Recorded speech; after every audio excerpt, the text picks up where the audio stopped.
Important disclaimer and viewer notice. This is an international broadcast intended for a mature audience, 18+. It is designed for global horse racing enthusiasts, particularly those in jurisdictions outside of India. This content may be of special interest to attendees at the live event. Important notice for viewers in India. Please be advised that this content is not intended for your jurisdiction and may conflict with local laws. Please read the following carefully before proceeding. 1. Purpose of this channel: an academic exercise in risk analysis. This live stream is a purely educational and informational broadcast. Our focus is on the academic exploration of handicapping methodologies, statistical data analysis, and the principles of risk assessment. Crucially, our analytical framework does not assess the probability of winning. Instead, our entire focus is on identifying and evaluating the potential for financial loss and the inherent risks associated with each variable. This is an intellectual simulation designed to teach a disciplined, risk-first approach to analyzing the science of horse racing. The live format of this stream is essential to this analytical mission.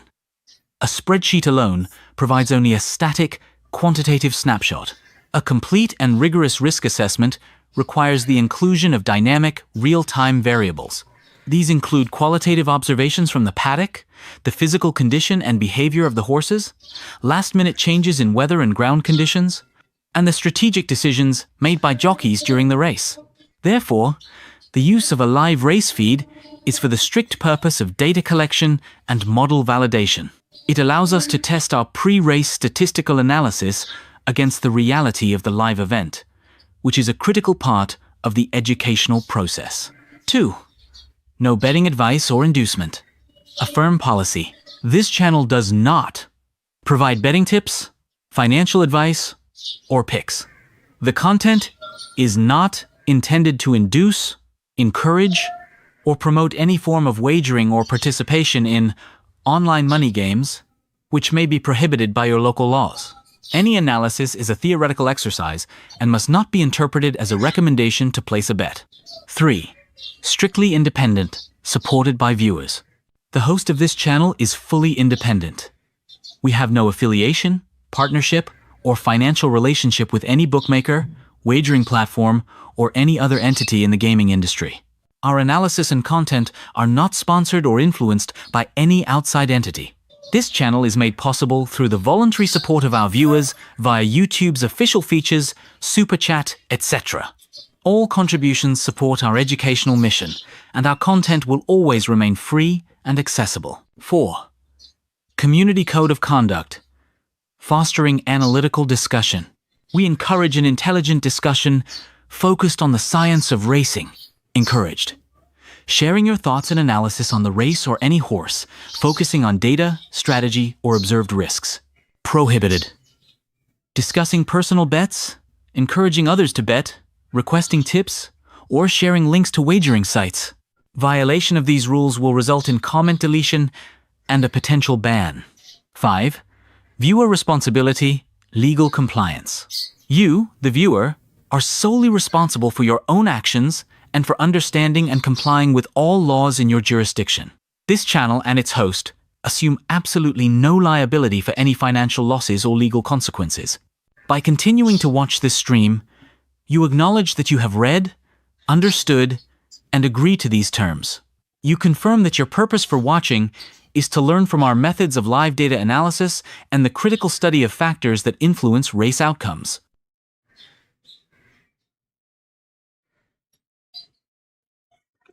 Good morning. Today is 13th of September 2025, and we're going to do some racing analysis today. So we're at Flemington. We raced here about a month ago, and today there are some Group 1 races here, and we are going to be racing here. This is how the track looks like. Hands down, this is the place in Australia to be today, at least. This is the track in Australia. This is the place where all the best of the best horses are generally racing. And today we have the Group 1, Group 2, Group 3 races here, and we'll see what we can do here. Now, about the track reading today is good. This is the shape of the track. The tricky part of the track is this straight, all right? These are the 1100 meters, 1200 meters races which are here. And this is the tricky part of this track. Other than that, all the races are here. And those play normally, but this is a tricky part. And this is where things are a little dicey. So we'll see what we can do here. Welcome to Grandstand, and we do horse racing, and we do that in 2 steps. First, we try and identify the best horses through physics, mathematics, a little bit of understanding of horse racing. And once we have identified the best horses, that's when we take a look at the horses at the paddock or the gates, when we get the live stream from the paddock or the gates. If we find that all the horses are looking good and good to go with, we hope that it works out. And if there are changes, circumstantial changes, or the better horses at the paddock, we often highlight them. So that's what we do, and we'll see what we can do here today. So today we start with the benchmark 78, and it's an 1100 meter. This is going to be on that straight track where there are no bends. And if we look at the odds at this point of time,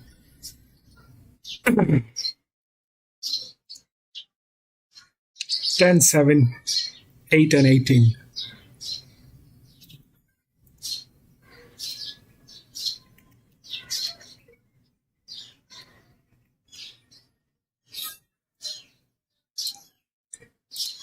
Ten, 7, 8, 18.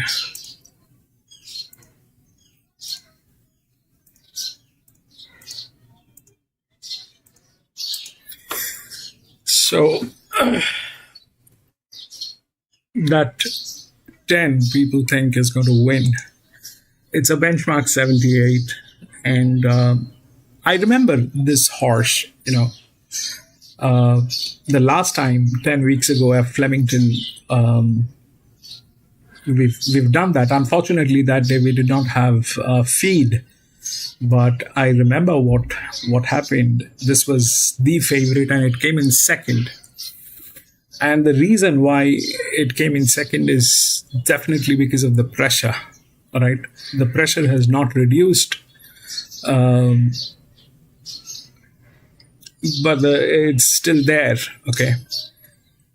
The second one is this one, which is at leverage of 42%, 42, 43%.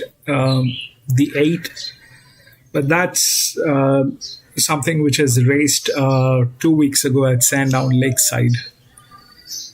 So what we have identified so far is when there is a leverage, very high leverage, and a very high pressure with the leverage, you have to have 2 things. One is you have to have a jock, and the second thing is you have to have a vacation. So number 10 is after 10 weeks, and it is the favorite. It has a jock who's going to be riding this. 7 is with J Mac, who's here. Now, it doesn't matter here whether they have the rails, because it's a straight, and for the straight, the rails do not matter. So that's that.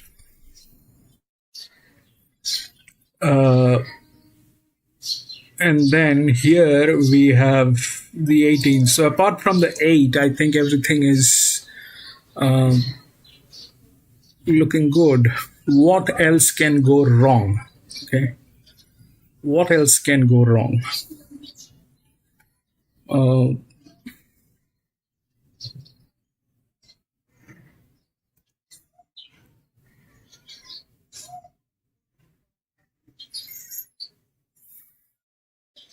So last time I advised not to back this one, okay? Last time I was pretty much confident. not exactly confident, but I had my hunch. I had my hunches on this one that this will not work because it just had two races and it was ranging somewhere about 100 and something. The calculations were a little different then, but this definitely was 118. Now this thing has reduced, and it's gone up with the FR. That's the highest FR. All right, and that's that. So ideally, that's something that should work because this one is not in a position to work. This one is not in a position to work. What else can go wrong in this is will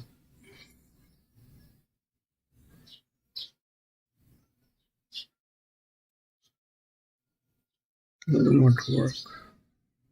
29, 78, 76.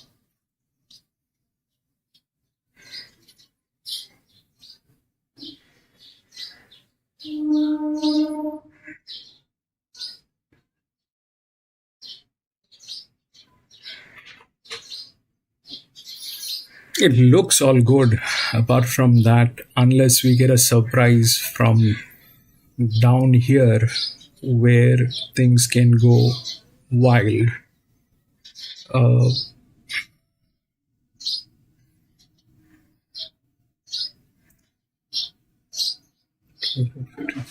$57.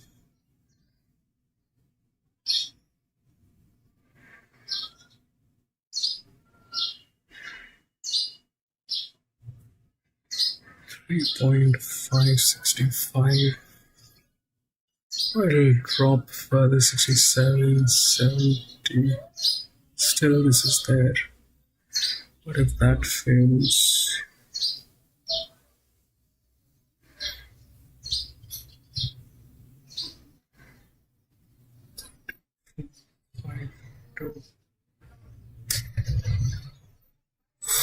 So yeah, this is the first one. We'll see how it works. We have them through the rails, all of them, in fact, and it's the exact order. It generally doesn't happen like that. We generally get the top notch up here, but today we have all of them, even 18, 19. The fifth one is 19, even 19 is here. Then it is 16. 16 drops here. 16 drops here. 11. But it is not that. 19 is 73. 4. 18 is still better. 18 is still better.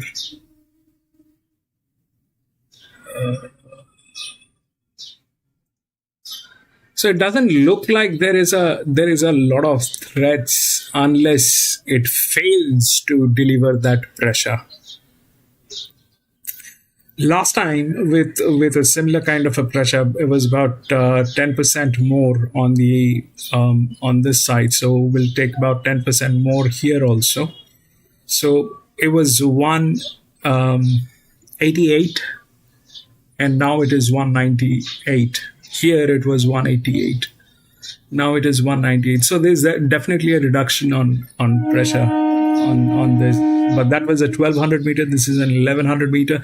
So that's that. Now this one is looking good. The only thing that can go wrong with this is if it fails to deliver that pressure. If that happens, why it might fail.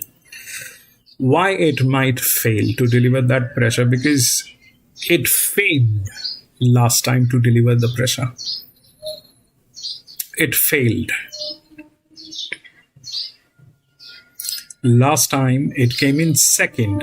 That was 10% more than what we have today. There's a reduction of 10%. So that should make an effect, and it fits the bill. It has been it has been into that vacation. It's got that vacation to train up.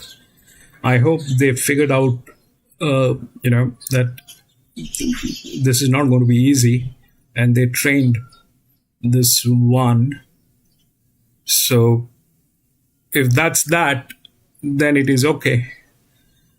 But if it fails, then it fails because of the pressure. 1100 meters, the first one. We'll see how it works. We'll see if we got the feed. Gatekeeper, welcome back. Araman, welcome back.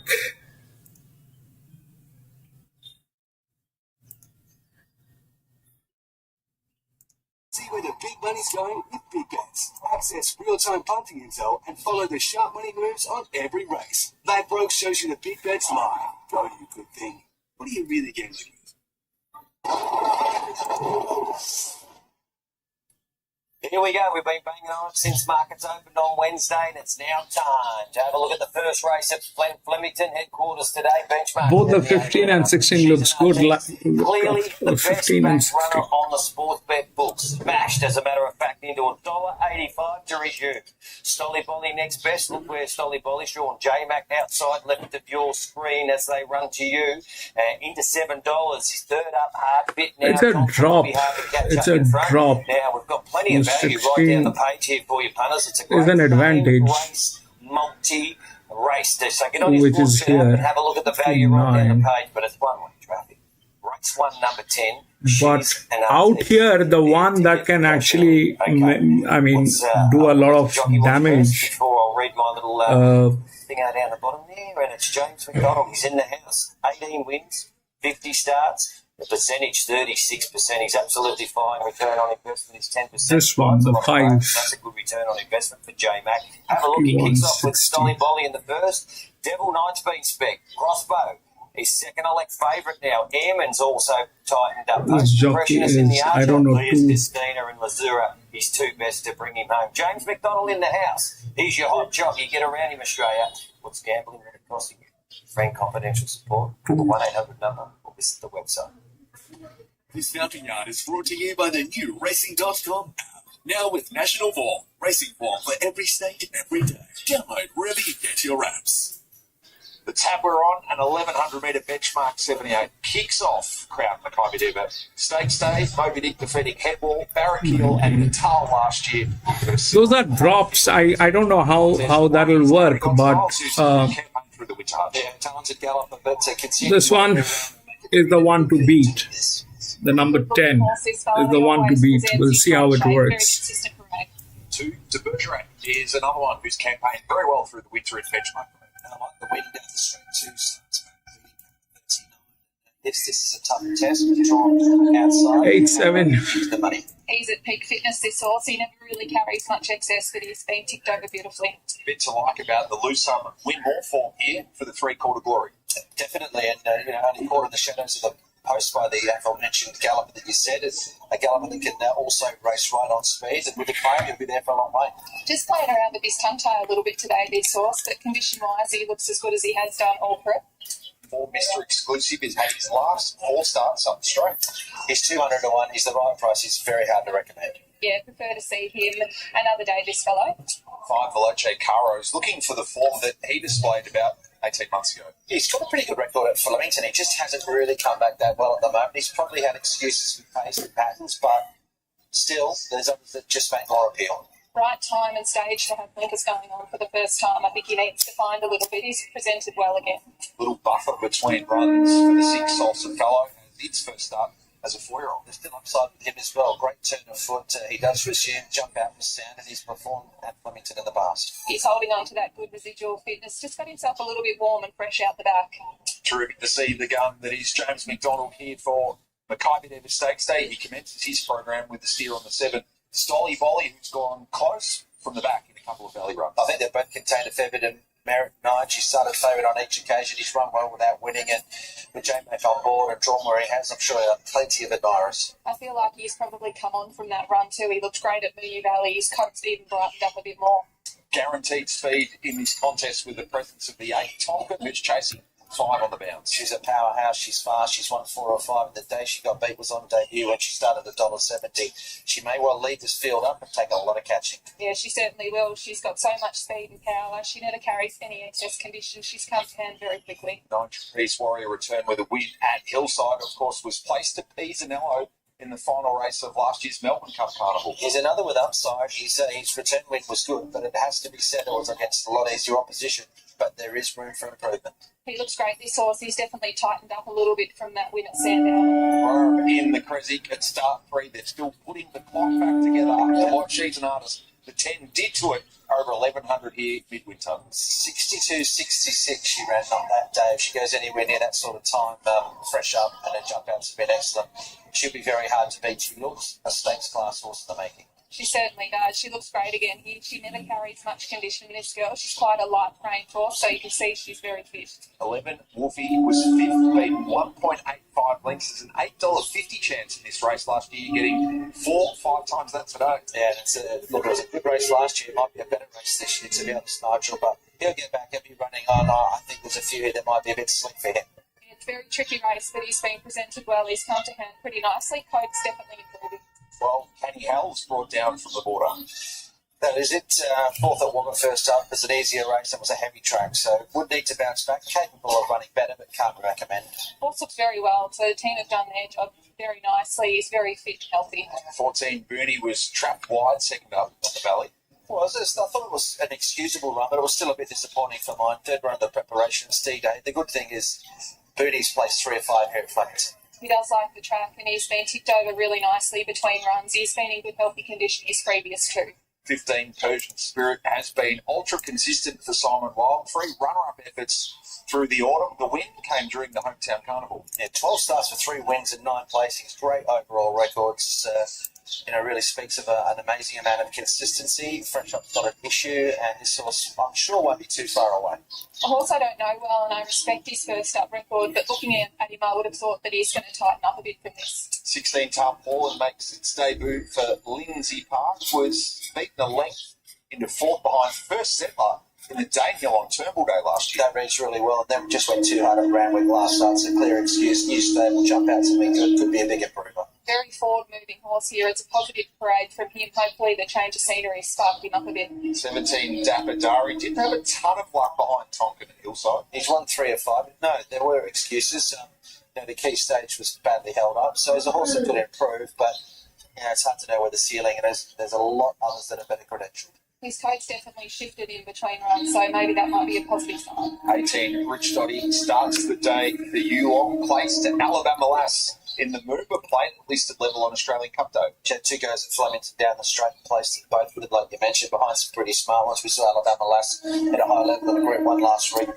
Shabir, welcome back, Shabir. I'll be respecting her chances. She looks excellent. It's a really good parade from her. She is a bit fresh, just getting herself a touch form between her back legs, but it's all within normal limits. 19, Badu placed as favourite in 2 Caulfield starts today. Never missed the frame from 7 starts, drawn down to the inside in Gate 1. Interested to see how he fares. His form is certainly good enough to hit the frame. He's ticking along well, this horse. He's in really good physical shape, nice and healthy, very forward in condition. Rose Hammond claim on the 20. All good, Shabir. How are you? Very consistent, but I think she just... All good. Oh, she's been turned out well. I think she's found herself in a very tough race, but the team have turned their horse out nicely. Sizable field for the Tabra on benchmark 78, 1100. 14 ran last year. The trifecta drew gates 2, 3 and 13. 2 years ago, our last cash beat a field of 16. They drew 2, 9 and 7. Views and cause for concern back in 3rd. We saw him return to win the Damien Oliver on Derby Day. Right. Once again, it looks like a race. While it might have a benchmark 78 next to it, there's going to be stakes form to come in the months ahead. Absolutely no. In name only benchmark 78. She's an artist that won to beat best of the day for me. Tonkin will take some catching. Stolly Bolly with some upside and for Doe. Doesn't end there, but I'm hoping this speedy filly or mare will be hard to beat. Well, we thought it was going to be a good race on paper, and it's a good race from where I'm standing too. I've landed with Stolly Bolly on the top. I feel like he's come on from that run at Moonee Valley recently. Coat looks brighter, just tightened up a little bit in regards to fitness too. She's an artist. Well, she brings the X factor. She looks very good. She never carries too much condition. Another horse that always looks well is Harry Got Styles. Very tough race to start the day.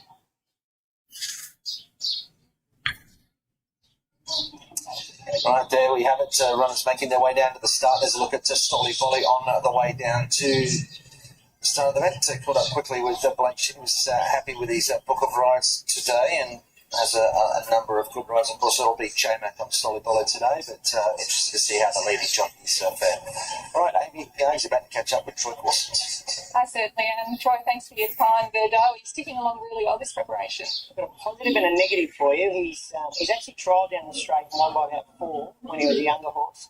He's really stirred up today, which is quite unusual for him. So it was hard to saddle and he was up on his toes. He might just settle down a little bit now. It's always a nervous one for a trainer, is it, when they throw a curveball like that? The other curveball that you've been faced with, you find this nice race in the calendar and it comes up tough. It is. There's no easy races this time of the year. You've only got to look at this race last year. So if we could emulate what we did with the horse out of this race last year, I'd be happy. Value on, do you see that as a positive or a negative? I'll leave that to Blake. He thinks that the field will likely split, so he'll just go with the horse and keep him in his rhythm. Good luck. Thanks, Amy.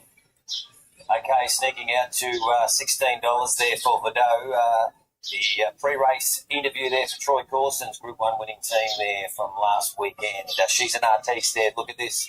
We hit $1.75, our $1.80. Absolutely smashed on the sports bet books. Best back runner all day is race 1, number 10. Stolly Bolly holding though, continuing to firm. 7.50 into 7 with the weight of money on the favourite. That's a nice push for the 7.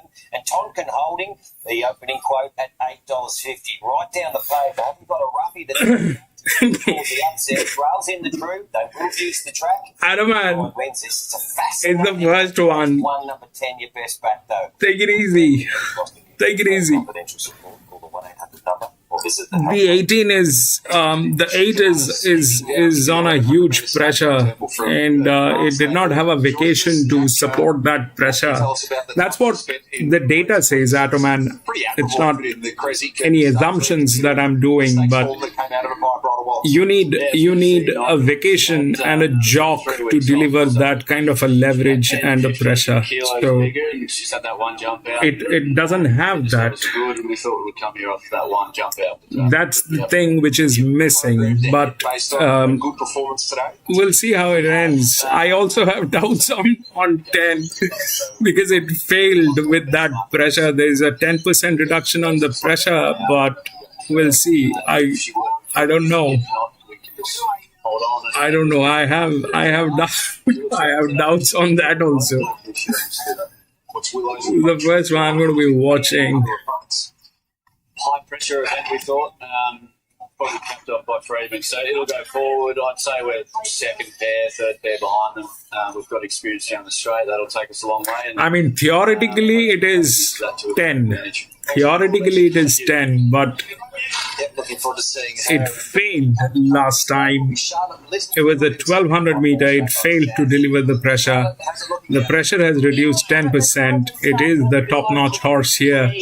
All the marquees going up, ready for the big 4 days of the carnival, but haven't seen much sun at the moment. We'd love to see a little bit more of that, and I'm sure as the day will progress, we'll hopefully see some more sun. But everyone, That's a great thing, Adaman. I mean, have trust on what you build. Have trust and make adjustments. That's all that is required.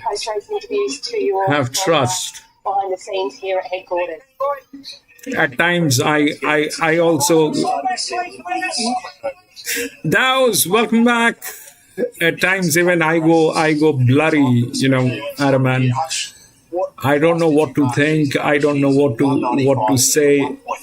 At times, the noise will basically make things blurry.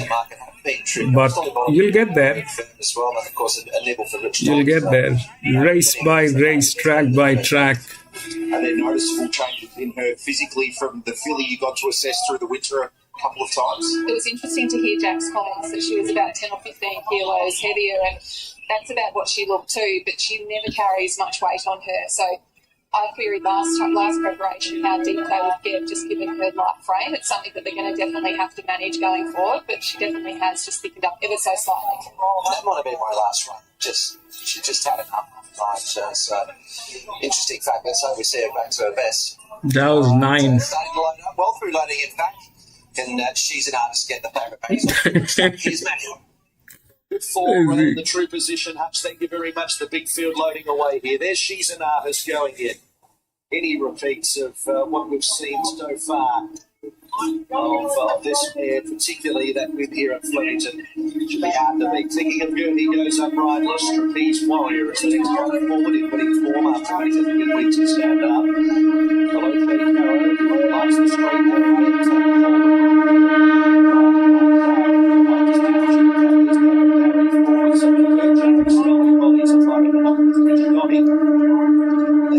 just trying to break the cloud cover. We're starting on good form, the relative position, Group 1 race day here at Flemington. Now going in riderless is thinking of Gertie. Rich Dotty also. That's golden words, Arman. Human errors are human errors. You cannot do anything about it. Human errors are human errors. And that's a very common thing, Arman. If you've been into data, you know. At times, connecting the dots is a big thing. That's why you need refinement. Anyway, best of luck, gentlemen. Let's see.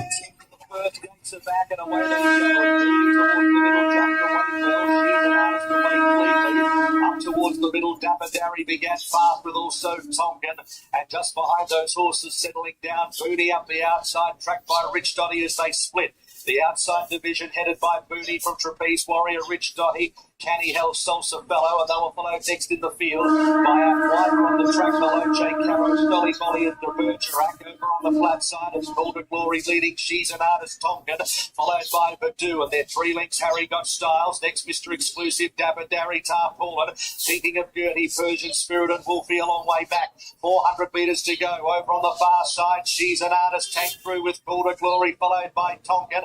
Next is Tarpaulin, and Harry Got Styles running on. Rich Dotty led the brigade up the outside with 150 metres to go. She's an Artist just in front, but Tonkin is challenging with Persian Spirit over on the far side. Persian Spirit came through to the front. Persian Spirit. From Tonkin, Stolly Molly, She's an Artist. They were followed by De Bergerac, Tarpaulin, Harry Got Styles from Wolfie. Further back, Golden Glory, Badu, and then came Veloce Caro, Mr. Exclusive. 15. To finish in the race, pulling up quickly, Rich Dotty, thinking of Gertie, well back, Salsa Fella, Trapeze Warrior, Canny Hell and Booty after being an on-pace finishing at the end.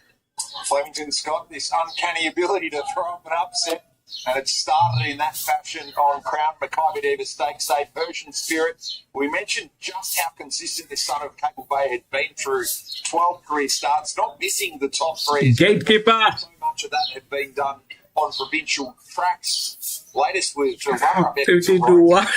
15. 1600 Hillside. Quite a training performance from Simon Wilder's team to produce him fresh and get his first victory since the Warrnambool Carnival, Hutch. Yeah, quite remarkable, isn't it, when you have a horse that is at 50 to 1 with his record of 3 wins and 9 placings from 12 starts. He's never ridden a bad race.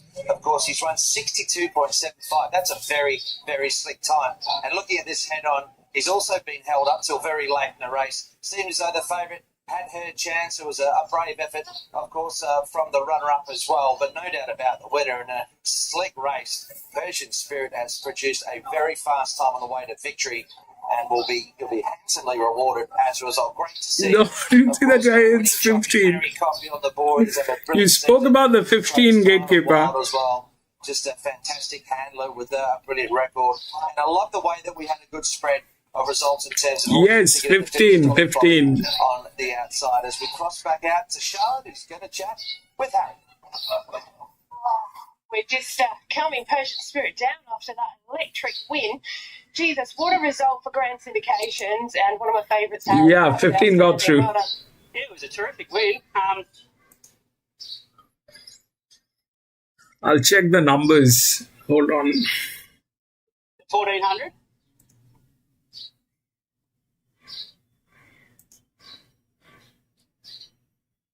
Field, a real appetizer for what's to come today, and I'm sure it would have been a great spectacle, all them horses coming down the straight, and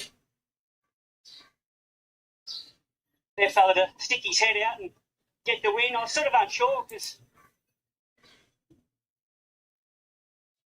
need to know where it was. He attacked the line really hard, and that's what we wanted today, him to attack the line. And I don't know. What does it say? Yeah, I mean, it's big odds, 15-8. and it's always a big ownership group on course. They're always 15, 8, 7 and 10. we weren't confident he'd win, but they were very confident that he'd run well. Sort of needs 1,400, and there's a few little pay. So what happened here is this.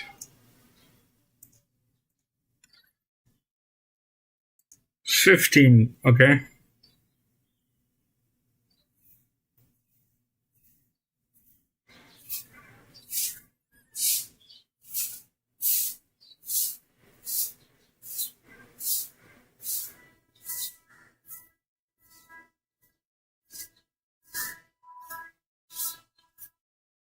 So 8 did not have the vacation, okay? 8 did not have the vacation to win this. And it did not have the jock to pull this thing up. It's difficult without a jock winning with that place. Definitely yes. But what happened basically is, if we take that, so 8, 10, 19 and 15. 15 comes here, okay? This thing lost. 19 was difficult. 18 did not have the vacation. This was not great. And this thing just went through. 72, 57. 75, 15. 8, 7 and 10. 15, 8, 7.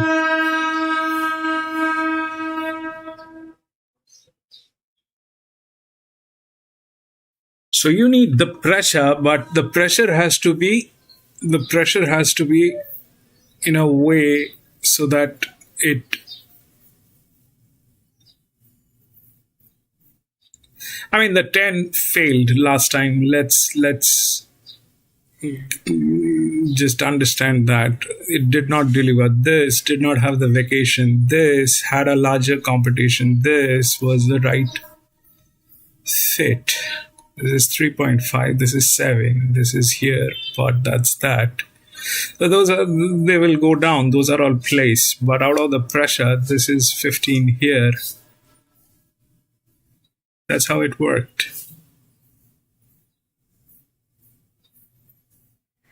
I had a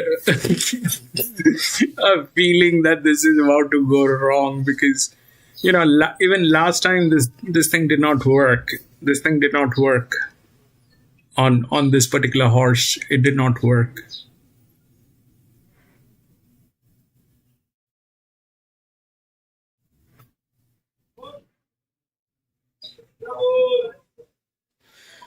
But anyway, we'll go to the next.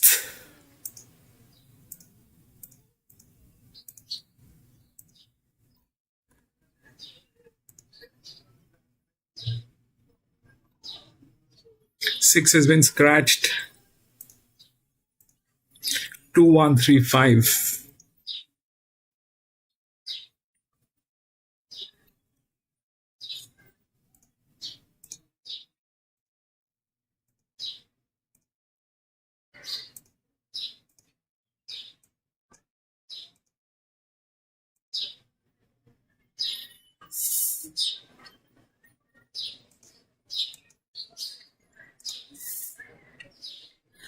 So what happened here is it required pressure, and that was 1100. This is also 1100.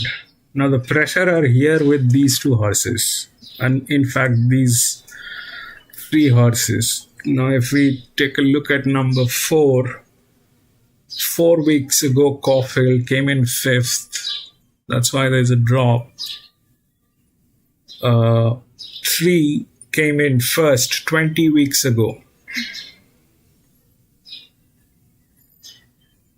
and 5 came in second 2 weeks ago.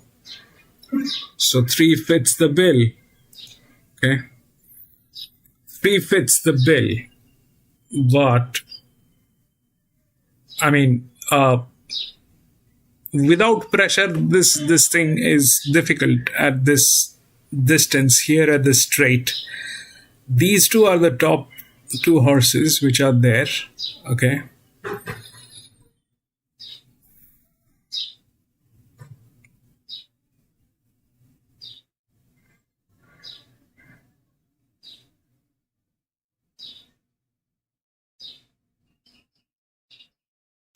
The 2 is good. Okay, that's 2 and 3 are the same thing. The 2 is going to get there, but this is what my analogy is, that you need the pressure. Without the pressure, it is not possible. Now, it depends on who the pressure has been allotted to. The 8 did not have the vacation. The 10 had the vacation, but it previously failed to deliver that. The 19 was a misfit. The 15 was the next. Okay, so these 2 were in tricky position.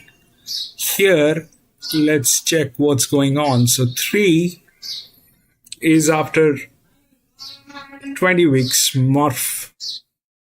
And it is being ridden by Zahara 49, 60, 100, 1995 is 2 weeks. 5 is 2 weeks, so that's difficult. 5 is 2 weeks, that's difficult. 4 weeks, but the pressure drops here.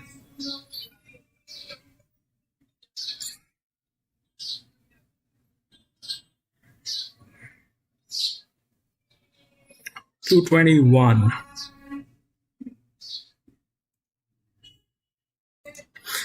Now about the 2 is good. The 2 is good, very good. But will it win without a pressure? But will it win without a pressure? And in that case, the 1 is there.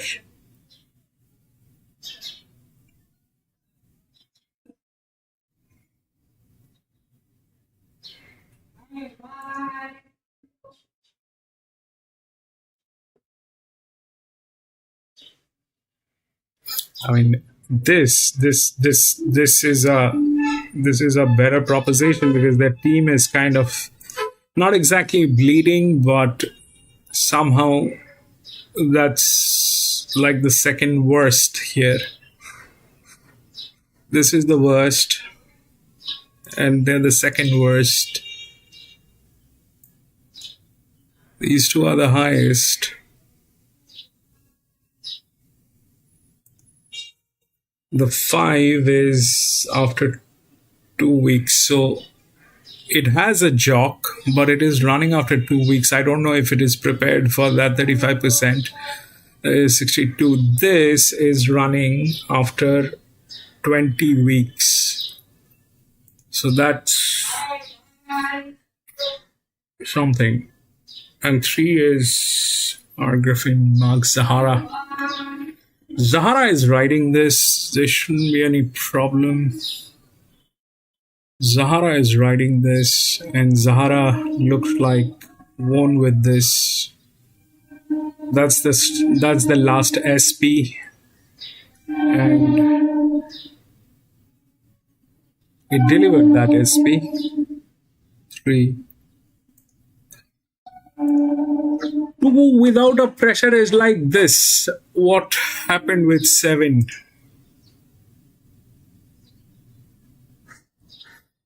What happened with 7? 2 without a pressure is like what happened with 7 on this particular distance, at least. I guess so. We need the pressure. We'll see how it works. 3, I think, is is in a better spot today. Stay 360. This is -3. Become 8.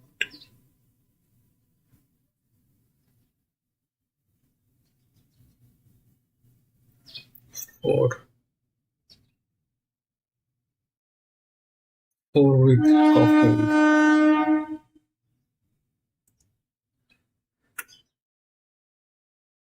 Zara is seasoned for this. Zara is seasoned for this. Zara is good. Let's see how it works.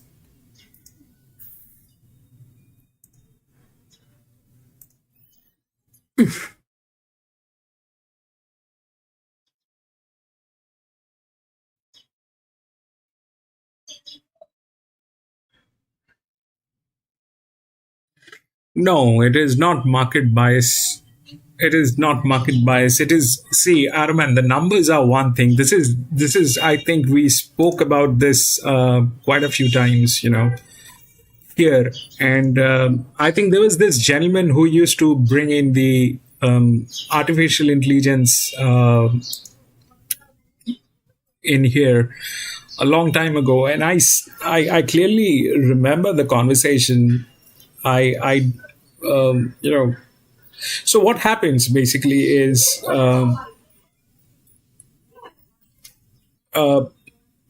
numbers are one thing. So when you're looking at numbers are one thing, okay? And then comes your human judgment. Then comes your emotion into place. Then comes your experience into place. All that will come into place. But what numbers will give you is a basic starting point. And once you have a starting point, I always try to find out, the contradictions. I mean, the numbers might show they're very good. Now, what are the contradictions? What might go wrong, and why it'll go wrong? So, those contradictions then needs to be taken into consideration. You give them a number, and then you adjust the way you think. But human errors are there, and that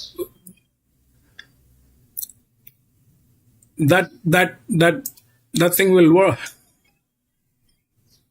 Yeah. So any data for that matter, Arman, any data, whether it is yours or whoever has made up that data, the thing is, the data is going to give you a starting point.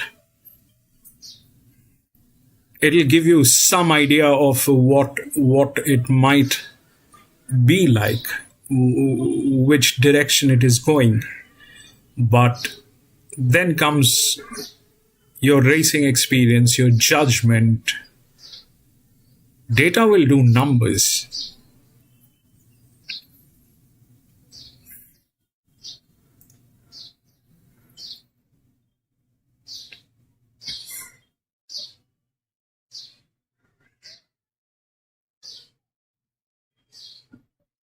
They're showing Moffat.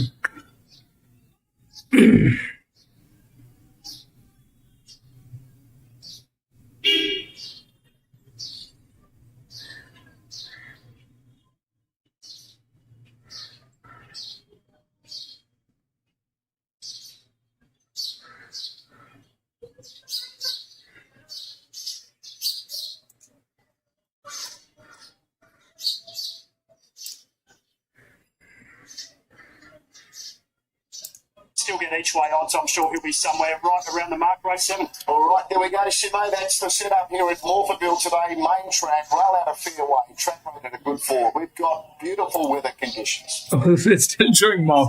Thank you. Well, Makybe. Okay, no, they got back. Flemington.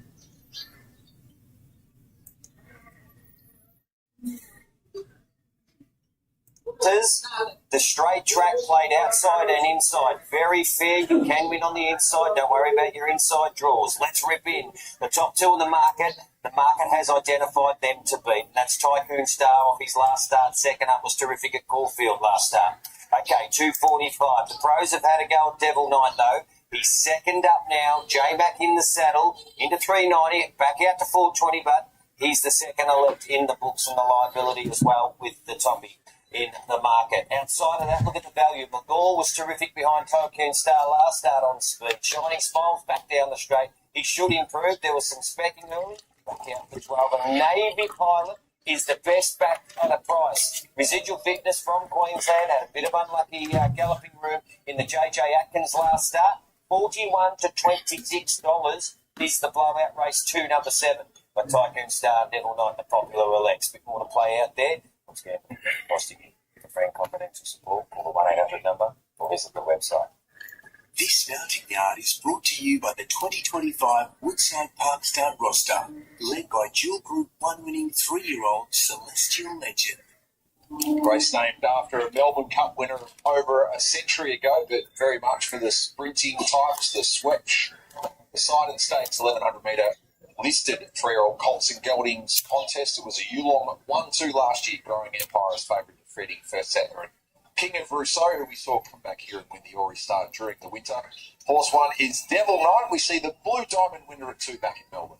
That we do. It was an even return to the San Domenico, but he's got the privilege of having been 3-zip over the favourite when they've met head-to-head in the Prelude, the Blue Diamond and the Slipper. So if he can keep that record up, he'll go very close to winning today. He looks great, this horse. He seems to have matured a little bit mentally since I saw him at the tail end of last preparation. Physically, he's still in great shape. Second of the Yulong runners, the 2 Tycoon Star. Not present as yet. We skipped to the 3 in Legacy Bound, who made a terrific go of it at 2 Hutch, winning on debut Ballarat, and then the tail end of April, collecting the Group 3 breeders in Adelaide. In very good time in a high-rating race, and we just don't know where the ceiling is with him or many in the race, but suffice to say that the improvement he showed in run 1 to 2 was quite substantial. So he looks a very nice prospect. His jump out was set, and he could well win this. He's definitely still a work in progress mentally, this horse. He's still quite immature. He bounced into the yard here before. He is relaxing a little bit more, but I think that he's going to get better with more racing and more time. Physically, he's pretty forward in condition.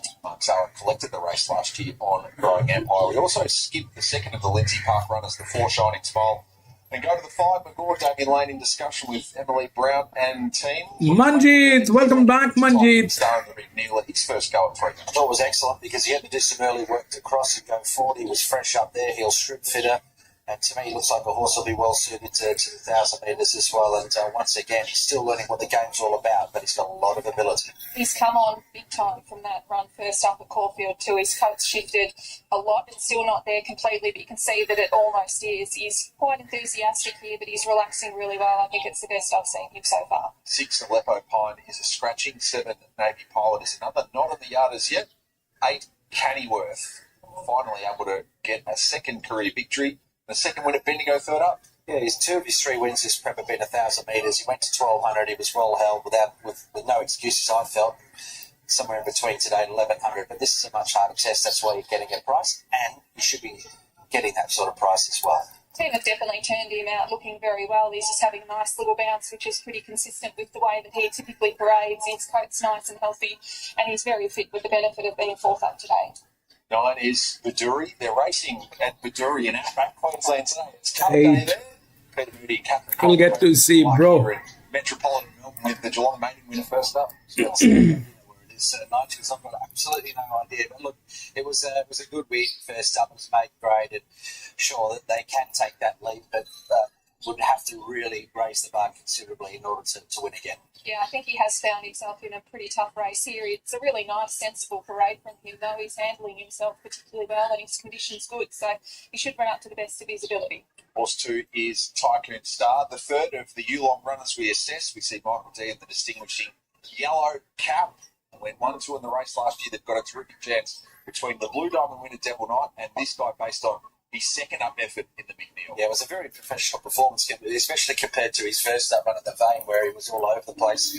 But he's got some experience down the straight as well, and he was just a lot more tractable and impressive. He's been some key rivals, so I can understand why the market wants to be with him. He looks excellent again today. He's the ultimate professional. This horse paraded beautifully at Caulfield and won accordingly. I think he looks pretty much identical to how he looked that day. For Shining Smile, very much the model of consistency as a 2-year-old, outside the top 3 for the first time in his first race as a 3-year-old in the Bay. Let's not forget this horse also beat a horse by the name of Temptress in the Talender down the straight. Like, this is a talented galloper in his own right, and I think he just loves Flemington, as his record would suggest. He might be over the odds at $12. You can never underestimate this horse because he loves this course and distance range. He looks excellent again today. It's probably up there with as good as I've seen him, to be fair. Newsfire stewards that the 7 Navy pilot had cast a plate, has been reshot and subsequently passed fit to start. His first run at 3 in campaign, all the way from an ATC size produce, and his second career start, Hutch to tackle the Group 1 JJ Atkins. Yeah, and he started $9 and that went beaten by Cruel Archie. So look, it was a nice enough run. Once again, I think it's a bit of a learning experience for me, and we'll see how he goes today. Bit of nibble for him, 26 into 21. Geez, he's a good-looking horse. I haven't seen him before, but geez, he's handsome. He's very well put together. I was looking forward to assessing him, and he's probably exceeded my expectations. I think he looks great. So the Schweppes Poseidon Stakes, previously run on Turnbull Stakes Day, it's been flipped with the Danehill to give the progression from listed level all the way through the Danehill, and then, of course, to the Group 1 Coolmore on Derby Day. Archo Nacho a couple of years ago was then able to win on Contemplate Day. He defeated I Am Unstoppable, who was second in both the Danehill and Coolmore with King's Gambit and Mexico behind them. Buenos Noches, of course, took it out with the protest against Spacewalk back in 2022. Another terrific edition of the Schweppes Poseidon as the best of our 3-year-old sprinters continue to progress. Yeah, we'll see how these horses have come on from their 2-year-old season, and I'm going to tip the Devil Knight, who was okay in that San Domenico, can really bounce back to himself today. J-Mac on board, another positive. Outside of that, Tycoon Stars hard to knock. I think McGraw's a very nice prospect, a legacy bound. Who knows where the ceiling is? Tricky race to assess this because there's a couple of horses that's the best that I've seen, and one of them is McGraw. I haven't put him on top just. The horse that I have gone with is Tycoon Star. He looks fantastic. I thought he looked great at Caulfield recently. I feel like he's probably come on from the run too, but as I said, in touching on that, McGraw looks even better. It's probably the best that I've seen him. Shining Smile, you can't underestimate him, and of course Devil Knight is a very good quality horse. Good race this too. That it is, and we have a field of 8 assembly runners making their way down to the start. We've got that distinguishing cap on screen. Best from the Tycoon Star is looking the goods, and of course Mickey D was the jockey to get on Tycoon Star last start. Quite aggressive out of the gates when he overran McGaw late. McGaw, trained by Emily Brown and her partner, is about to catch up with Amy. And we're just watching your beautiful horse trot out there. We were just having a joke. I reckon you and your stable staff have sore arms and combing his coat coming out of him at the moment, this horse. Yeah, it's pouring out of him at the moment. It's not quite there. He's probably still got a touch to go. Yeah, as I said, I think he's an advert for that hairy pony. He was so good first up. How's he been between runs? Really good. Obviously, this is a bit of a test. We've never raced him this close together before. We're hoping that's going to make him slightly more tractable.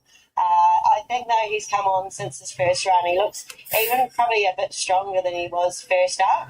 And obviously has come on in the coat. Probably not quite there yet, but I like the way he's doing things. I thought he paraded a little bit more sensibly today too. It's like the penny's just starting to drop with him.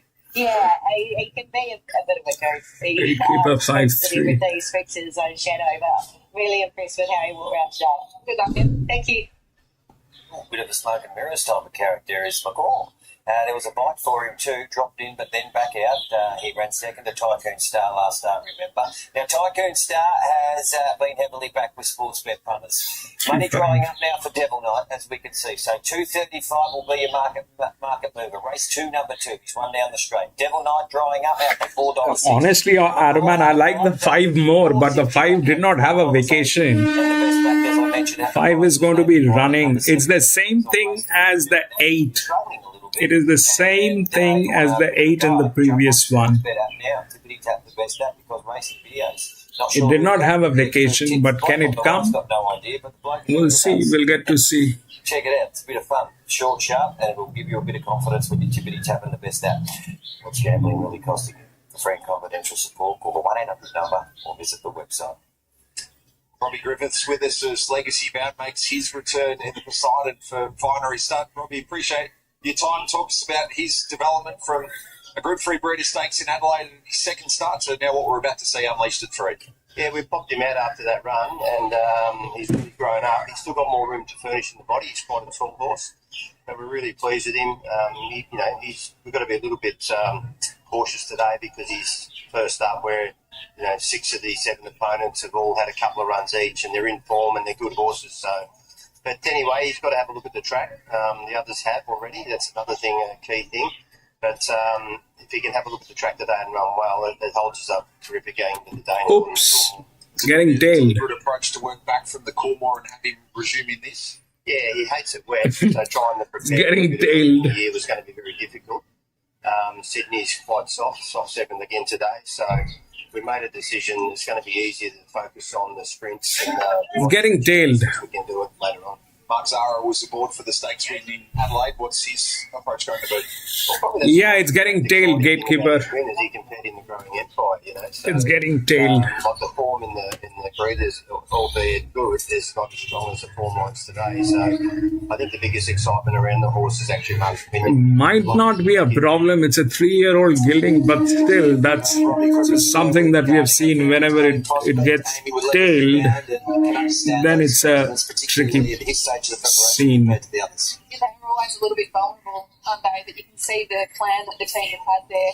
Don't want to run him on wet tracks, want to give him confidence, and he does look like he's come back better. It was interesting to hear Robbie's thoughts too, because he can be a little bit of a highly strung horse, and he is a big framed horse too, so he's not fully there yet, but what he's done thus far has been way better than average, and it's pretty exciting once the penny does fully drop with him. As the boys in the studio suggested, Nige, as well, I mean, it was interesting that first race because I think more speed was drawn on the inside gates the previous event. It seemed like they had a little bit of an advantage. Even 8 is getting tailed. Ultimately, when you look at the first sort of 5 past the post, Ollie Boyd was out. 1 is good. 1 is very good. And I think the 5th place getter might be a bit out there as well. So 1 is good, but doesn't have the pressure. That's the thing. It doesn't have the pressure. So he's not sure if they'll 1 is very good, but it doesn't have the pressure. build a lot of speed on in the first. Same goes for 2. 275. That breaks that benchmark 78 class record here at Flemington over 1,100 metres by 0.3 of a second. That's sizzling. They certainly were, weren't they? It looked like a good race too, and this race is a little bit different though because it's a smaller field. They're probably going to stay in 1 o'clock, so it's definitely going to be a completely different dynamic here. Yeah, not the pressure here. I think mid-race early's a hit as well. That time the first has not wind assisted at all. Like there's no wind there pushing it along at any stage. So beautiful surface, horses letting down well, and they're certainly running some pretty good time. Starting to load up here for the second. Looking forward to this one ahead of some of that 3-year-old features throughout. Spring is our race caller. This terrific Hutch, the Shrimps Poseidon Stakes, named after an outstanding horse, Poseidon, who won the Cups double in 1906 after winning 2 derbies and also 2 ledgers. 11 and 14 as a 3-year-old. Some horse Poseidon. As they get set, there's the Blue Diamond and a Devil Knight going in. So James McDonald's got a white hat with 3 yellow runners in the race. Tycoon Star, Makybe D with a yellow hat, and Zach's fan on Baduri wearing a black distinguishing hat. Now going in Legacy Bounds with also Tycoon Star, so that will just about leave Shining Smile over there at the 1,100 metres. Tycoon Star, well-supported favourite. Second race on the programme. Field set. Here for 1,100 metres, and away they go.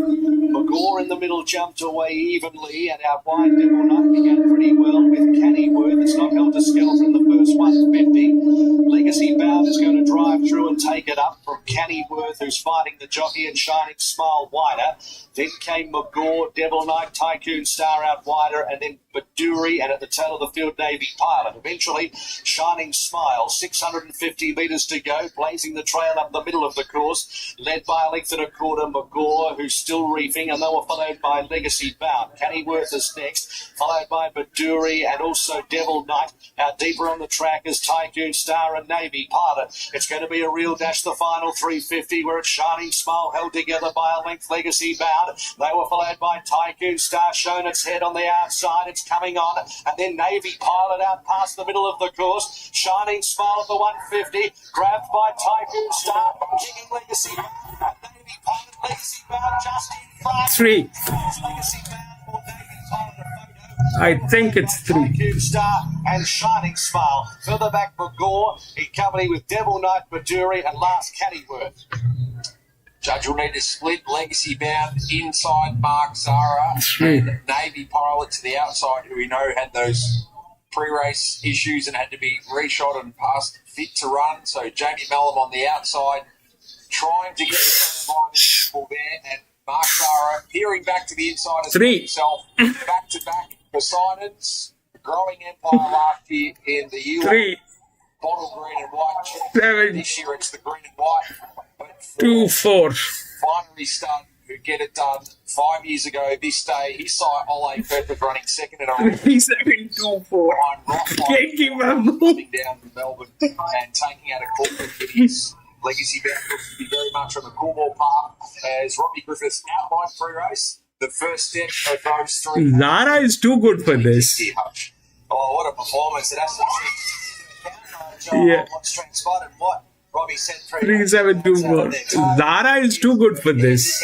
in the preparation. So it's an awesome win, and there's been some bubble bursts and a few talking points. So what happened here is this. The 3 was the only fit one. And 7, how did that happen is because that's that. 3, 7, 2, 3, 7, then 2. I mean, without the pressure, it is difficult. It is difficult. And when it is without the pressure, then it will be a strong competition. Then it is going to be a very strong competition between these horses.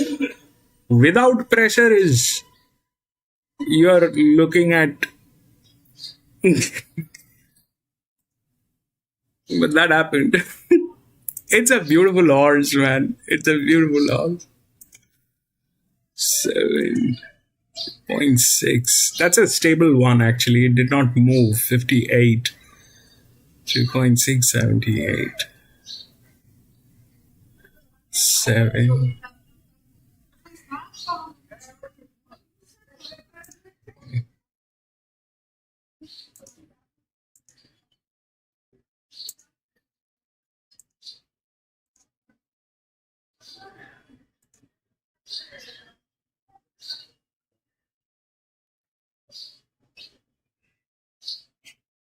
So who was riding 7?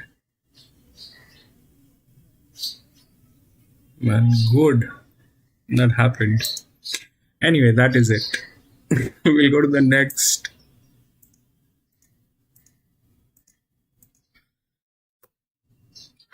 This is the third one.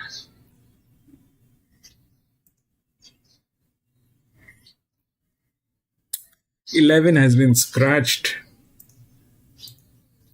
1386.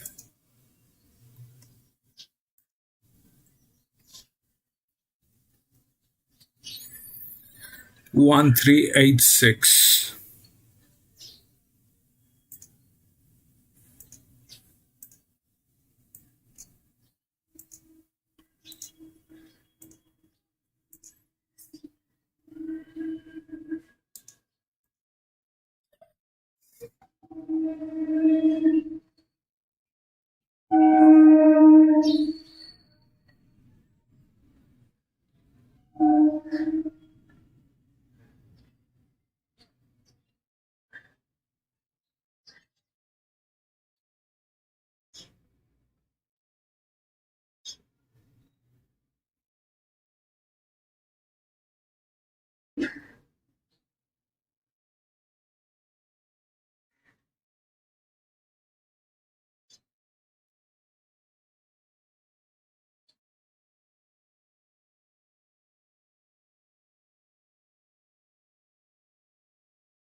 This is after 2 weeks. Not a threat.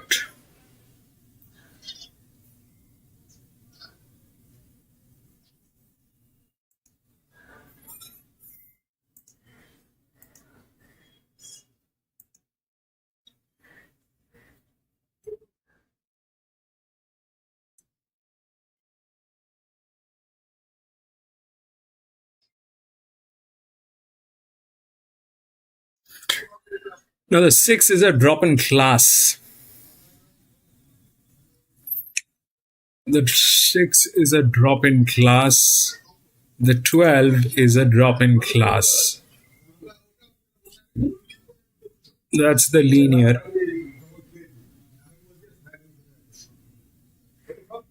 It is a drop in class.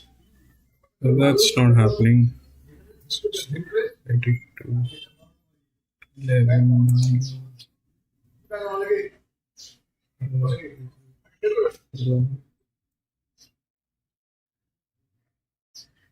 67, 30.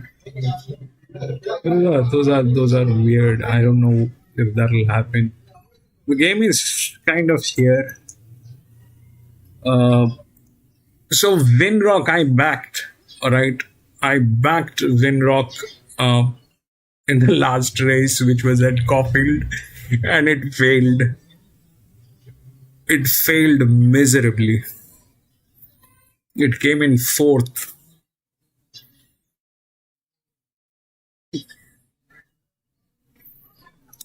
I had backed this horse in its previous race, and the pressure has dropped. The pressure has dropped.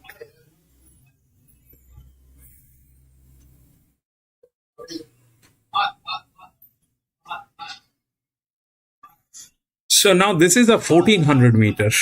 The 1400 meter is not the straight. So this is going to be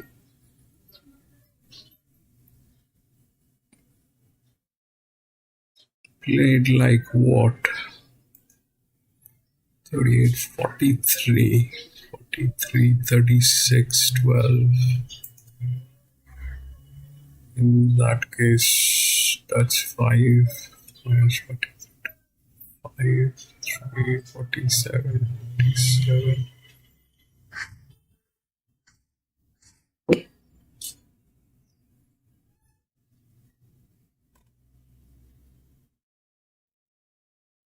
The 58 and 0.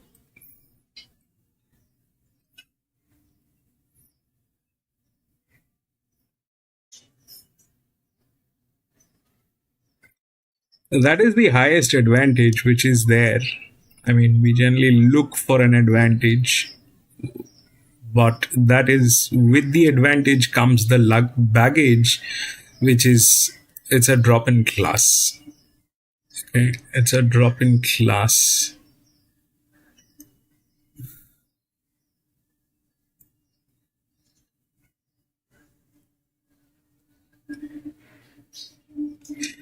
That is the best.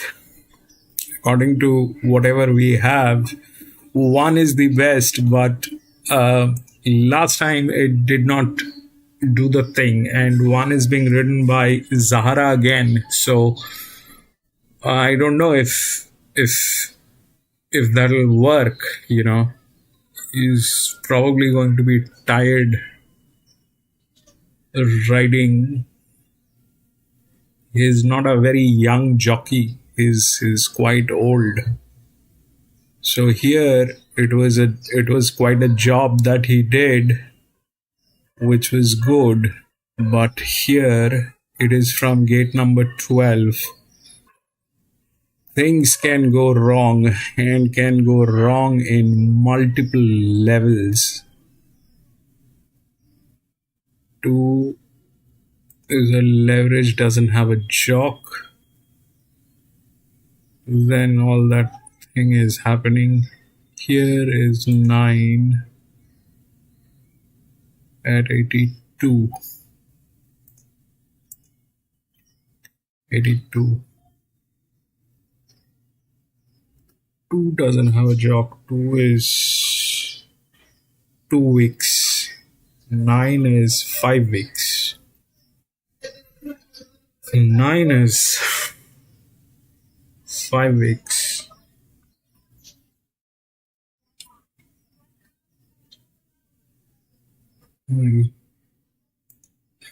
But that's something not right with that horse. I don't know. This thing can go wrong. This thing can go wrong, and it can go wrong like nobody's business. It's Flemington. Generally, I mean, the odds are. It's very difficult to beat the odds at Flemington. It is not easy to beat the odds at Flemington. But here is my thought. I remember Winrock. I can pull up the data for Caulfield. I just kept it here. So Winrock was here. Okay, this was Winrock. This was Winrock. Okay, so 227. This was at Caulfield. 227, and it came in fourth. The one which actually won was 3. Why? Because of the advantage on a 1200 meter at Caulfield with the bends. Okay, it was at 176. Today it is at 102. Today this is at 102. So definitely the thing has reduced. Definitely the thing is reduced. The pressure has been reduced, but that was a 1200. This is a 1400. Still the 3147. Difficult, man. This actually, the moment they when they have once failed with the pressure, it becomes very difficult to understand what they're going to do, because quite frankly, it's a scope in training. It's a scope in training. If the training has not been done on that pressure, then it'll not work. And it failed exactly for the same reason, the pressure. I went with Winrock. It was the linear, and I went with Winrock, and it came in fourth. And something with advantage came in, like this one. The 3 was the one, but that was not a drop in class. That just had the advantage that day. So things can go wrong. 0.5.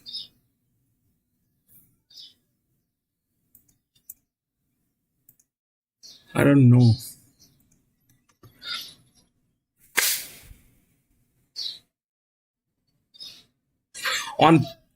On papers it is like that, okay, and the odds are also right. So 1, 3, and then 8, and then they've gotten the 6, but the 2 is probably there in between. Somehow it cannot win, but through the leverage it'll get there. The 2 is a check. Okay, the 2 is a check. So through the leverage it'll get there in some way or the other. It'll get there. This is a drop in class, and it's a very serious drop in class. I don't know whether it'll work. So that's that. And we'll see how that Winrock. I'm going to be watching this one. I'm not getting into it.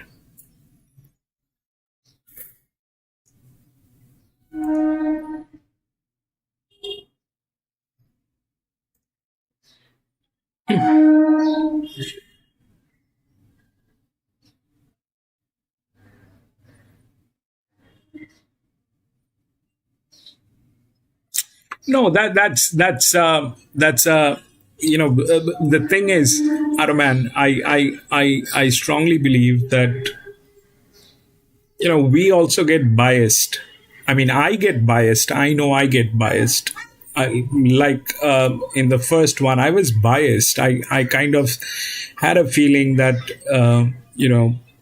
she's an artist. I remember that horse. I remember the conversation we had on that horse, and it failed to deliver that pressure. One has, it's gate number 12, and on top of that, the thing is, gatekeeper, it is something that constantly bites me when I know that the pressure did not work on that horse. So why it bites me is because, see, all that we are doing here, gatekeeper, is taking an educated guess. All right, this is an educated guess. There's nothing concrete. It's an educated guess. But the problem is, through this mechanism, a couple of things is very evident, that you cannot assume a horse to win as a trainer. There has to be a strategic management in place. If that strategic management is not in place, then the horse will not win. I mean, you might look very happy in the mirror that your horse won today. And then you decide, all right, let me put this horse back into racing in next 2 weeks. No, sir, that's a trap. It'll not work. Because through the system, it'll be promoted. And when it gets promoted, the pressure will get in. And when the pressure gets in, you need to be prepared to handle that pressure. And the pressure is for real. We see this every day. We see this every day when we are racing, that the pressure is for real. It is not a number which is a fictitious number. We can define each and every horse through that pressure. But the question is, are you aware of that pressure, and have you take your measures on that pressure as a trainer? If you haven't, then we don't know. I don't know. Have you taken the measures on that pressure? Like we're talking about Windrock. God knows whether they have taken this.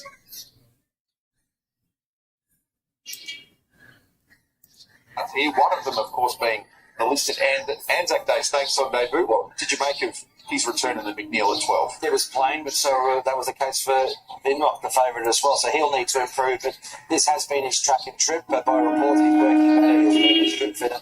And there's some positives to suggest that he could bounce back from 17 into 14.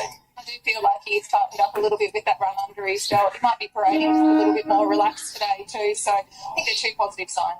James McDonald rides the 3 in Crossbow, who was a winner here 2 back and was 3 weeks between runs when defeated by Big Eye at the Valley. It was a good performance though. Probably had the pattern a little bit against at the Valley last time. It was a nice win prior. So Crossbow may well bounce back. I think this is probably a decent.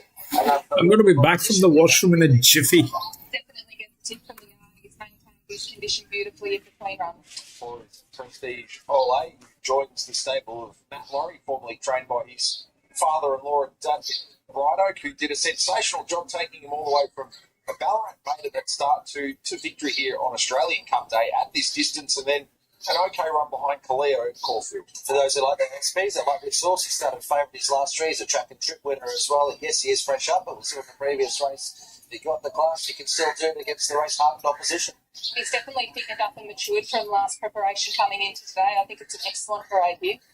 To the 5 in Cora, to be ridden further back is the change of tactics notification, which I think would be expected, Hutch, given he was the Biley winner here in July. Yeah, he settled handy in his race. He's probably over even a little shorter, but that's because he's won pace, and he'd probably be a little outpaced early anyway, but let's hope he can hit the line for his connections, and he'll be better suited over further. Agree. I think this will be a nice stepping stone for something going forward. He is in beautiful condition, though.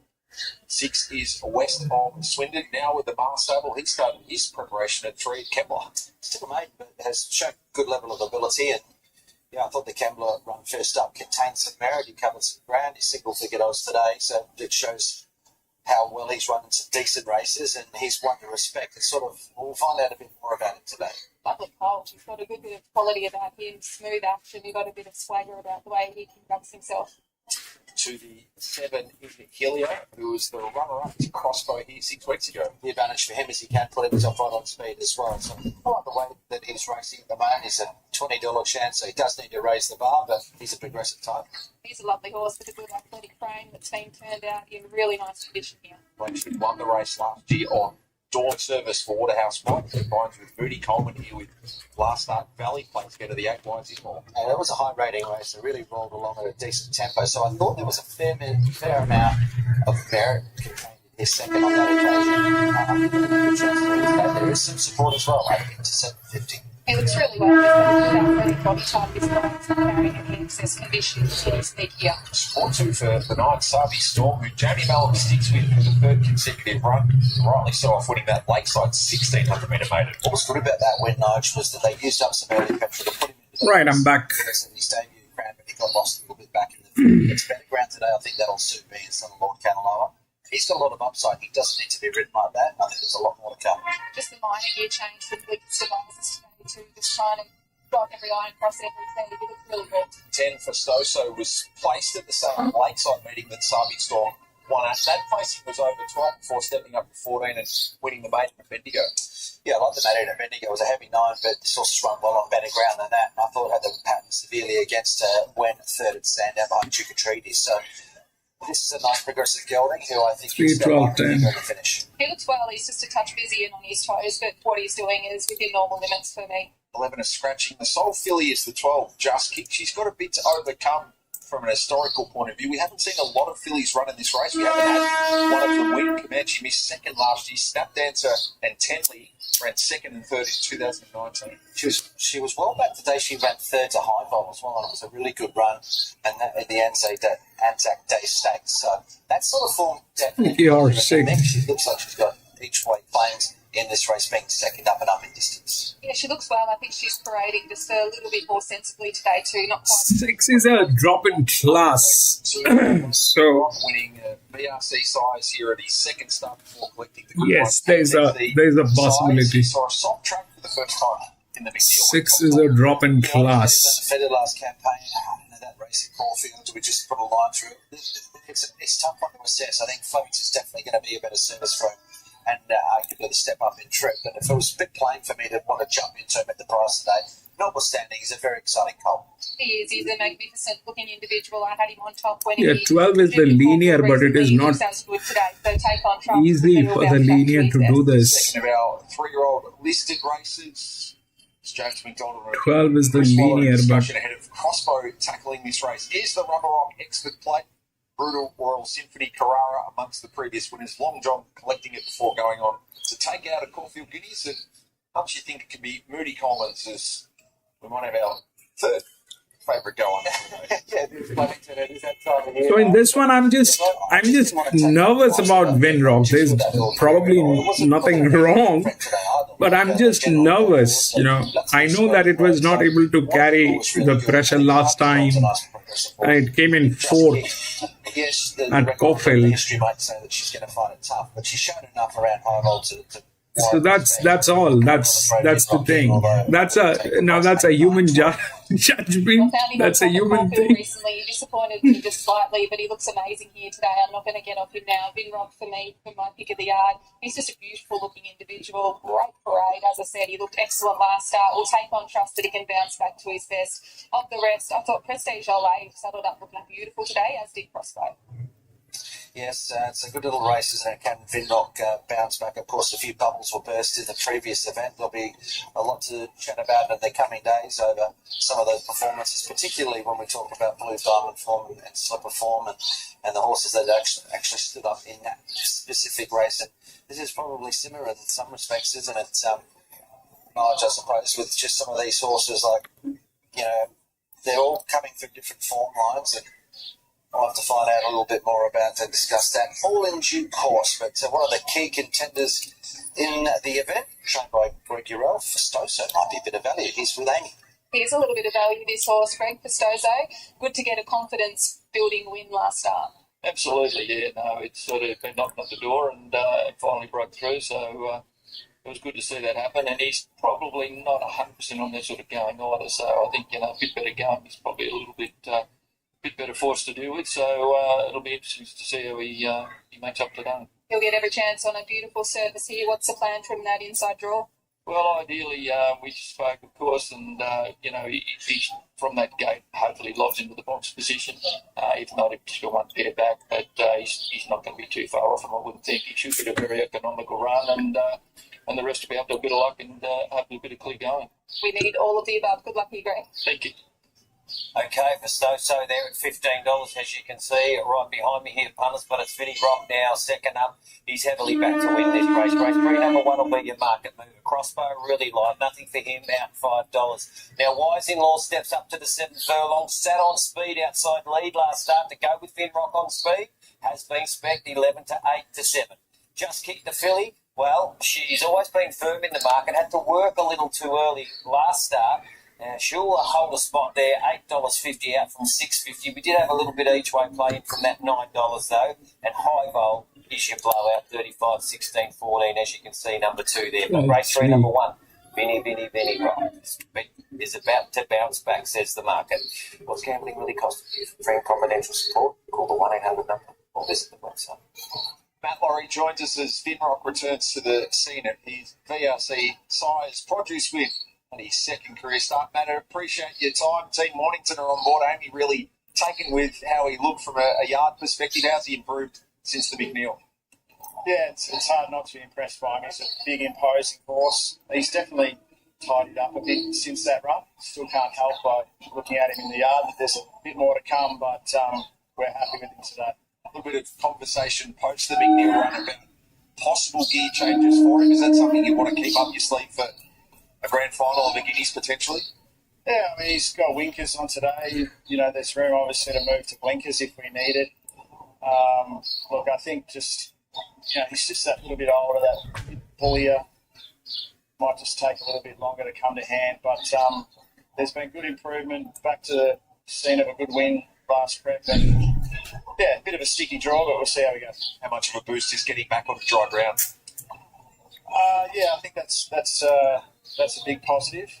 And, probably just obviously having that run and probably being back on a big flat track. Good luck. Thank you. Yeah, we want to see the good horses back, Amy, and it's great to see Finrock back here. So there are a few factors that you never ride a horse off on one run. And he was a bit playing fresh up. If the 12 beats that Finrock today, it is going to be a disaster in its career. If the 12 beats that Finrock, it's very difficult. The 12 is still a maiden. The 12 is still a maiden horse. It's a difficult proposition. But absolutely, and one of the key runners as well, very much in the mould of Finrock, I suppose, is High Vol 2. He was a bit plain in that race that Finrock was in first up. Now today, High Vol will be ridden by, of course, Declan Bates. He's about to have a chat with Sharma.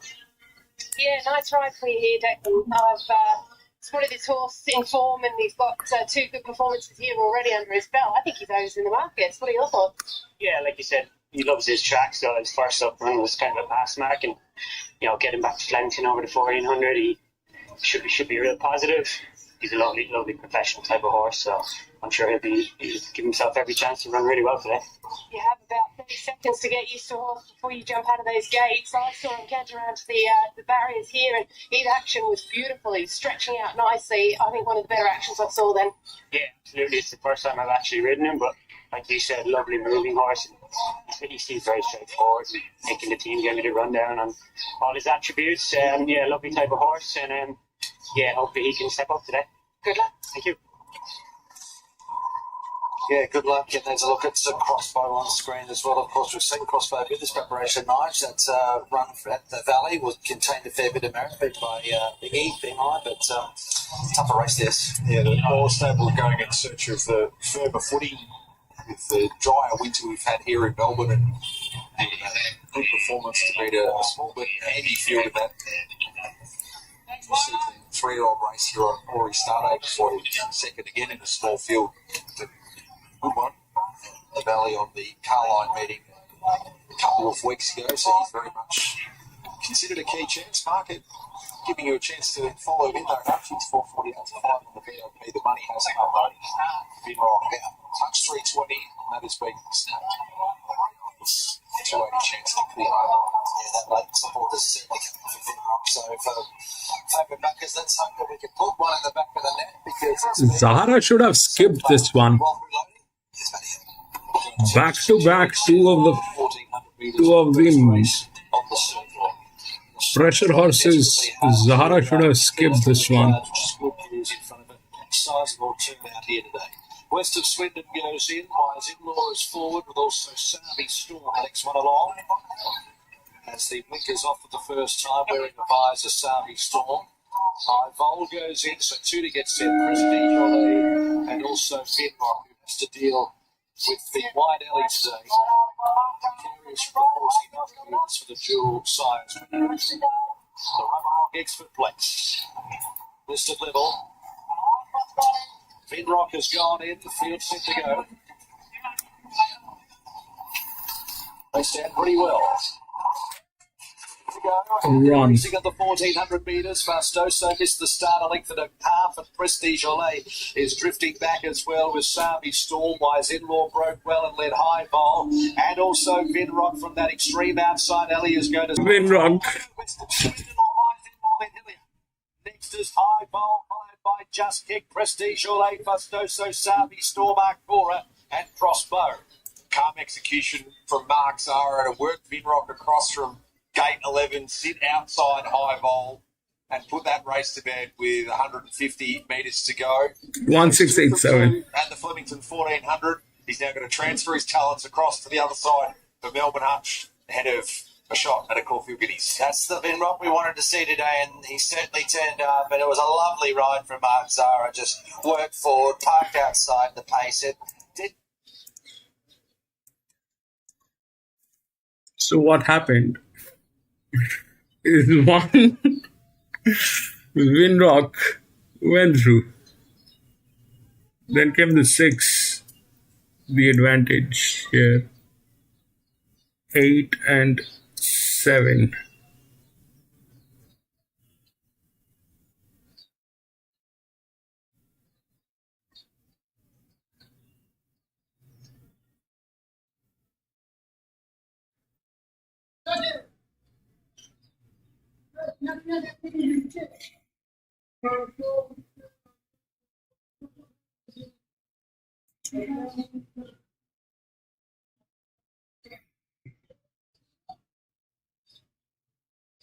One 687. All right, we'll go to the next 4.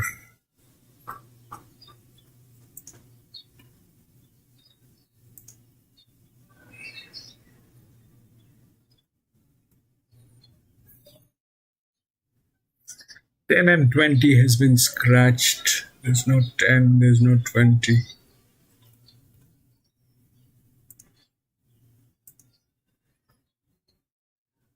2, 4, 12 and 19.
1,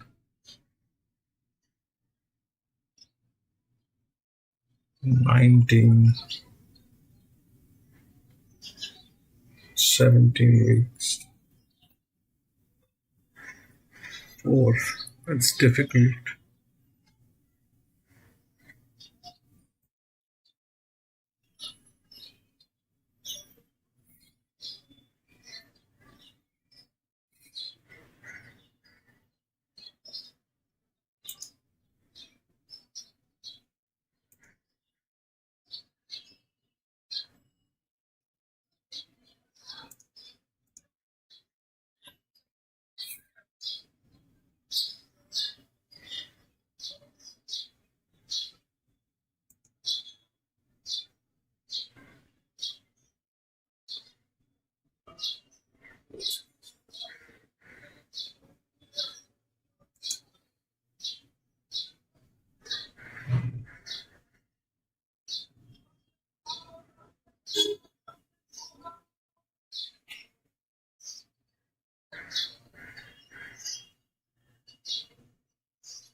Weeks.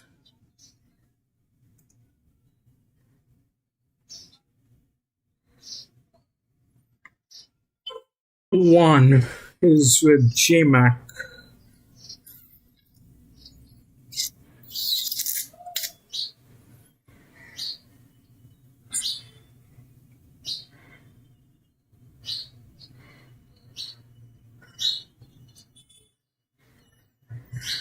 Seven is 4 weeks. This one is 21. These two are very difficult to actually get in. They're -4. So out here, if we look at what's going on, the 5 is with 66, but there is some problems. The problem is this, that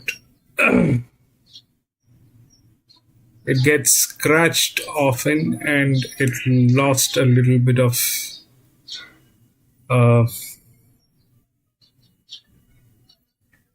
but that's 18 weeks. That is also 18 weeks. Oh, 1 probably is neutral, going to run neutral. Neutral.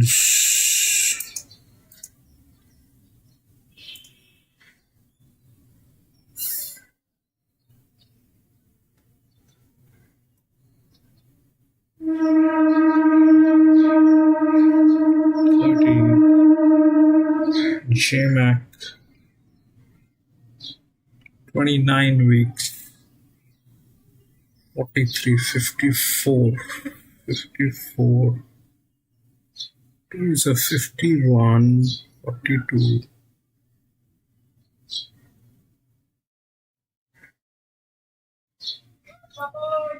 36, 93, 70. 16. 37. 17.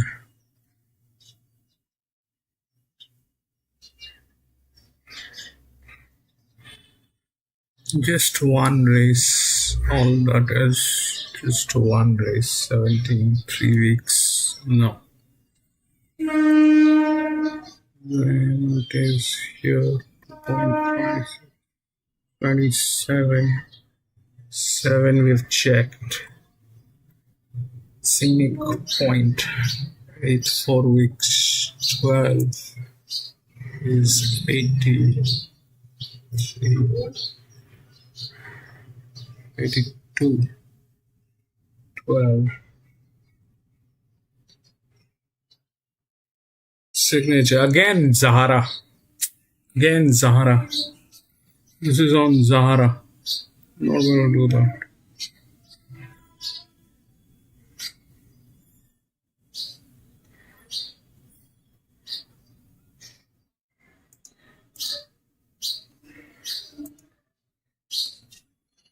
Let's see what they have to speak about one. The one is okay, so I'll tell you what's going on with one. One is being written by JMac. And 16.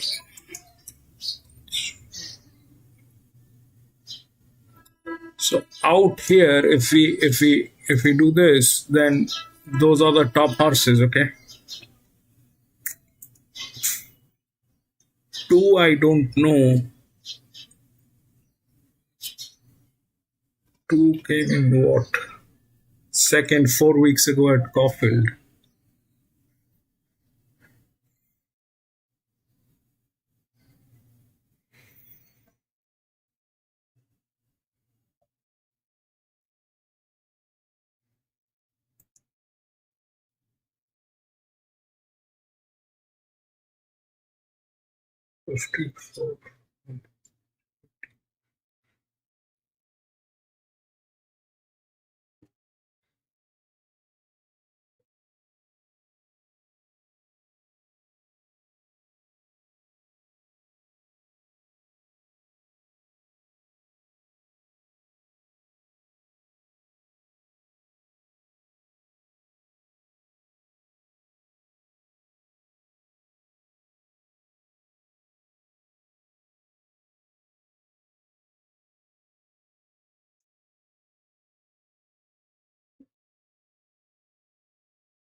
There's some problem with both of these two horses. Some problem. 2 and 4. I don't know why it is getting like that. This is over expectation. 12 is again, it's the same thing. Zahara is on that. I don't know if that'll make sense. Zahara is going to be writing that. The one is a check. Let's see what they have to speak about. One.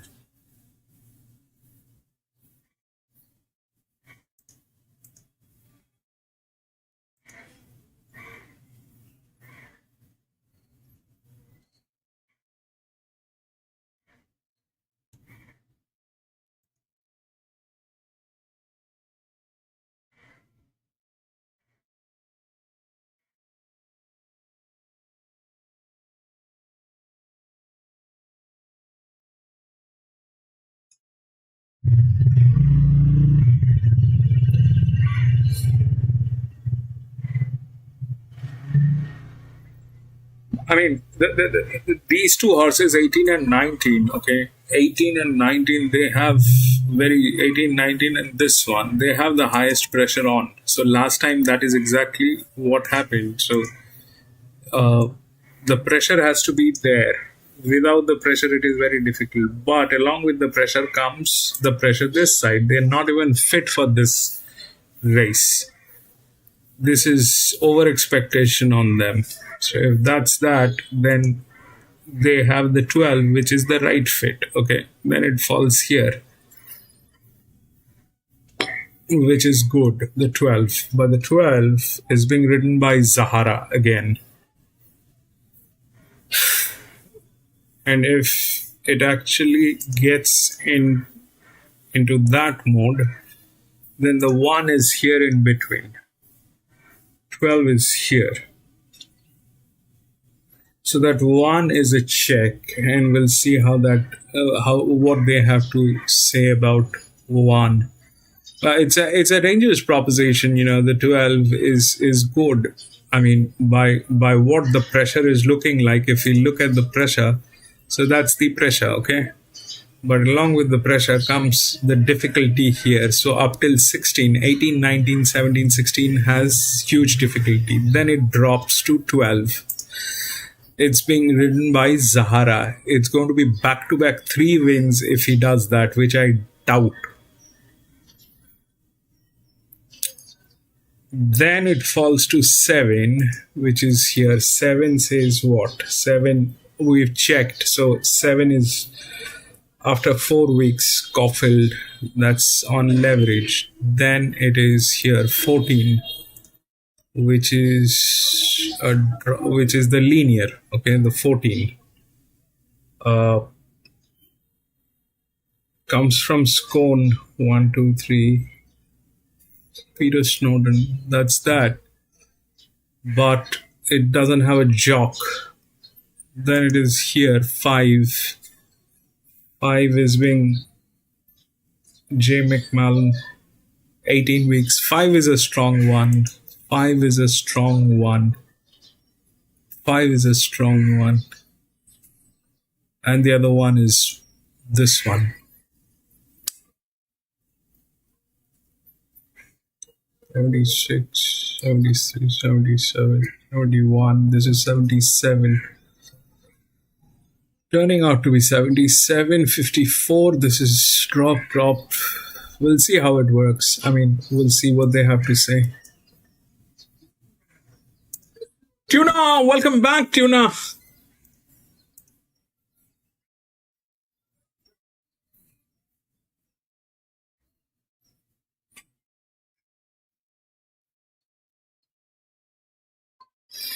The 1 will be too far back, cannot make up the ground. What's wrong with 14? 14 is difficult. It is like this one. You see, this is the difficulty of the race. All right, the DICR is the difficulty. So here, you see that the 12 was the linear. You see the difficulty is -5. Okay. What went through is the lowest difficulty, which is here, 1. Here, that's the same thing with this one, the 14. That's the difficulty level, all right? That is the difficulty level for the horse. It's basically not of this particular class. That's what I mean, okay? It's basically of not this particular class. It is going to be somewhere here. Now, that's why I am saying it is probably this. Since JMac is riding, there's a little hope on this. The 2 is the favorite. Good enough. The 2 is not bad. But if we do the maths, then 1 stands out. Okay? If you do the maths, then 1 stands out. The 4 is 12, which is that. The other one is the 5. The 5 is a good one. The 5 is definitely a good one. But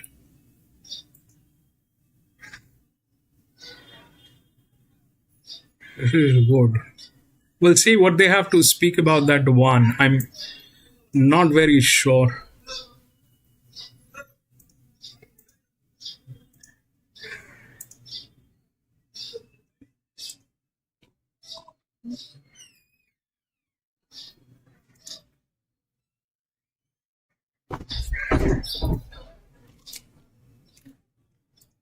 Punters, let's get back on track. Back to the 1100 metres we go down the straight. Oh, what a cracking race this is. And we've got My Gladiola and holding on a favourite at this stage at $5 in Karuna was fantastic winning the champions on debut. She's back, first up. Into 550's been a good push from $8.50 since we opened.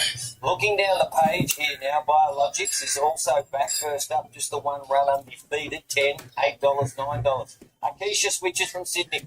Who did Akeisha beat on the debut? A horse called B, who went on to win at Group 3 level. $16, $8.50, $11. Outside of that, there's been a little bit of speaking for Hyperion Dream and a couple of others. Once again, punters, get on your sports bet app, same race multi. Plenty of value to get involved in. How many costing you? For free and confidential support, call the 1-800 number or visit the website. This mountain yard is brought to you by the Pinnacles. Sun Beaches Group 1 Racing. The ultimate working holiday. Porter Kelly style 7 for 1. 7. Marketed in 1975 as a filly. Some of these will be hoping to follow in her footsteps half a century on the Capdol teams.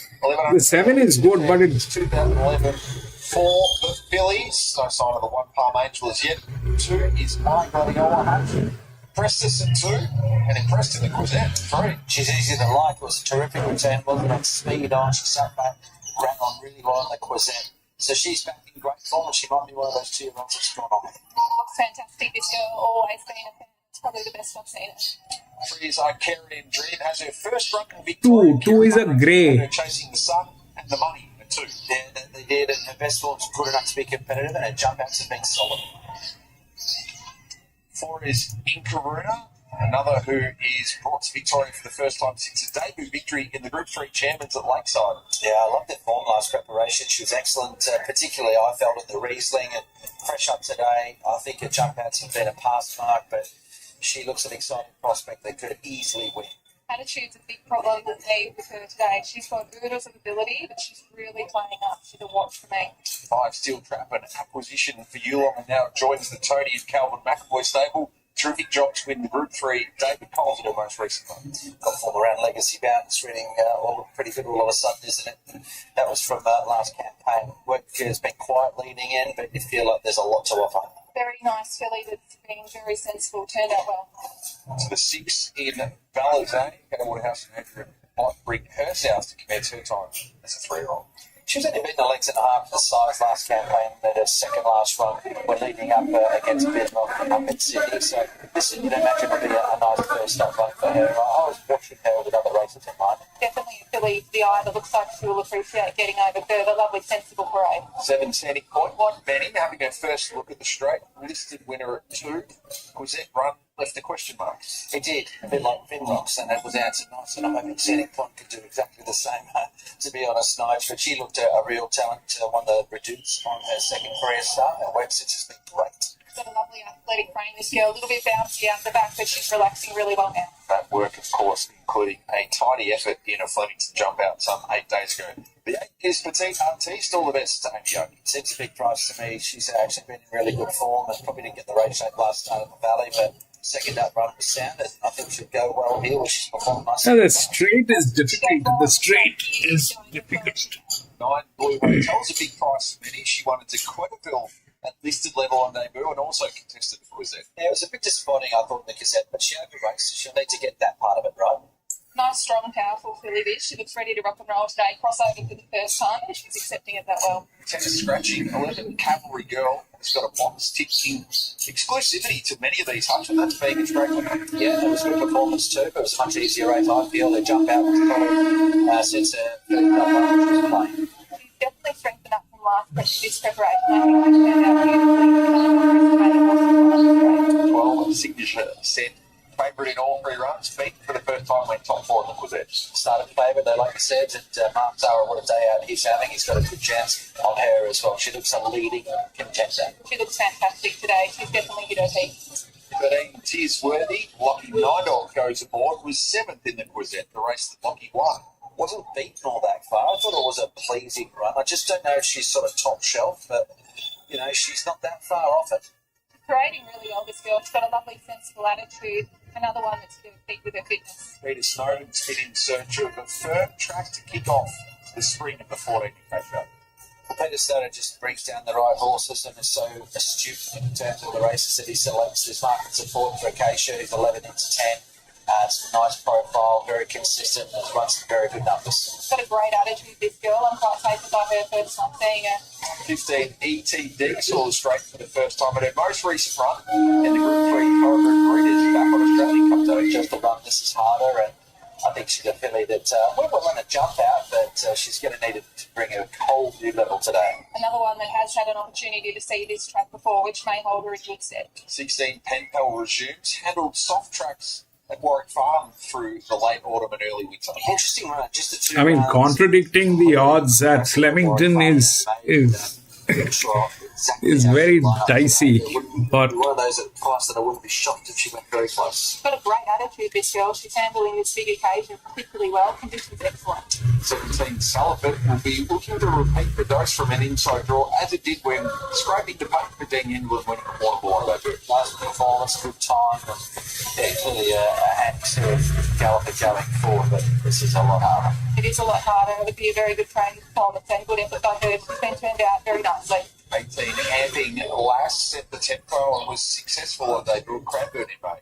I thought it was a nice performance today, to getting completely carried away and put her away after that. They brought her back. Jump outs have been okay. I preferred others. Just another one. She's just starting to feel the atmosphere a little bit. Just getting a little bit on toes at the moment, but within normal limits. 19 Biologics was an excellent debut victory at Pakenham in mid-May. As we often see with those mates at Pakenham, probably a little earlier in the year, but she ran a very good time and she looks very exciting. So it's hard to know where the ceiling will be, but the market's saying she's here to play. She's been very well respected, and I wouldn't put it past her. Beautiful, strong filly. This got a really powerful hind quarter on her. Plenty of substance. Probably identifies more like a colt in the way that she's built here. James McDonald takes the ride on the One Palm Angel. Ethan Brown, who's in Sydney today, was the rider for all 4 runs. It culminated in Blue Diamond and featured a win in the Group 2 Prelude. I thought she seemed a big price. I mean, she didn't do too much wrong in that first preparation. And, you know, when she was beaten, she usually had genuine excuses. So I like J Mac on board, and I'm giving her the 4 is good. She's got a great attitude. I mean, this girl, she always has. Her quote still has. It's a difficult proposition, Araman. None of these horses have the pressure. It'll have to. A $14 chance winning it 12 months ago. It'll be tricky. None of these horses, the 4, the 2, the 1, they don't have the wind pressure on them. So with no sort of she's an artist style presence here, Hutch, certainly a more opening betting proposition. Hence, you're honing in on Sandy Point. 19 looks nice, but there's something that we discussed about 19. The 19 is 17 weeks. It's not just one race, 19, and it's difficult. It's -4. I mean, it can go wrong, and it can go wrong in multiple levels. It can go wrong. Because the ones that we are all talking about, those things do not have the pressure on them. The 12, Zahara is getting tailed. There is a look at Signature Centre on the way down the start, looking the part. Very impressive with those first couple of runs. And I thought excuses on the last outing as well. Well supported in the market is My Gladiola, trained by John McCardle. It's back to have a chat today. Thanks for your time, John. My Gladiola. I thought it's the best I've ever seen her. Are you as happy with her as I am? Yeah, well, she's in good order. She did get a little bit up and about when she first got here, but she's never been here before. Barrier 18, first couple of races they have looked to be sort of more middle to the inside, so it may be a bit of a traction, but hopefully Jamie knows her well. We'll be able to just get the back of something and produce her weight. Hopefully she's strong. How's her work been between runs? Yeah, look, she had that trial at Caulfield and she galloped on Tuesday morning. She was very strong, so works good. She seems to be in good order. We just hope the track plays our way. Good luck, John. Thank you. Okay, you're holding on to favouritism here, Johnny, and my Gladiola. And geez, there's a good spread of money here. It is an open race here, punters. It smells like a blowout when we got $5 the field here. Now, Signature Scent replaces in Karuna, $6, $6.50. Where's the value here? Okay, Biologics is at $10, into 9, back out to $10. Now, the bench backed at a price number 14, Acacia from Sydney, 16 to 11. Really firm money for that runner. And I can tell you outside of that, number 6, Belazane, 35 to 21, and 3, Icarian Dream, 31 to 26. The 14 is the linear. What? $4.80. Get your bets on. What's gambling really costing you? For confidential support, call the 1-800 number or visit the website. Tony and Calvin McAvoy have steel trapped for the very first time in the bottle green and white of Yulong tackling the Capdol teams. Tony, good to see you. What's the sort of transfer of knowledge been like after this horse put in such a good first couple of preparations for South Australian trainers Dan Clark and Kobe McGilvray? Yeah, look, my team were really watching it closely, and Calvin and Ryan loved this filly, and Cal kept talking to Jamie Mellum about how good she is, and then he reached out to see if she could be purchased, and that's how she came about. And thankfully, Yulong came on board and wanted to be part of the filly. And her form's really solid, and Frank here by race 2 today.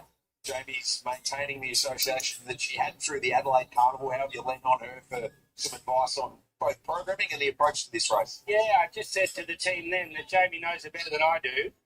We like what we've seen, and so I've left it to Jamie.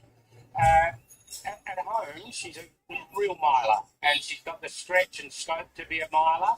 And Jamie said that riding her, she feels that way as well, but you put her in a race and she's got a lot more speed. So that's why we're comfortable to have her in this race today. Do you anticipate that means she'd be restricted to sprint trips through this spring, or are you going to be quite open-minded? So the plan is to run here. We'll go to the Guineas Prelude and then to the Guineas. That's our plan. We're hoping the filly will agree with it. With that as a plan and a longer-range target, where do you think she's in the mix of this race? Oh, look, she's definitely up to this race. Her form's really strong, and I think she's definitely black type.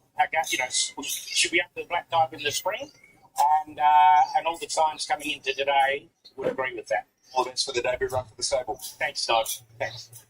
Yeah, she certainly looks a nice prospect, and those sentiments can be echoed by several fillies in this lineup. There's a lot of nice stock here, Amy. Oh, there certainly is. When we were doing the nominations, we earmarked this race a little while ago. Thought it's a nice race for our girl, and then you hear every trainer in Australia saying the same thing, and big field, even trying to find riders.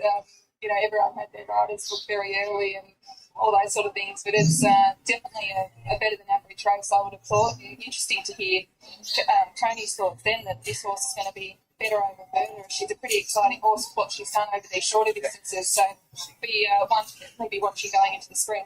I know what you had on top from the yard, but was there a filly out there that you thought, wow, you are a nice type? Was there something that really stood out? Most of the field, yeah. to be fair. No, there's a lot of horses I've had the benefit of seeing these 2-year-olds and progressing. It's been a pleasure to be doing this job for a little while now and seeing the natural progression that these horses take. Signature Scent, she was my pick of the yard. I thought she's just a really lovely horse. But Tenpal seeing her for the first time, it was a bit great for her. She has to run here in a lot tougher opposition to what she has been, and on top of the ground, Biologics is a beautiful quality start too. But better than average race, I would have thought behind. Yeah, big field. Anyway, they're well through loaded. The Capdol T for 2025 is not far from getting underway. Let's go to the festive businessman off the course. Coming forward is Cavalry Girl over, so we've got 5, in fact, by the looks of it over there to join the line. Signature Scent $7.50. $6 is being supported here on VOP, and a black distinguishing cap board by Mark Zara. Petita T's going in. Now the next one along, here's Acacia. Winning form behind her earlier in her preparation, goes towards an outside alley. Belazane goes in. So they're moving up relatively swiftly down there as Happy Glass is the next one forward. Happy Glass goes in by Gladiola and also Signature Scent. to take 2 outside scores to complete it. Mike Ladiola second up with Jamie Mott's signature sets, encouraged by attendance at the clerk of the course. She's a little bit fizzed up, signature set. She doesn't want to move at the moment, so jockey Mark Zara dismounts. She's opening form already today. So between all of them, they're trying to encourage signature set forward. In the meantime, Mike Ladiola has got a care in the world, almost having to pick at the grass behind all of the action. Fillies that are right across the track, standing patiently. Tisworthy standing well, with also Inkaruna, who had an attendant with her. Acacia standing well, in barrier number 16. So now they work with signature set. She's about 50% of the way in, and they get her in. So signature set has relented, goes into barrier number 17. And here's Mike Ladiola. Jamie Mott with the game face on, taking the outside. The captain out here to 1100. Looks set to go. Ready to run.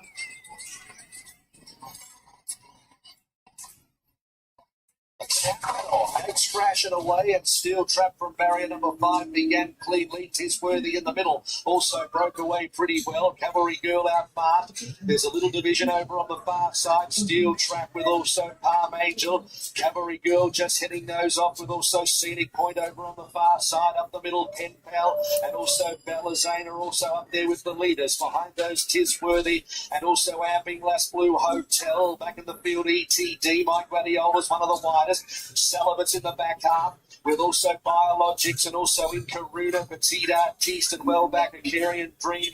And the widest at the moment is Acacia, who's going to try and wind up from there. Cavalry Girl is the leader. 350 metres to go. Cavalry Girl under hands and heels went for home. 2 lengths in front of Signature Sense, chasing that Blue Hotel. Mike Gladiola and Acacia out past the middle.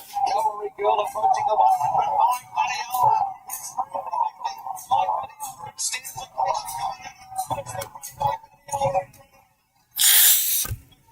2-1. Followed then by Signature Set. Behind the Mycarian Dream and Ambing Lass, and next in the field was Worthy and Palm Angel, Valentine, Blue Hotel, the Scenic Point, and they were followed by Steel Trap. No, 2-14. Behind those horses, ETD, Pen Pella towards the end, Petite Artiste. The one-time Blue Diamond favourite might be still with the best ahead of her. She made a terrific return in the Gazette, and she has handled the straight the first time in magnificent fashion by Gladiola under Jamie Mott. So adds this victory to the Group 3 Blue Diamond preview at her first career start. Terrific run, Acacia. As mentioned pre-race, Peter Snowden had been shopping to find the right conditions for her first run of the spring. It was a terrific outing as well. 2:14 with photos to come.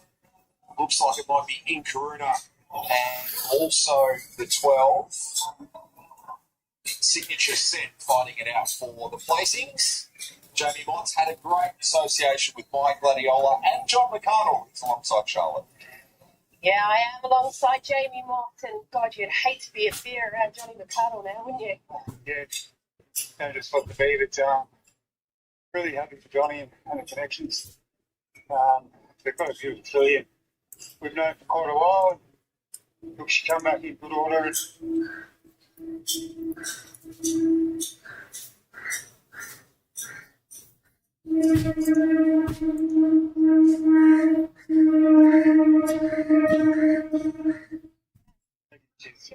Congratulations, well, this is It's unbelievable, really, to support friends for 35 years and continue to try and get winners here from as much again.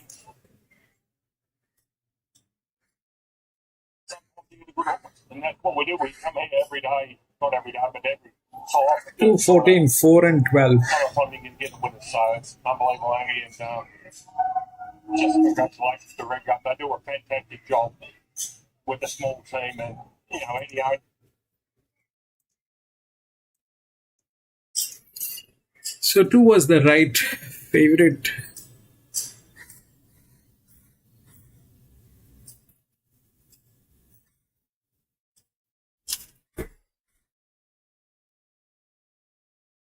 Then came the 14.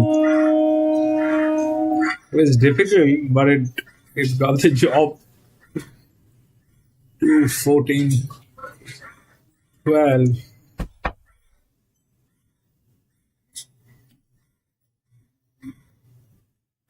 And 4.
Anyway, we'll go to the next. 1400 meter.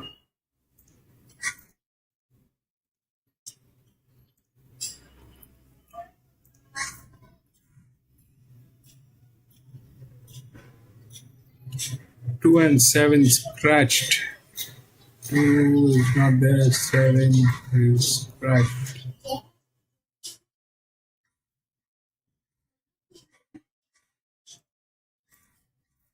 3, 5, 10, 8.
So this is 2 weeks ago.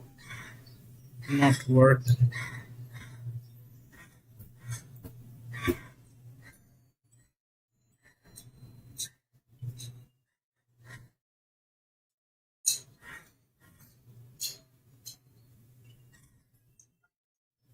$19 doesn't have pressure.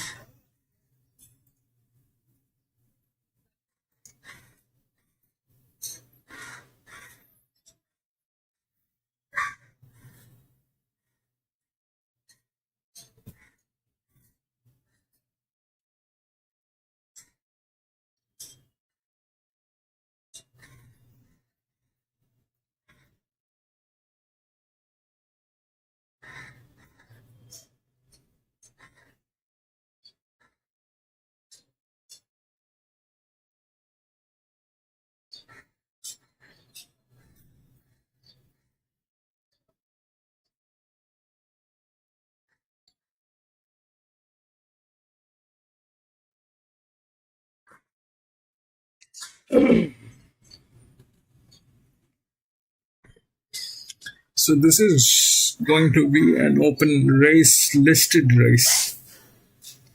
Okay.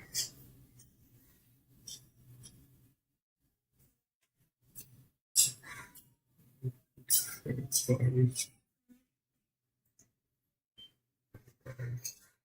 19 weeks.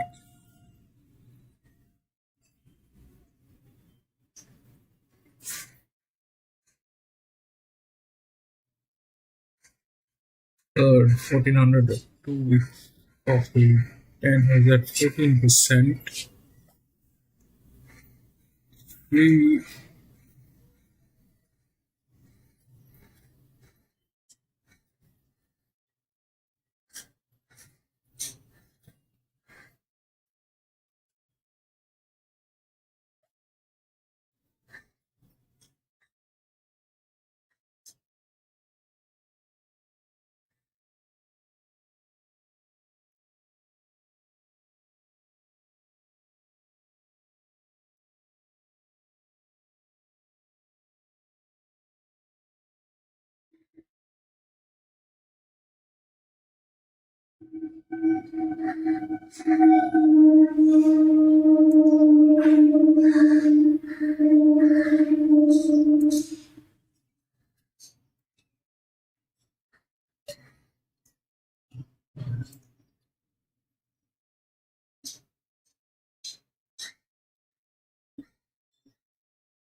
So 4 is a drop in class. Cafe Millennium.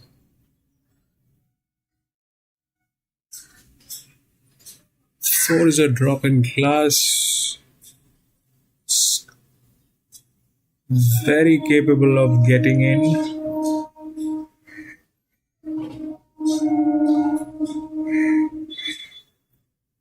$99 at 17. This is $99 at negative 50. 4 is a check. 27.096. 16.19.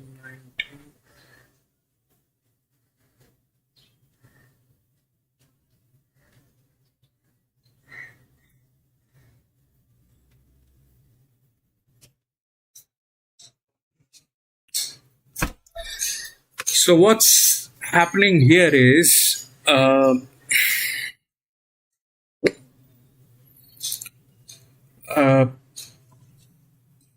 I'll show you something, okay?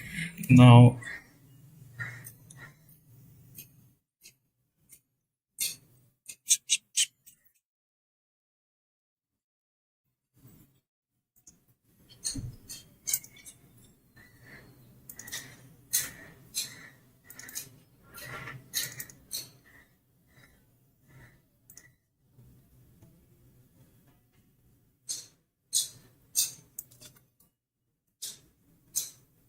so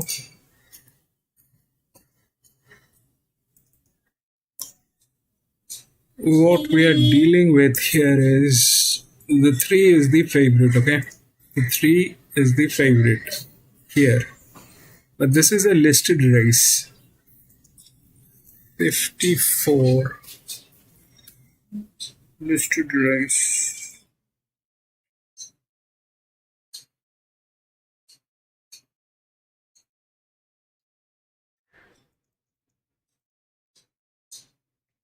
$95, okay? And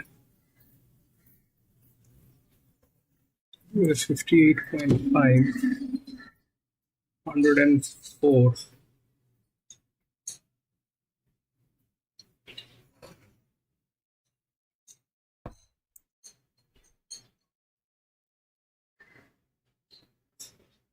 $95.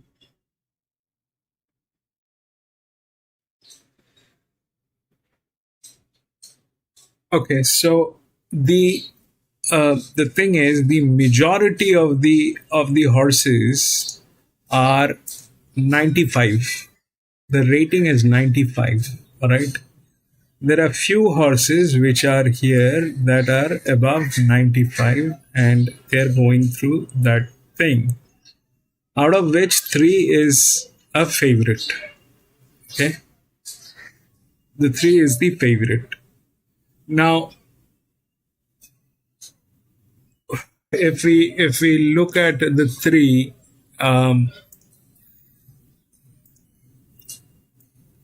if we look at the 3 is transatlantic, came in ninth.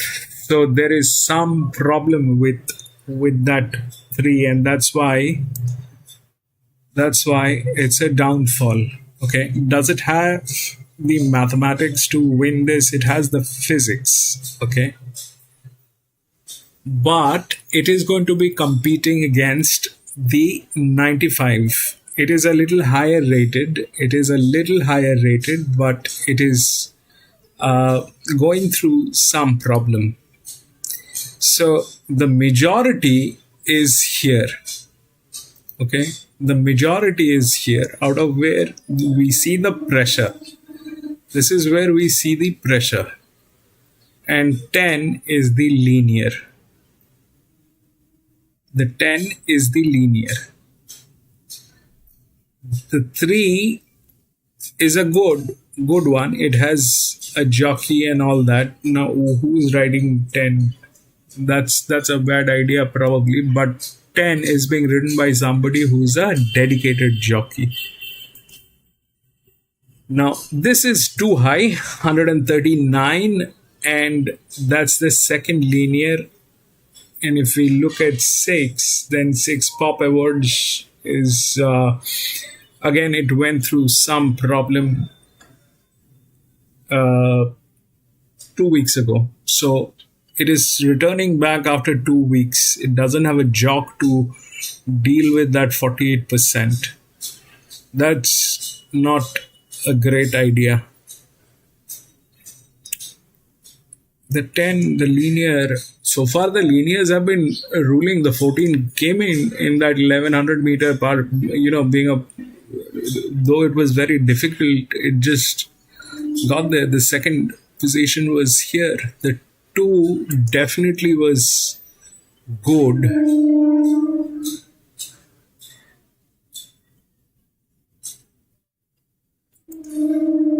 The 10 is the linear, 160, 126. This is 126, 105. So 3 is a downfall, but it is good.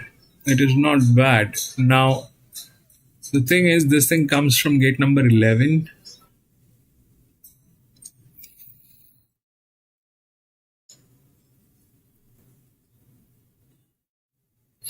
So what is the, I mean, why are these horses here? Is because there is something not right with each and every one of them. So this is a mixed bag.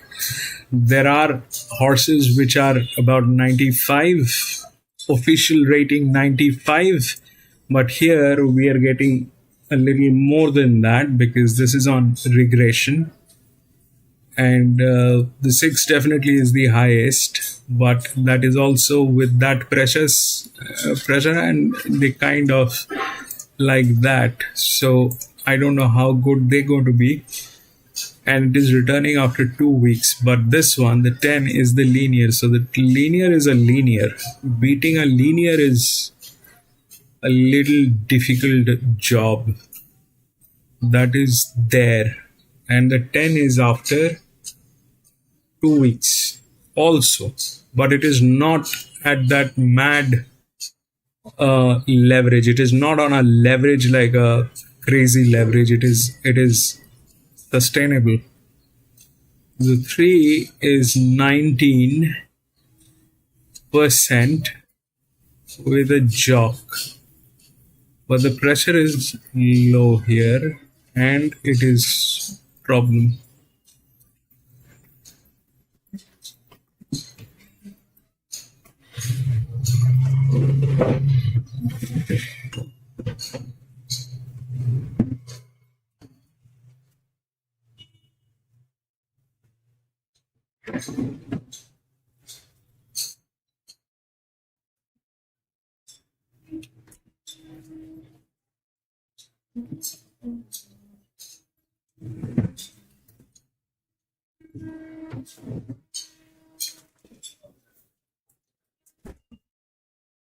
This one is a drop in class. This one is a drop in class.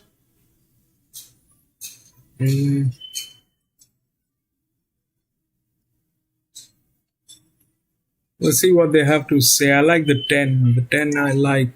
There's no reason not to like the 10. The 10 is good. The 10 is good. This is not right. And here 61. That's the second highest, right? I mean third highest. This is 61. So this is 17. Even if that can be a queen, because these are not, this is the fourth linear. This thing can be a queen, but if there is something that can get in between, then the 4 definitely is one of those, because of the advantage which is there. There are other 99s. This is on pressure. That will not happen. This is a 99 with 50% reduction on that horse. So that's definitely a check which can do a lot of damage, that 4. It's anyway one of those. 416, 65. This is a 465 plus. Well, that's a drop, 465. This is a negative 465. There's a positive 465. There is a negative 465, but it is higher rated. This is lower rated. So yes, this thing has a chance. This thing has a chance. So does the 10, and the 4 is a check. That 4 is quite capable of getting in. We'll see what they have to speak. That 10 and 14. This is too much. This is like 2 weeks, and they kind of not that great. But I definitely like the 10. The 10 is. I mean, this is okay. This is there. Well, we'll see.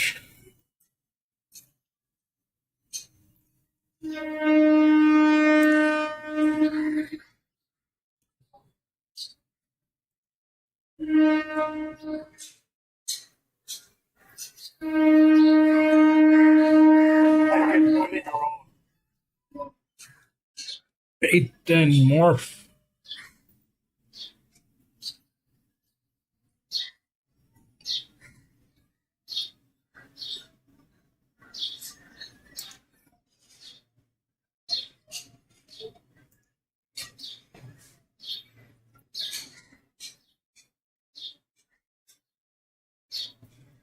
$465.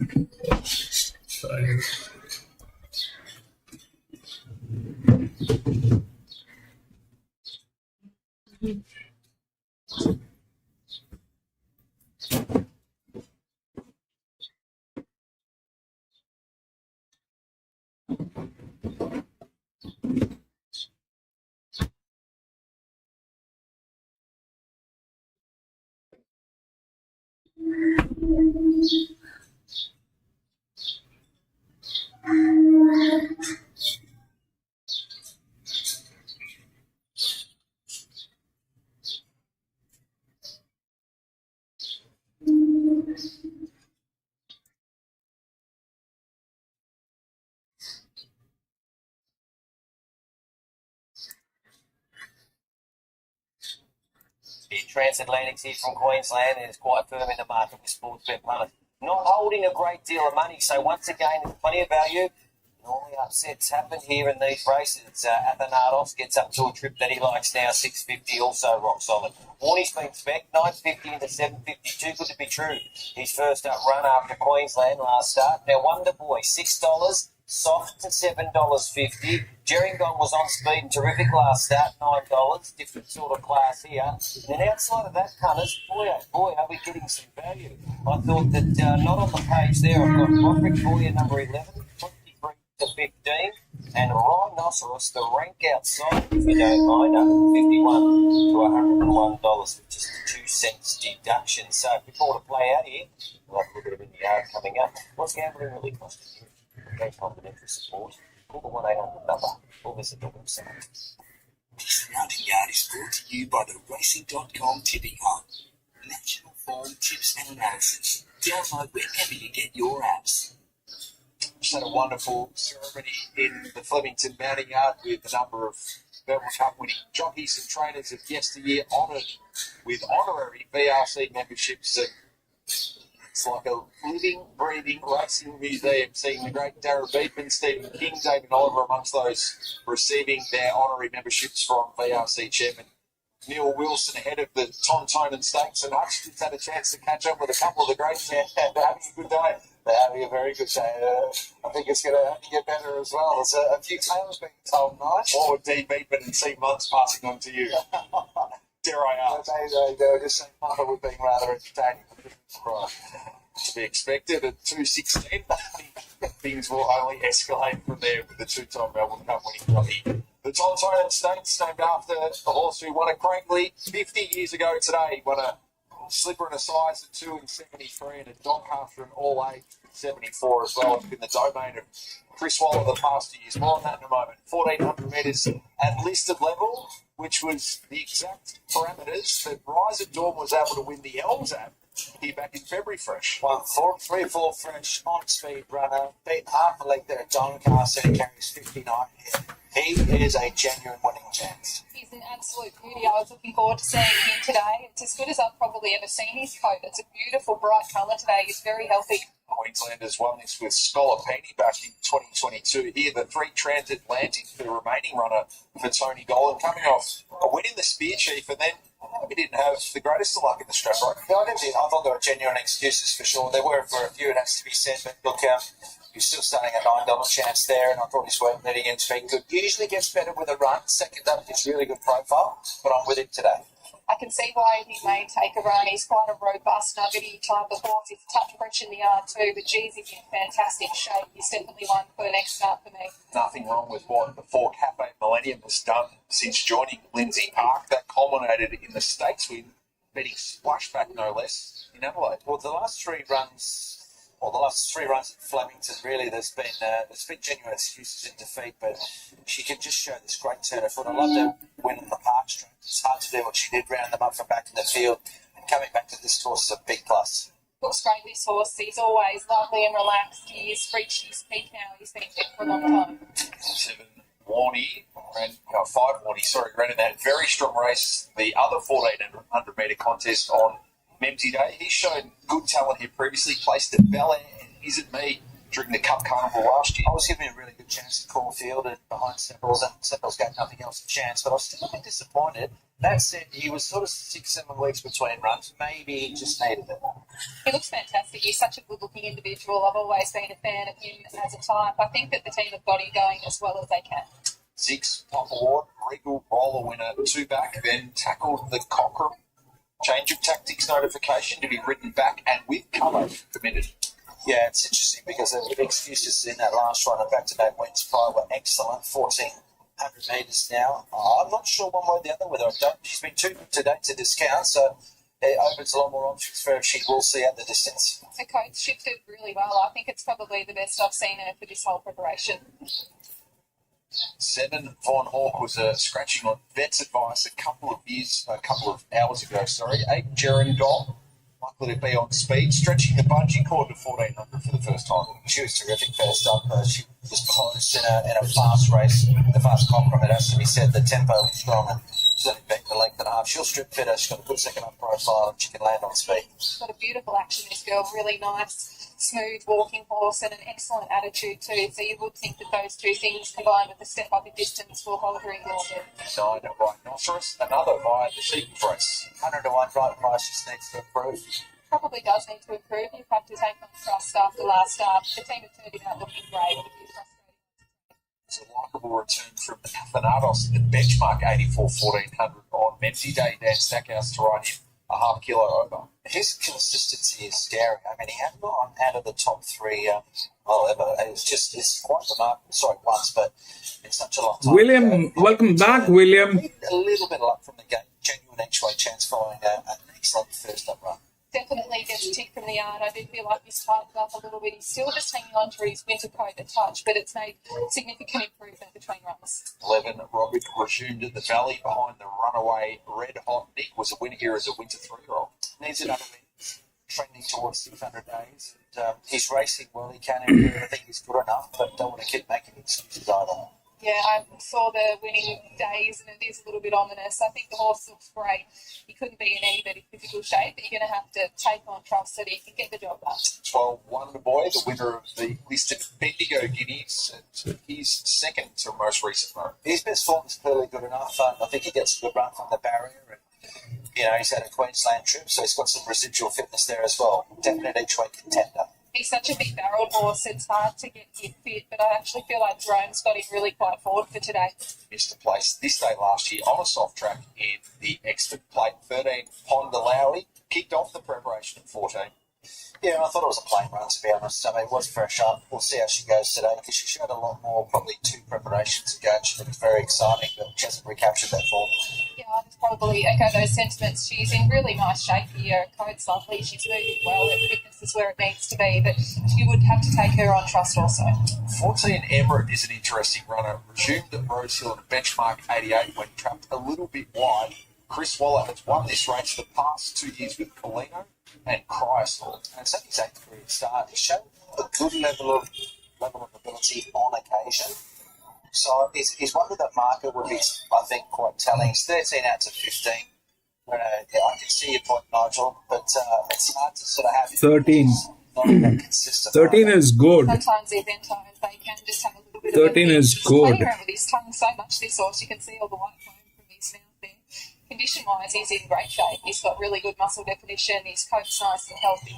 His 5th beat 2.5 lengths in the run to the Rose this day last year. Emirate, as mentioned, it's been a benefit for the Waller stable the last couple of years, a race that Antino was. But I think Gatekeeper, it is about 3 or 10.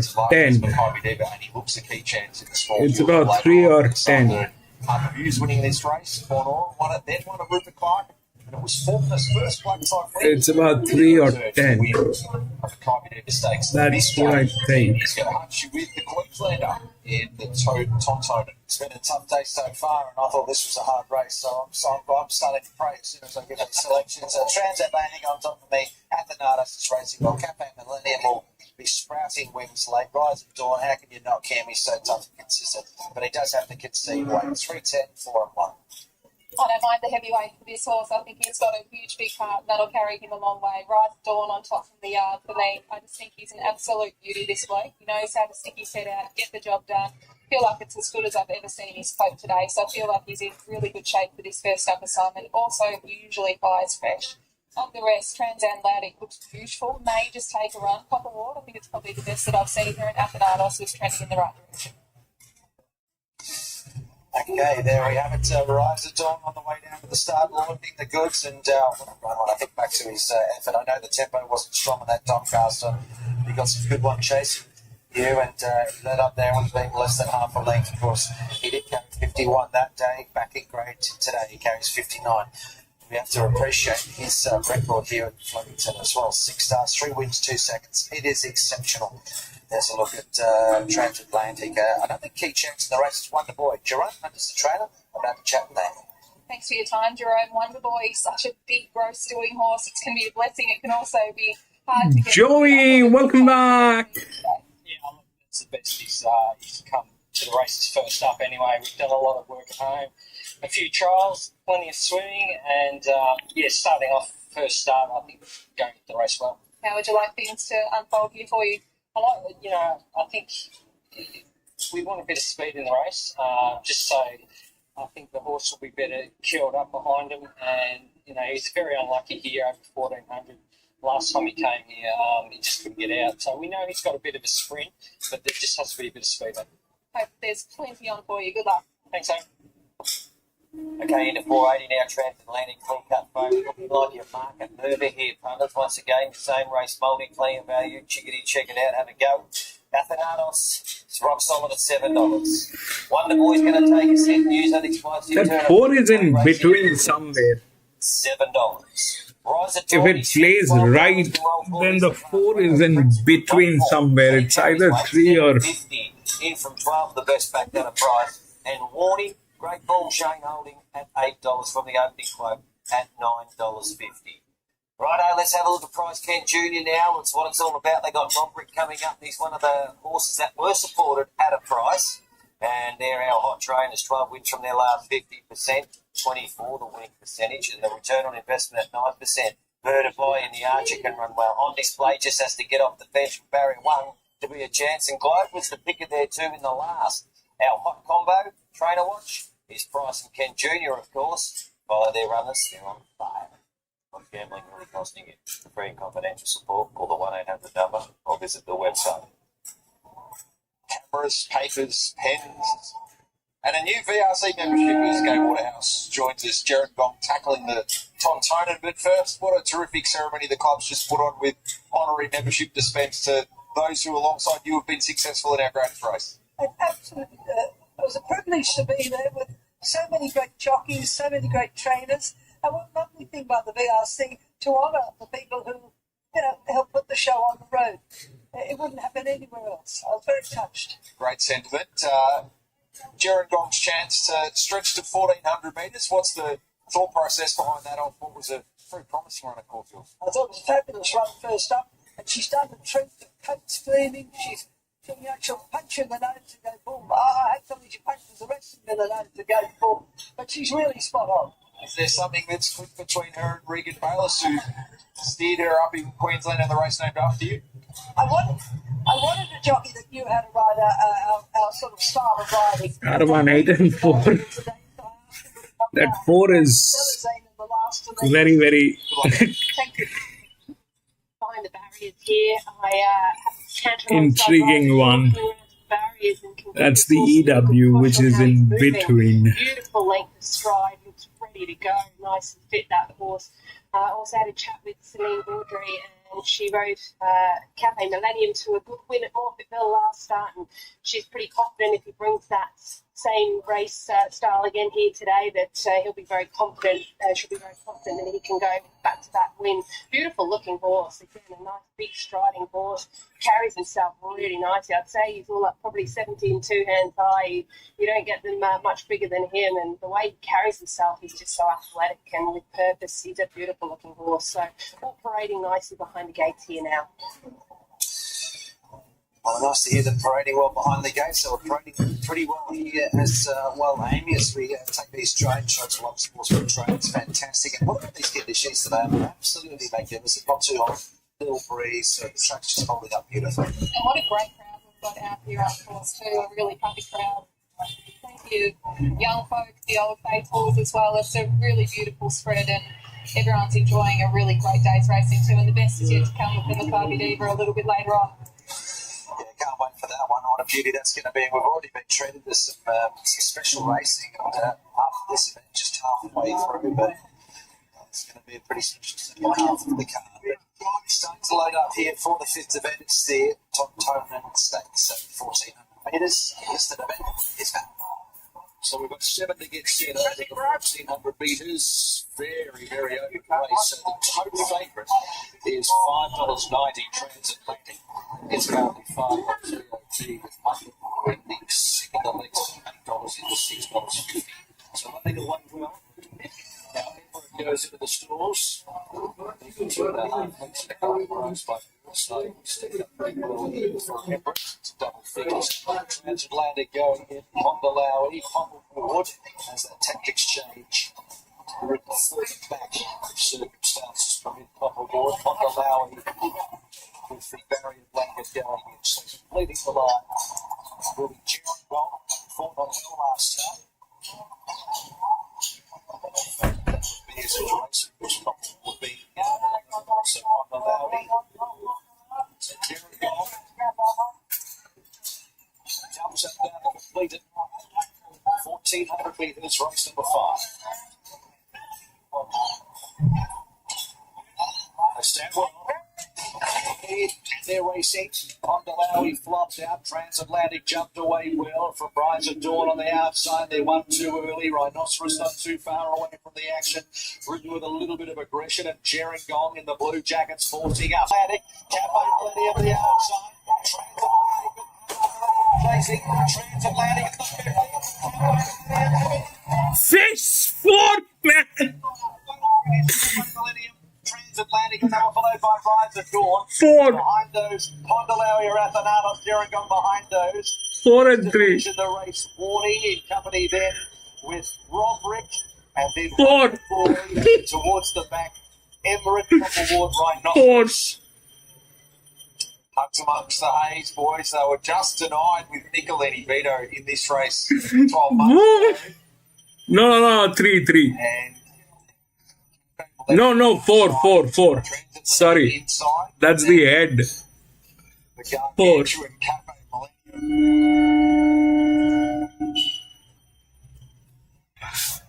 Looks to happen. So, finding it out, we'll wait for the numbers to be confirmed. Cafe Millennium coming off the Leon McDonald victory in Adelaide, seeing off, splashback. That forms Frank ahead of Cranbeck's there, tackling the Group 2 Ledslow later on this afternoon. What a terrific effort the stable have done to bring this guy through. The Melbourne Winter Hudson, his first preparation for the stable. 4-3-1. Yeah, a lovely ride there from Celine Gaudray, wasn't it? Settled back, rounded them up, and brought them home. Let's hear from Celine. Yeah, wow. You had a smile on your face pre-race because of how good this horse looked and felt. So what happened? That 4 was a drop in class. I mean, how will you beat that horse?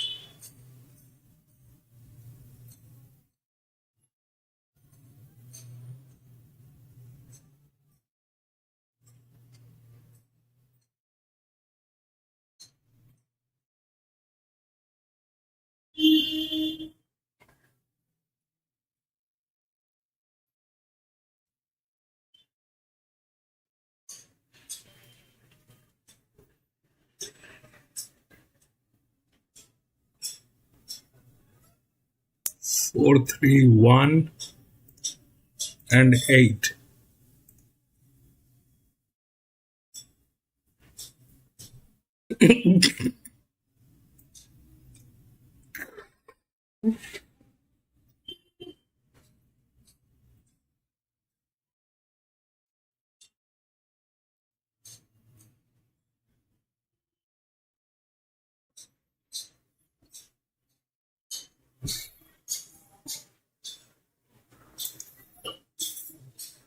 Anyway, that happened. We'll go to the next 1200 meter. We are back again on that particular track.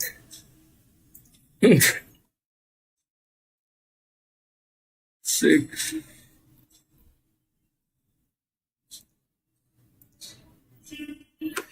4:11:52.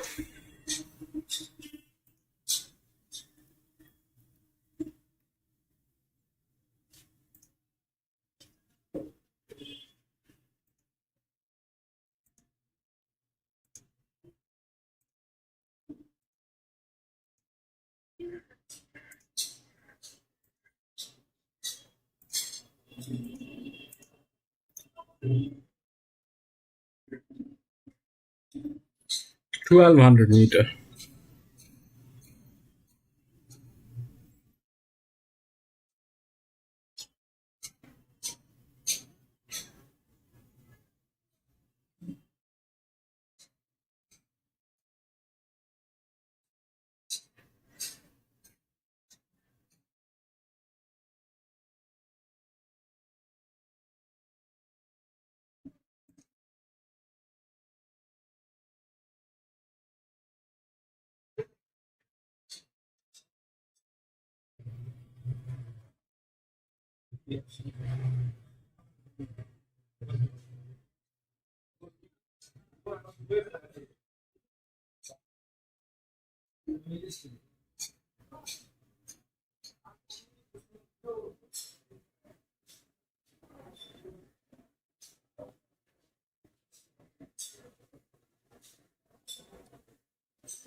What is that one?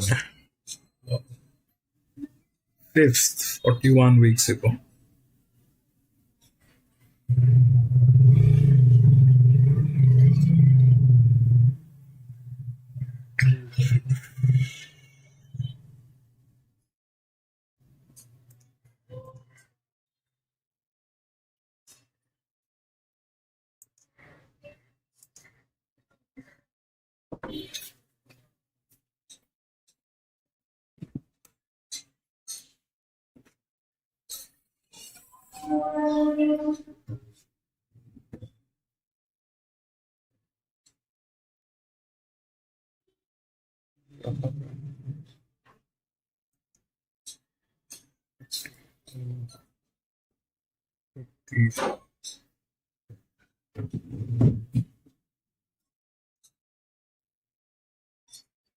So that did not happen there.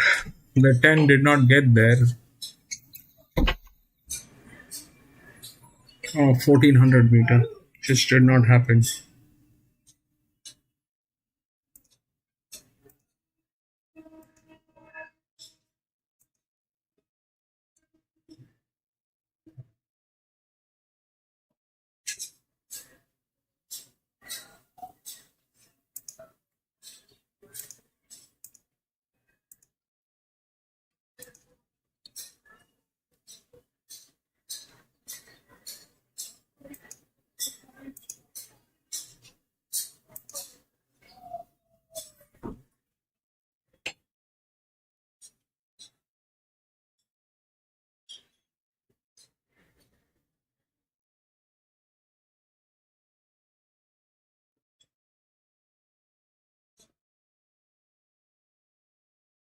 I think the odds are right.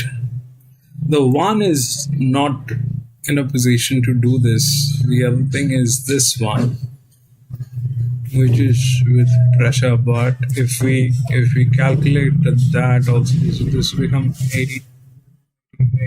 This will become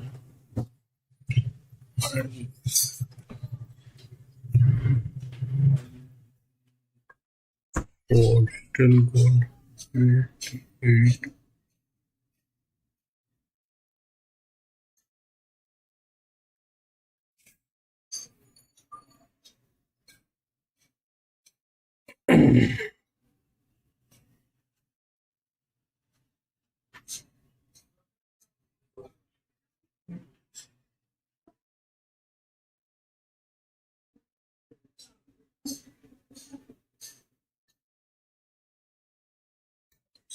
The 3 doesn't have it doesn't matter. The physics will not matter because it's a straight run. So whether they have the physics or not doesn't matter. But yes, the 11 and the 4, they look like are the ones.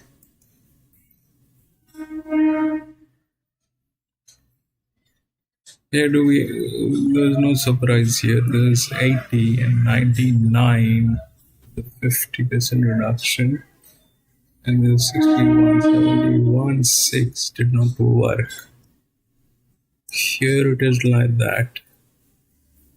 So yeah, it is more or less like that only if the 2 doesn't nail it. If the 2 doesn't nail it, the 2 is going through a bad phase. The 2 is going through a bad phase. If that's that, then the 3 is also not in its best form. And Zahara, how many of them, how will Zahara do this with that kind of a management on that horse? So yeah, the stable 28, 92.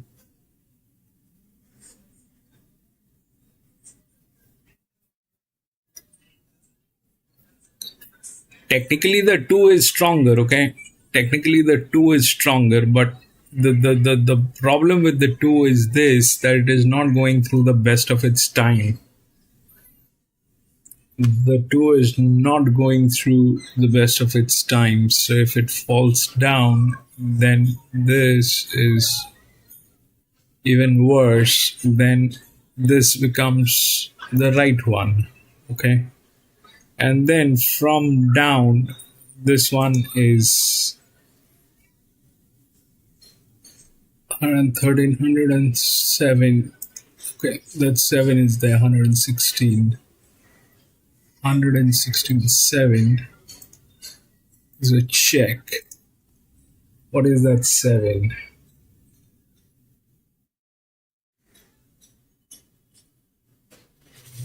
Even that is very unreliable horse. Even this is also very unreliable. But technically they're there.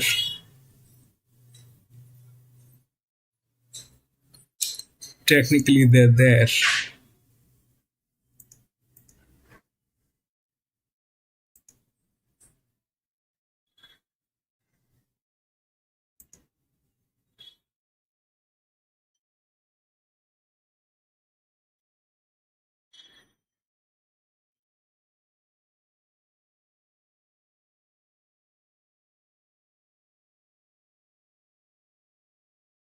But it's over.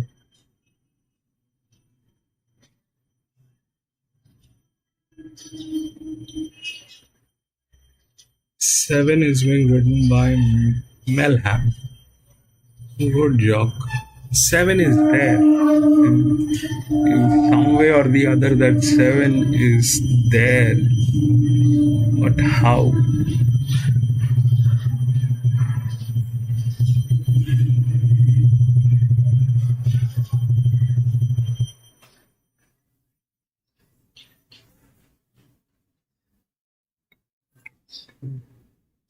So, 11 is going to be racing after 4 weeks. So it's got 4 weeks vacation. It's not a huge pressure it'll take through. But the competition is here. This thing has physics. This thing also has physics. 6 will fail from there. What about this neutrals? This neutral is in 28, 30, 10.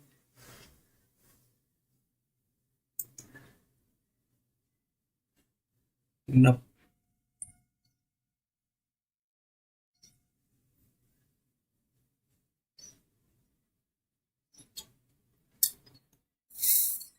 Looks good. I mean, there's not much explanation. I mean, it's the 1200 meter, okay? It's back to the same story of the 1200 meter which we did here. So what happened here is that this is the same track, right? It won through this 42, okay, 51, 42. 51, 42. I had a feeling about this one, but it did not get through, even though J-Mac was riding this. But the 2 actually went through.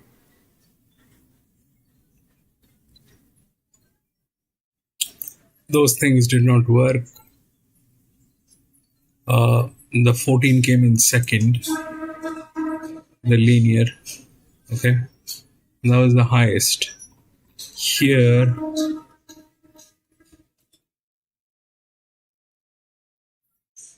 the linear cannot win. It's an 8-year-old gelding. It's going through a very difficult time. The second linear is here, which is 87, still good, 45, 56, but the pressure is higher here with the fourth linear. This one. Fourth linear. Fourth.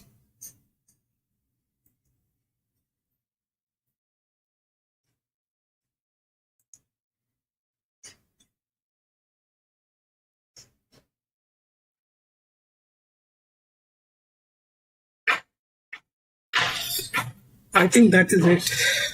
Yeah, I think it's there. I mean, obviously, challenging the odds here at Flemington is a big deal, and we're not trying to do that. We're just trying to figure out if the odds are right, if this thing can work. And that's that.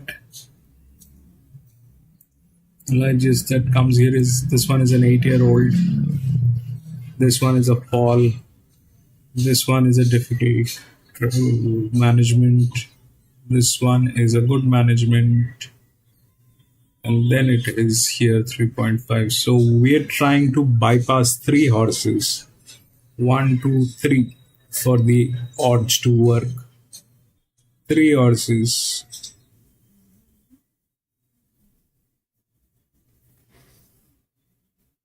And 3 of them, one is an 8-year-old. This one is a fall.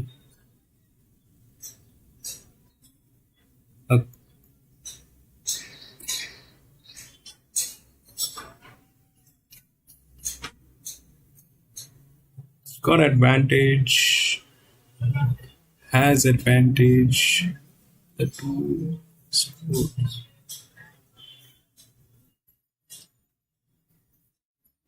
And this one is here.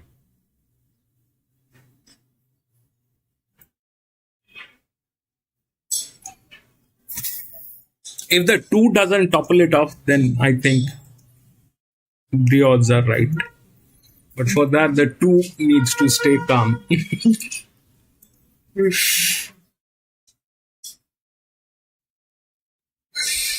12. Man, that 4 was amazing. The 4 was like, I'm here. That 4 was like, I'm here. If the 2 doesn't topple it off, then I think it is all good. We'll see how it works.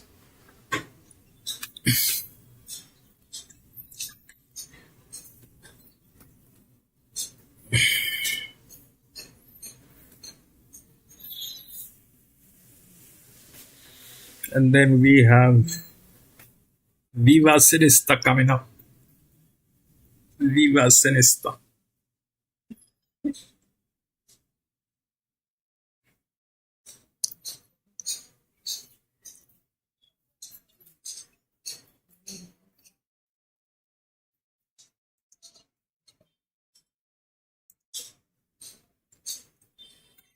This particular straight, this straight at Flemington is the diciest one. This straight is the diciest one.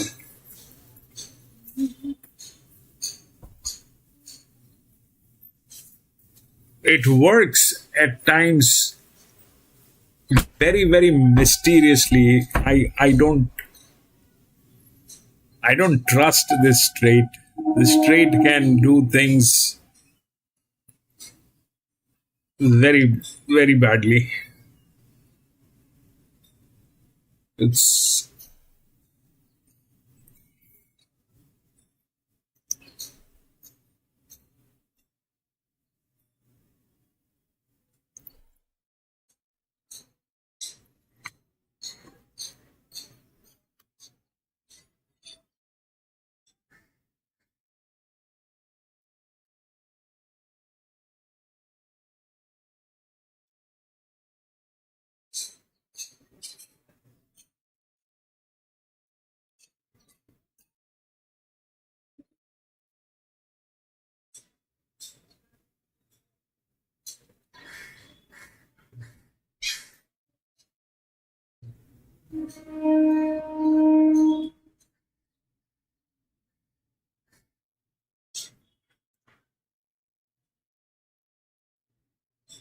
Signia, are the two that are clearly dominating turnover on Sportsbet books. But, so Arkansas hit 450, 370, 330, very popular third up. You know, he's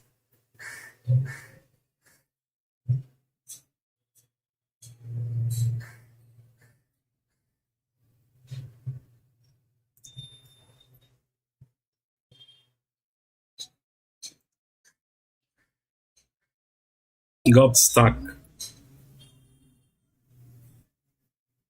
You've got Media World's not hopeless either. You're picking up what I'm putting down, $9. Good spread of money. Thank you, Sportsbet punters. Bit more to play out here in race 6. Let's go the free and confidential support. Call the 1-800 number or visit the website. Just a reminder to punters, this is a World Pool race. So races 6, 7 and 8, which is the Bobby Lewis, the Archer, and also the Makybe Diva Stakes. The World Pool is in operation. Also, we've got the Irish Champion Stakes Day tonight.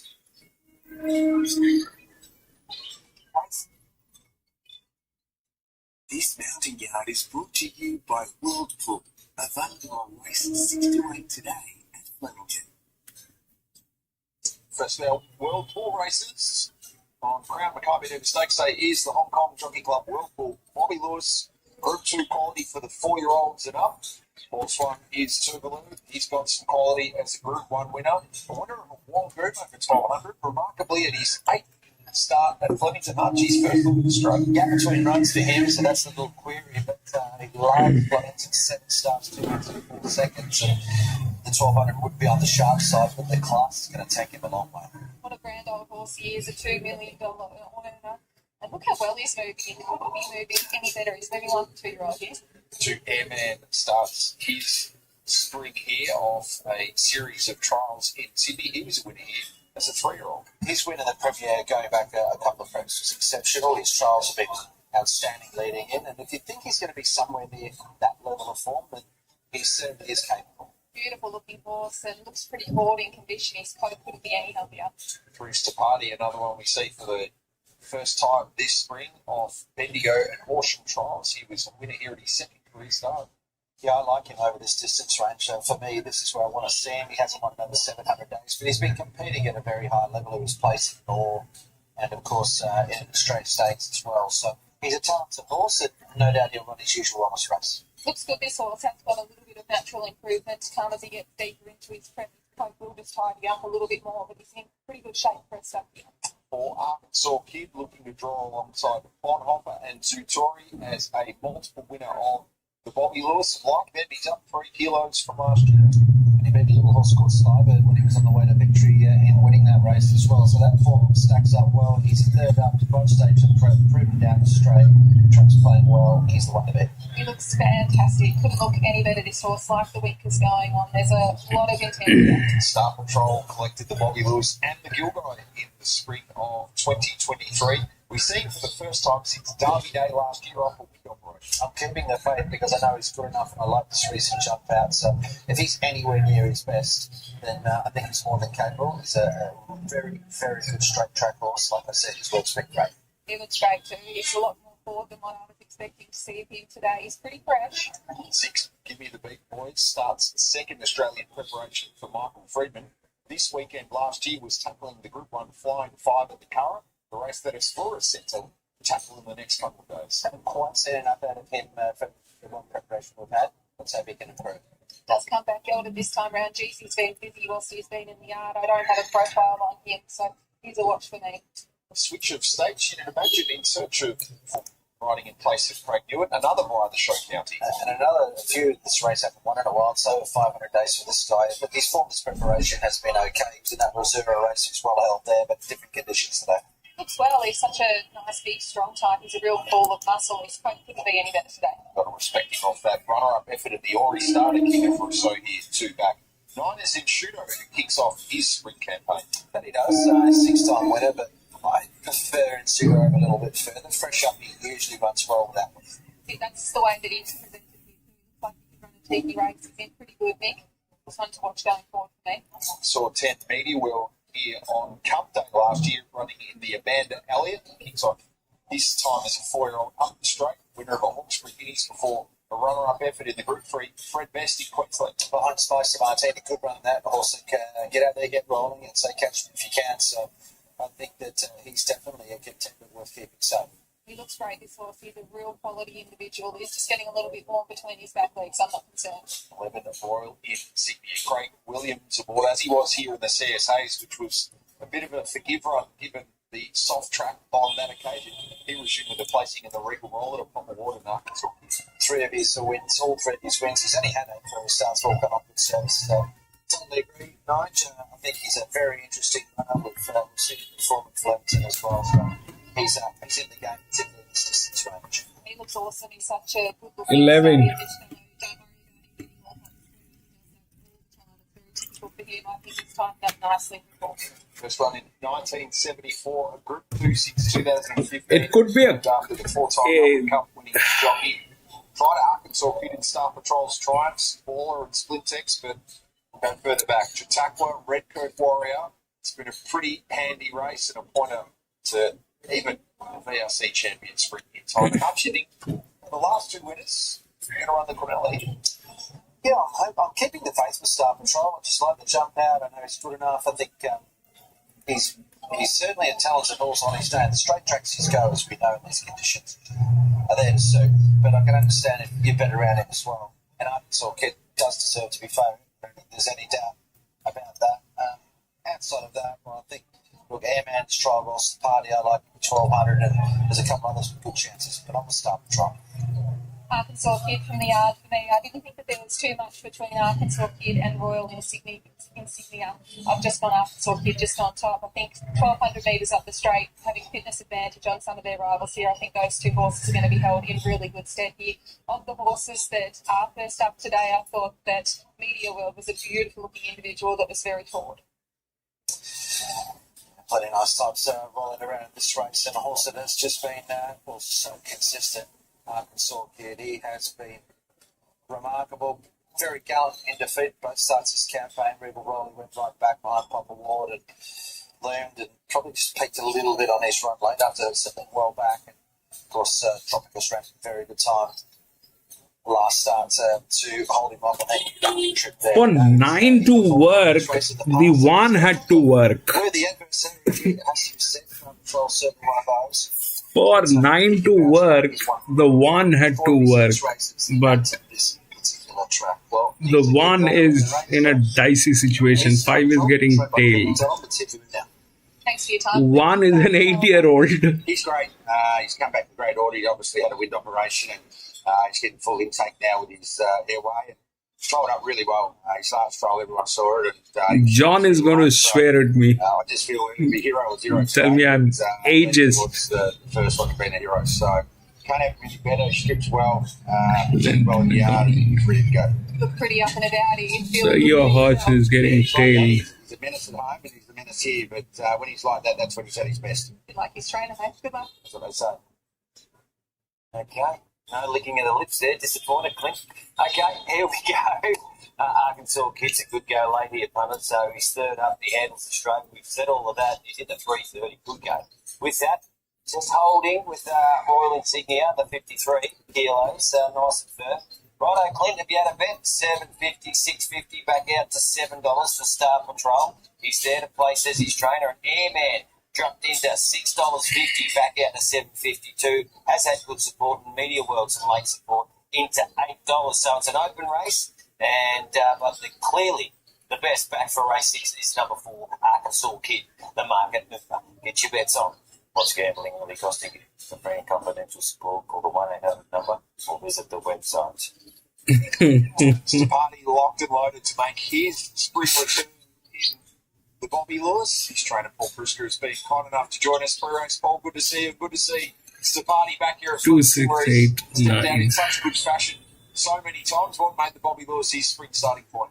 Yeah, good little kick on for him. We had a look at him today. He's done a bit of work. He's still got a fair bit of improvement in him. Anyway, we'll get a look at him. The management of him as his career's lengthening, changing between preps? Yeah, certainly. This is the first time he's had a good spell, so it's quite a different horse this time. A bit bigger and a bit stronger. Anyway, we'll learn as we go. But what we do know is You'll keep together for a fair length of time, and it's a big long prep for us. Mark, can you discuss much in regards to strategy? No, I left it to him. I'd like to see a few runs, so looks like they'll go quick enough, and he'll get to find out. We've been riding him quiet in the trials, so hopefully that happens today. Very good. Thanks. Yeah, it's nice horse, and probably hasn't got the wins alongside of his name that he could have, Stepati, but he's been nothing if not consistent. That is for sure throughout his career. He's always shown good potential. It usually turns up. It's a $1.5 million earner. That's not easy to do, is it? So it's proven over time that he's way better than average. We'd always like to see him get back to his absolute best and reach his full potential, which we've always seen glimpses of. That we have, and it's good to see Star Patrol back at the track from that perspective as well. Good chat with him as well, and interesting comments from him as well. Sort of Bernal Vasquez, like, well, we feel like we've got him going well, but we'll have to wait and see. We can never underestimate when these horses do have a wind operation, and if it's seemingly successful at home, you get horses that are still performing pretty well on half the oxygen that they can have. They come back better and stronger, have full capacity now. He could be one. We do know that he's well and truly good enough, and if he is at his absolute best now with that procedure, well, it could be a pretty, impressive performance here. Archie, you're a real student of history, and you like to touch on what's won these races years gone by. I don't know if this year's quite as strong as other seasons. I mean, we had Skybird run around last year and others, but what's your take on the depth this year compared to others? Well, the look is maybe down the bottom much with those new season 4-year-olds, Media World and Royal Insignia, and whether they can make the progression off the back of a race. Thank you for being here, William. Little bits, and you have a little bit of market support as well as.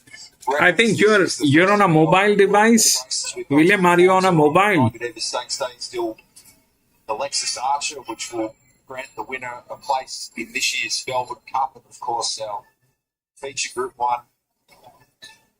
Makybe Diva Stakes to come later on this afternoon. Yes, a field of 6, but what an intrigue comes out. It's going to be Mr. Brightside trying to become the first 3-time winner of the race. There's Sestina, a beaten favourite in it last year, albeit in very, very different conditions to what we encounter this afternoon at Flemington.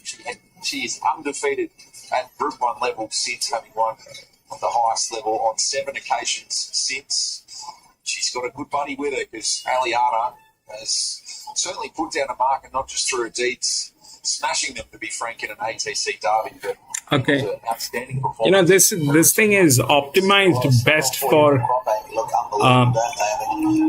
TV, I think, then desktop. When you got a top tier like that, it's the next tier that this thing is best optimized for a TV and then for a desktop. So is at the box.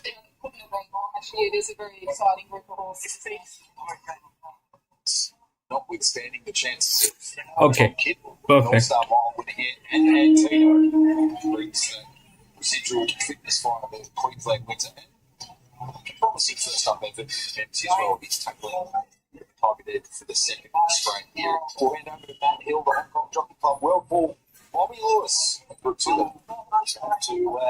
Your thoughts there, Nigel? Interesting to see if there is a pattern change here with Media World of Royal Insignia to those over 4-year-old years now, up against horses such as Arkansas Kid last year at Star Patrol, who won this race 2 years ago. So 3 or 4 to come along at the top of the famous straight 6 here, 2 the loo away from the other runners. Star Patrol, who got up to 7.5 on VOP, back into 7. Most of my viewers they watch it on TV, so this thing is optimized, and I'm so grateful to them that they do that. Thank you for putting me on TV. They're set for the Bobby Lewis. Run, baby. Insignia from barrier number 3 away evenly. Cornisha past the middle began fast, with also Give Me the Beat Boy. Star Patrol isn't too far away. And over on the far side, Media World is showing lick also. Media World led Star Patrol, Corniche, Give Me the Beat Boys. Arkansas Kid behind those in the white cap. They were followed by Party, and then came Airman Wider with Bandy's Boy. Between horses in Shuto, well back Royal Insignia, Tuvalu last of the group. Star Patrol as they reached the 700 metres, and Media World. A length and a quarter, Give Me the Beat Boys, Corniche. And then came Arkansas Kid, Airman Party.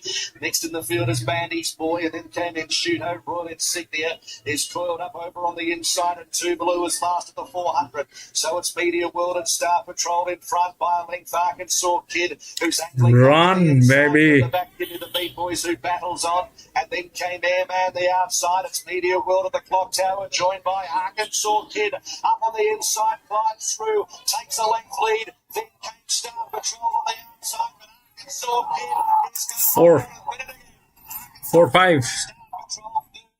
Insignia, Prominent, Media World and Airman there also. Then came Give Me the Beat Boys to Party and Shuto, Corniche, Bandy's Boy and Tuvalu. Arkansas Kid puts his name alongside Bonhoeffer and Zuturi as a multiple winner of the Bobby Lewis. They went up 3 kilograms year on year. He had to carry 3.5 compared to what he did in 2024. But a similar scenario. He was very well backed across the World Pool and the VOP. And Hutch, as he predicted pre-race, the winners of the last two, 1-2. Too good. And it did not have a competition as such. I'll show you.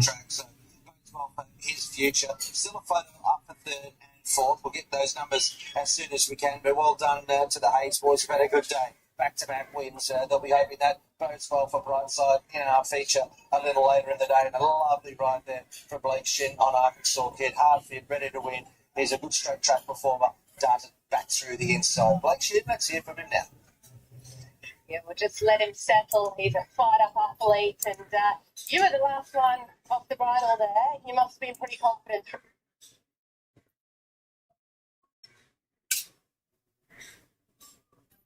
Now, he's running a low second, so it's just a matter of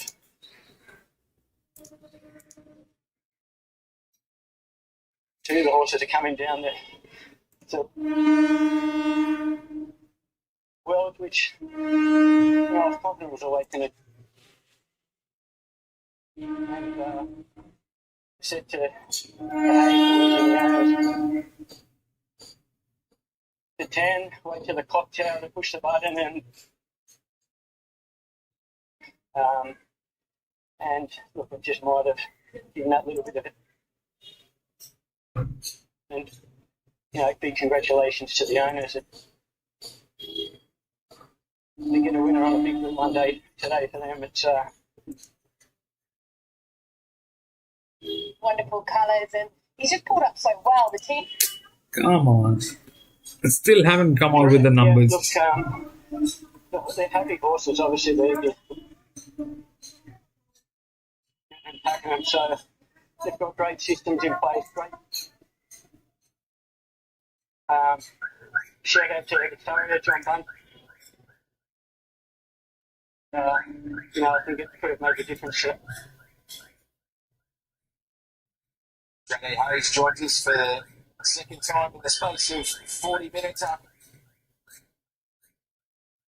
Bobby.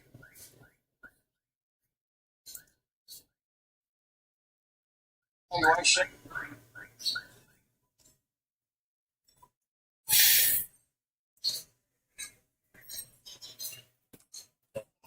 Back from a bad draw, and today horse there and he's strong to the line, so that was an incredibly consistent horse, but a bit of a get the win.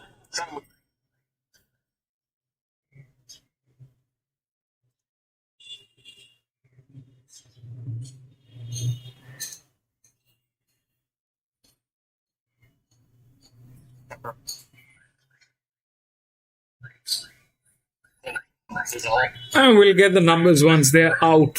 But here is what happened. So why the 4? Because if we look through the DICR,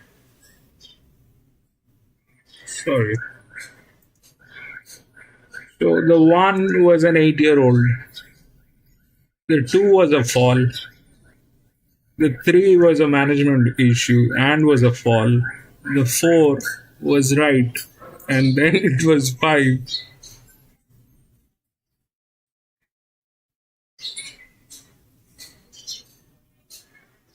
Then it was 5. I don't have all the numbers yet, but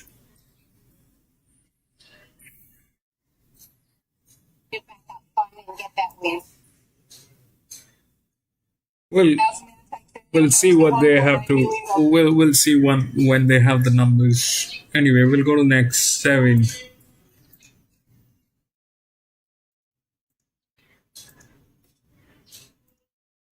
Seven. 1 has been scratched. 4, 12, 3, 7.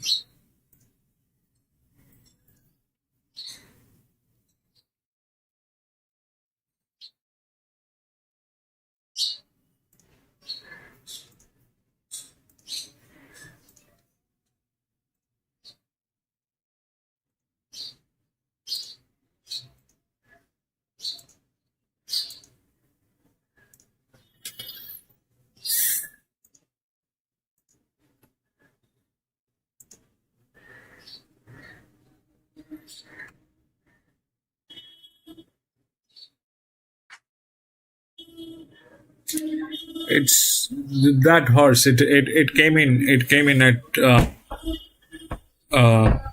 Moon Valley, I think. Mooney Valley. It was there racing at Mooney Valley. It was there, Revelare, 2 weeks ago. So that's 133% on this 2500 meter.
So what can go wrong?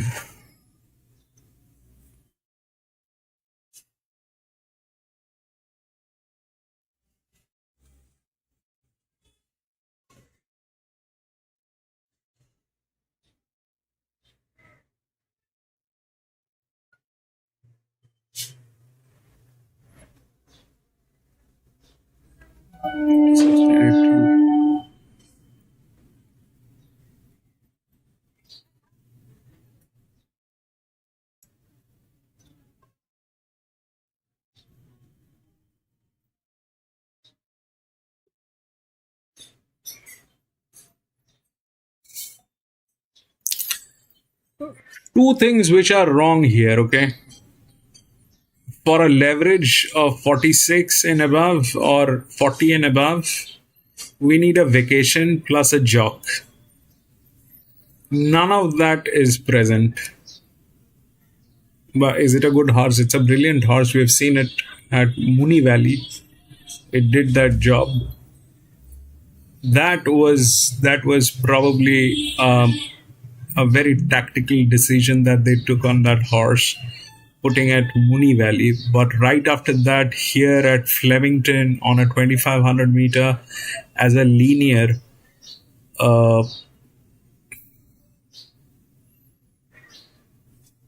this becomes dicey. Why? Because there's a huge pressure on this horse. Plus, there's a leverage. You need a jock. That jock is missing. 4 is being ridden by Bates. He's been handicapped in a way which doesn't amplify or it doesn't complement this.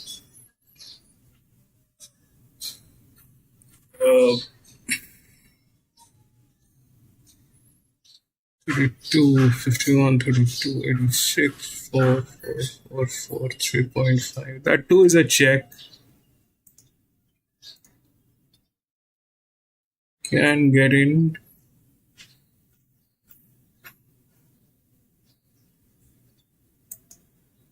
$92, 41, 6-year-old mare.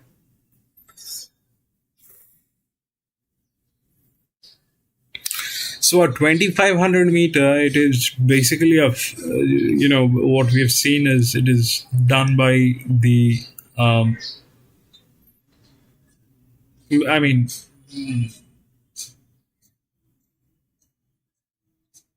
it's been with the 5-year-old mares, but we don't have a 5-year-old mare.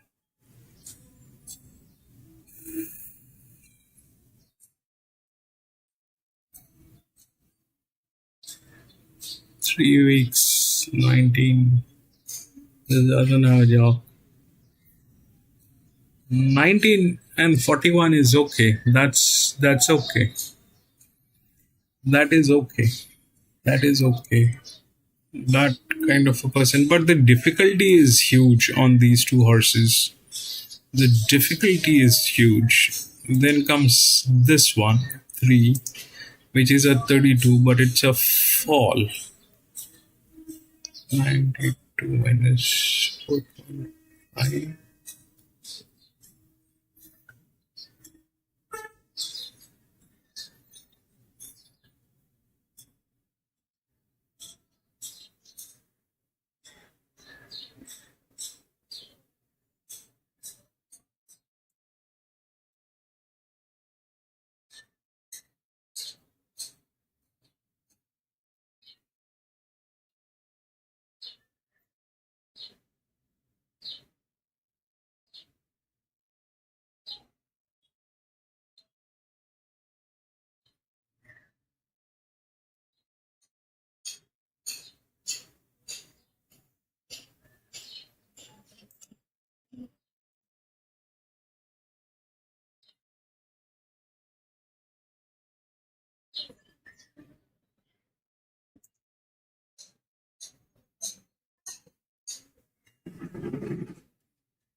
You can't trust this horse. This horse is very unreliable. The number 5.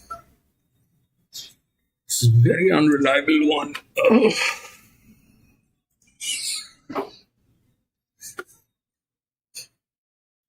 So what is the history on this horse? So this horse was there running at Caulfield, and I think so. It was there at Caulfield, and then at Caulfield it did not work. At Caulfield, I think it did not work. No, at Caulfield it worked. Sorry. It was there at Caulfield, but before that it was somewhere else where it did not work, which was a strategic decision. I think they were preparing for the races and they brought it in. So they just wanted this horse to be there to,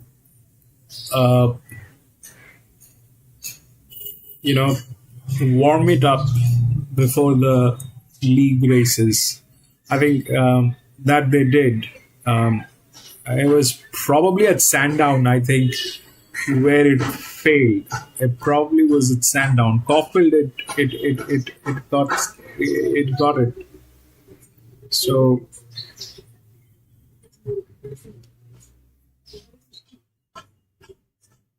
133. There's no match for this horse actually. There's no match. This one is the closest, but that's that. And here is this one, the 7, which is like this. The 5 is very unreliable. The 2 is this one. 18. The 2 is an 85. 6.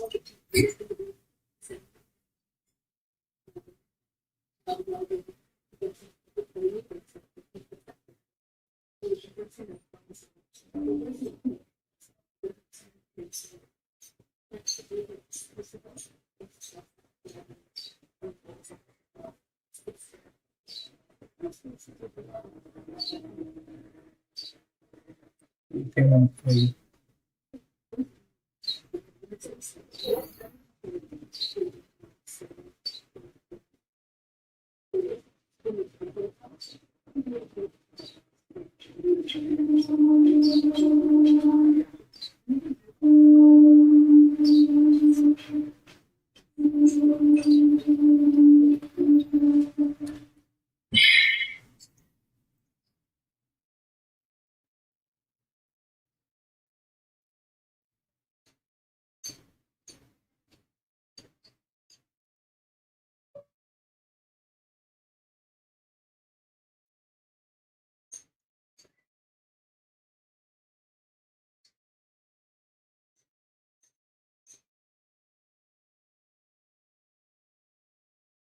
It's probably there. The race is there.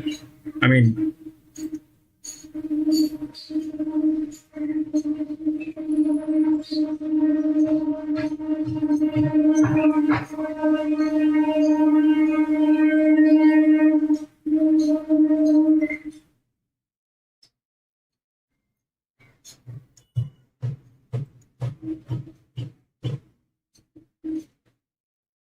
we'll see how it works. The 4 is the favorite. It is Revelare, and it's been winning back to back, back to back.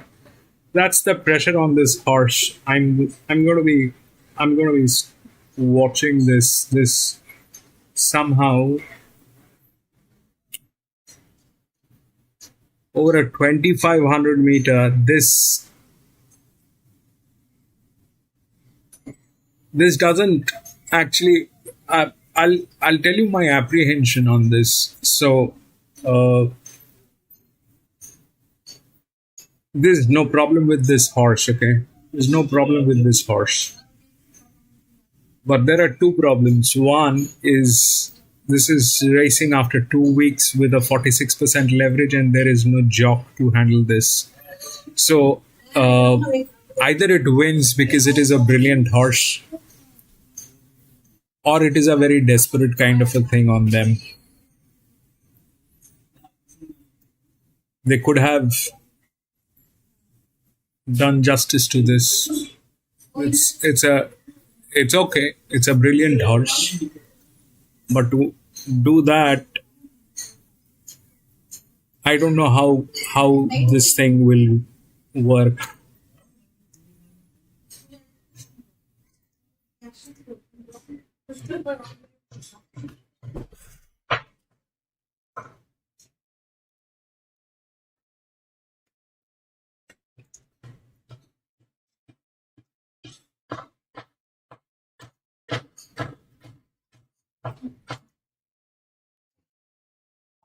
Mover getting up Arkansas kick runners on here. Let's rip into the first leg of the quaddy now. See you win this year in the Melbourne Cup. Revelare. He was terrific winning second up, and he's your hot favourite. Oh, you're getting 10 cents better than his opening quote. He's dominating the turnover on Sportsbet, getting up to the 2,500 for the first time. Birdaby's third up. He gets to a distance he's won at. He has his supporters. 480 back out to 550 from 650, the opening quote. Now, Hormona, 950 to 650 has been the best backed outside of the favourite with some sharp money left with Sportsbet. And he was the winner over 2,800 metres. The 6 is brilliant, but the difficulty is also brilliant, Gatekeeper. The 6 is brilliant. From 950, Sadati also had some The 6 is brilliant, but the difficulty is also there. Flemington, but he's just hard to find in front late. Tends to get beat $18. So Revelaro. The 6 is brilliant. What's gambling really costing you? For free confidential support, call the 1-800 number or visit the website. And just a reminder, this is another race where the pool is in operation. So for Whip Place, Cornelia Duet and Trifectas, all tote bets will be co-mingled with punters from right around the country, as will be the Group 1 Makybe Diva Stakes, which is race number 1.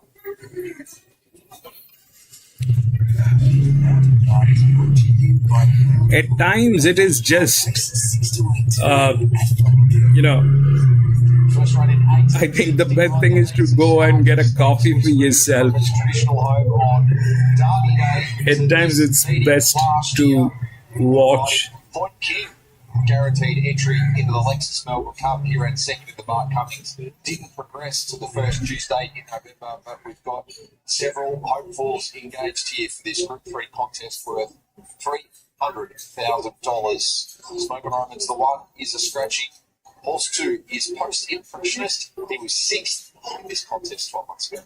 That he was, and Will Strippetter, of course, that first up run in the distance range as well. Bit of support around for him in the market on that occasion, and I'm expecting sharp improvement second up. Jay back on board. His plate's definitely brightened up between rounds 2 and his fitness and taken that natural step. He looks great. We'll circle back to the 3 and Sadati, and have a look at our race favourite. Course 4, Revelare. Seemingly been a long-range target to get him to the Lexus Melbourne Cup hunch. Ron Hickmott was elected to try and use the Archer, maybe towards the Mark Cummings. There's 2 points at that cherry. Absolutely, and his third run of the preparation. The query's a trip, and we all think he'll get it. He's a winning machine. I think 7 out of 10, and 2 here at Flemington. He's only come to difficulty on several occasions. Never went by a big margin, but he knows how to get his second front. He's the one to beat. By far the best use of field preparation. I found him on top last start. I thought he looked great, and he's taken that next step here. It's a perfect race. 5 Antrim Coast was a non-factor behind Revelare a fortnight ago at Caulfield, but the Richards can take heart from what he produced here too. It was the only good run for the preparation, in fairness, and behind Sadati, so it was a very good run on that occasion, and also still has to step and play with his distance range, but if he does, he might bounce back. Yeah, good consistent parade by him. He looks very similar to Carlson anymore for his fit well. Regardless of when it's been held, no bear has won the Archer since Pimby back on Derby Day in 1994, but the 6 Jenny Mimosas on very much an upward spiral for the market. Yeah, I thought, she's just in a real purple patch of form. She's thriving at the moment. She's got a good turn of foot, which not all the runners in this contest have, and they'll be running it patiently as they have done, and it's a step up. But she's really taken a step up for their last couple, so we still don't know what the ceiling is for Jenny Lewis. One thing with her, you don't have to worry about her running out the trip. You know that she's more than likely going to be figuring right in the finish. She's got race fitness on her side and coats improved between runs. 7 more Mona, the winner of the Dean Lester Flemington Cup here in July, was 6 weeks between runs when looming large behind Revelare back in. It was a great one, wasn't it? 2 back and win, and then I thought the effort on the back of the fresh and effectively behind Revelare was also terrific. So, definitely a leading chance in the race, but each way for us. He looks great. He's moving particularly well. He's always got a great attitude. He ticks a lot of boxes here. New Look having his 3rd run in Australia for Bussett Young. His last in Europe at 2,500 metres produced a listed win in France. Yeah, the step up in trip's a real big positive for him, and just got a bit tight for him in Caulfield at that key stage when he was looking to build the reps. So he might be an improver on a bigger track here. He's definitely hit his peak today in regards to his fitness. He's relaxing more and more with him in run 2. Looks great. 9 Taraman saw getting out to something resembling his best trip. Probably had excuses on the other occasion, but He's a 9-year-old now. I think he needs a lot of others not to turn up to their best in order to be winning here. It's been turned out well, this horse, but I'd agree with you, Hutchie. I think he needs to find a little bit against some of his rivals here. Daniel Stackhouse, a half kilo over on the 10 Mookville, change of tactics notification to be more forward committed. He has had a busy winter. A lot of those runs, very, very good. Third last Saturday in the listed city tests, came up at Bradwick. Admittedly, he was 10 lengths off track from the go. This won't be an issue, that's for sure. He's been up forever and he's racing consistently. Loves his track. He's never missed a frame. He's different every time you see this horse. He's either really quiet or really silly. They've got the quiet from Jamil today. 3 starts the track distance for a first, second and third. He'll be thereabouts. 11 Euphoric had a luck tester at the 2500. Was a shade over a length off Jenny. Yeah, it wasn't a long way behind, but the concern that I have with Euphoric is just that big margin. Sorry, Matter Days, it's a win, I should say. It's creeping up to nearly 700, and there's patches of his form that read well, and you think today might be the day. He will probably pop up sooner rather than later. At least you're getting $41 today. He always looks good before, but as I've just touched on, nearly 190 odd days since he's won. The parade's identical to how I've seen him all prep. 12 Mergy By was the runner-up to Revelare here on Australia. Then he stayed back in March over 2,000. But post that, third up as he is here, he won over 2,500 at the Valley. Yeah, he's ready now. They've obviously targeted this race, and one of them want that gold ticket. So, he's here to play. Third run, the prep up in trim, and you have to love that last run at the Valley. It was a terrific effort. He's a really lovely athletic horse. I've been looking forward to seeing him get up over this distance range today. They've got him prime. 13 Jumbo Keys, his fourth up, and would have hoped for maybe a softer surface. Yeah, I think that's a fair call as well. And, it was a good run of preparation, hitting the line well, but this is a lot stronger than that. He's such a lovely fine horse, this. I say the same thing about him every time. The most beautiful nature. He's very honest. He'll try his best. Horse 3, Sadati, the last one to look at. Winning here, 2 back defeating Antrim Coast, as mentioned. Went down to the now injured stablemate Relentless Voyager at the Valley a month ago. I think he's been lucky for this trip, to be honest. He's deep into the prep, but he's racing well. We see so many from the Kieran Margard and sort of have this kind of campaign through the winter months into the spring. And, it looks like he's feeling pretty well too about the whole situation. I think the reason why I don't want further is just a little one pace, but if he brings his usual form, he'll go very well. He's definitely showing off here. He can do that. I've seen him do that before. He looks great. He looks very consistent with the way that he's been all prep. Jamie Mellon won the race last year on point king. The Martha didn't get what they paid for with Berkshire Green. Owners, trainers, everybody connected to these runners in the Lexus Archer Stakes, dreaming of booking their place back here for the great race, the Lexus Melbourne Cup, on the 4th of November. 6 minutes out from one of the key races on Makybe Diva Stakes Day, and Punchy is siding with Revelaro. I am. I've just had a lot of time for him, and I'm hoping that he can continue this ride through the grades. He looks at exciting local style. Geneva Moose, much the same applies. Mormona's in great form and Bird to buy. Would not be shocked if any one of that quartet managed to win here, Amy. Yeah, I see them very similarly to you, Hutchie. I'm with Revelare on top. I've always loved this horse. He's just such a beautiful, athletic, staying type.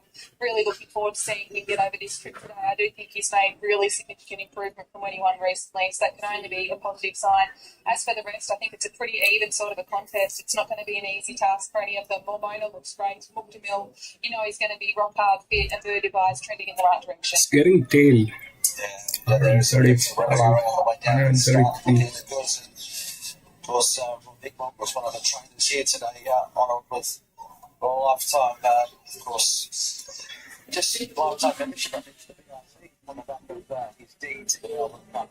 We head back to Rob. Yeah, we do head to Rob. Rob, we were just chatting off camera. I think it's a 5-year-old gelding getting tailed. We'll see what happens. He usually got doubles on doubles, but that's in an autumn preparation, probably a summer preparation as well, eh? But we do live in Ballarat, and sunshine's a very sparse thing at the moment, and look, he's going to come off with this run, and he'll be a cherry for the Bark Cummings. Hopefully still good enough today. How's his work been between runs? Yeah, good. Look, you don't have to work hard on this pass horse hard. He comes on naturally with racing, and whatever he does on today, he's going to improve on. As I said, if he's good enough to win today, that'll be an extra bonus going forward.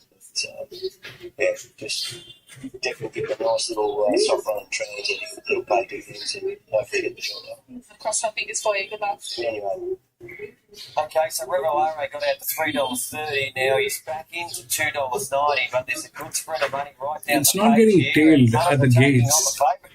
Momoga, one of those, $9.50, $6.50, and number 3, Sadati, $9.50, smashed into $6.50, sneaking back out to 8, but he'll tighten up the way our books are operating right now. So race 7, get your bets on. Revelare is the one to beat. He's clear-cut favourite at $2.90. 7 and 3 have been the best back with sports bet punters late. What's gambling really costing you? Being confidential support, call the 1-800 number or visit the website. Annabelle Archibald has been kind enough to join us ahead of the Lexus Archer Stakes, the Dean Lester Flemington Cup winner Mormona. Hard to miss with yellow on top and grey underneath. How's he done since an outstanding performance at Caulfield a couple of weeks ago, Annabelle? Yeah, come through that run really well. He probably ran a little bit more of a forward race than we were expecting. Yeah, he was caught a little bit wide through the trip, covered a bit of extra ground, and was probably bested us through the line. So up to this trip's going to help. He's proven over this trip and further. So with a good draw, that helps. But yeah, none of these races are easy. We're all trying to get that golden ticket. But yeah, the race looks like hopefully it should set up. He's come through last runs well. Like, it doesn't take a lot of work. He's come through it well. Going well on Tuesday. We'll see how we go. You mentioned the game was mixed. Ideal position, leading the straight the first time going to be. It's all, I suppose, going to be tempo related. The good thing when you draw there is sort of you can tend to just ride them where they're happy, and if they're not going quick, you should hopefully be just behind the speed. And yeah, it's a pretty easy horse. You can ride it forward, you can ride it back. But look, I think it'll be first half 1,000, I would imagine. But let that up to Nick. All the best. Thank you. There he is on screen, Mormona, who's been supporting the market as well, 750 to 650, and he was a lucky ride when he won here a couple of runs back, and they would have been Annabelle and the team delighted with his last run. I love the way that they've done things with him too. They know that he's run out that strong 2,800. Got bigger fish to fry coming forward. That little bit of oppression. His run last start at Caulfield was great. It looks pretty spot on. It's a nice map to come into this race room today. Well, Charlotte, it's a nice vantage point you have here, the start of this event. From the top now. Yeah, it's a good spot to start our race off. Of course, Harry Coffey there. I was going to have a little chat with Harry to see how he thought his chance on this horse at a different track. He's obviously gone very well at Moonee Valley, has a great association with this horse, and I was going to see what his thoughts were on the race and how he was going to race it. Obviously, she's got an electric turn of foot at the end, so excited to see how Jenny Baroots is going to go around. We've finally got her back up here now to the barriers. But of the others that I saw cantering around here, having a good warm-up was Revelare, who is a real standout, and he's obviously well respected in the market. He's very deserving of that purely on looks. He just looks every inch a horse that was running that 2-mile race at the first Tuesday of November. So he's running beautifully around here. It's good to see Declan Bates with the ride here. Obviously, Ryan Hurdle, he's ridden him before, can make the weights here, and Declan Bates gets that golden ride. So hopefully he can get the golden ticket. He's parading beautifully. It's good to hear him parading well. Amy, there's only 2 Australian-bred horses in this race. We've got Revelare. That's it. Gotta be Aussies, hey? Gotta be Aussies. I'm a huge fan of Dorf. I'm a huge fan of Rocky Top. Hopefully they can go well. I'm laughing with euphoric as well. He hasn't won in a long time. What a race to win as well if you could help away the data November as well if it was being here. But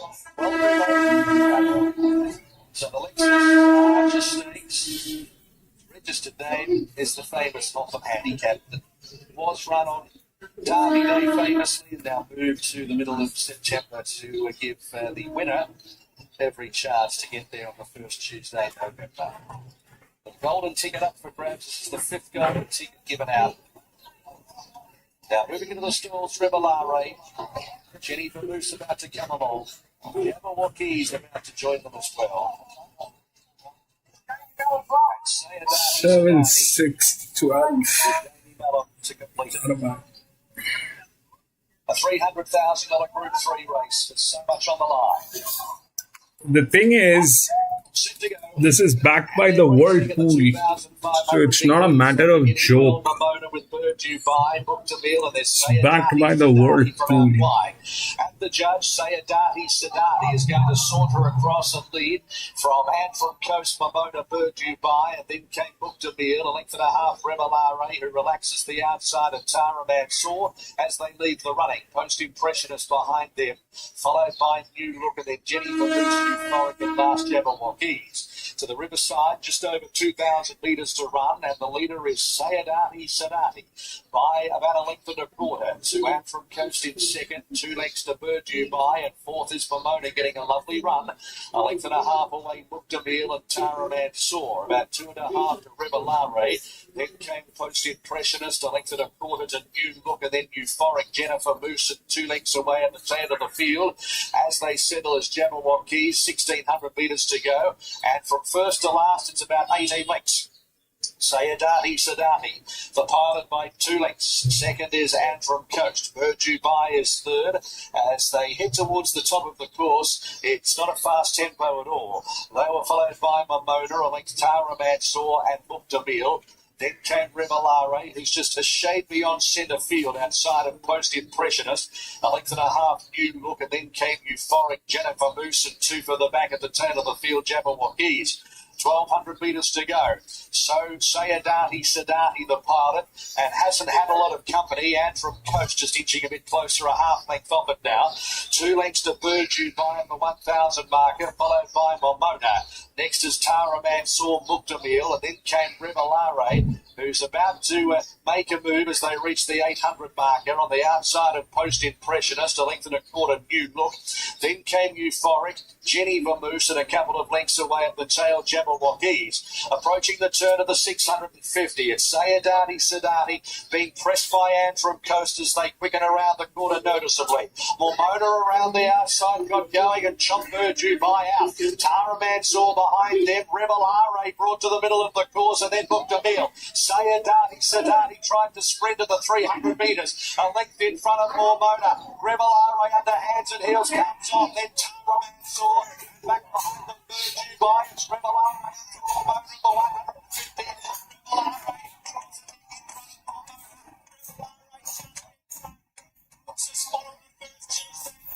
473. They were followed by Jenny Vermoose, Tara Mansour, and Post Impressionist in a line. Purdue by next, booked a meal. Jabberwockies. See, Whirlpool, when Whirlpool is working, Strictly linked to the Lexus Melbourne Cup with so much success I mean, with the navy blue and white armbands of the Williams family. He enjoyed great success on this day 10 years ago with the Caulfield Cup winner, former winning Makybe Diva, striking out in his own right from his Ballarat base. He's got himself a Melbourne Cup runner in 52 takes time, and he and the ownership group can dream every single night about what might be possible for Revelare, who just continues to impress and meet every challenge. 4-7-3 in the Lexus Archer, Momona loses no admirers off the back of his win in the Dean Lester Flemington Cup 2 back, but Hutch, the story is Revelare, who now gets his chance on Tuesday the 4th of November. And they can get to dream, that is for sure, because this horse just keeps on winning. And what a tribute.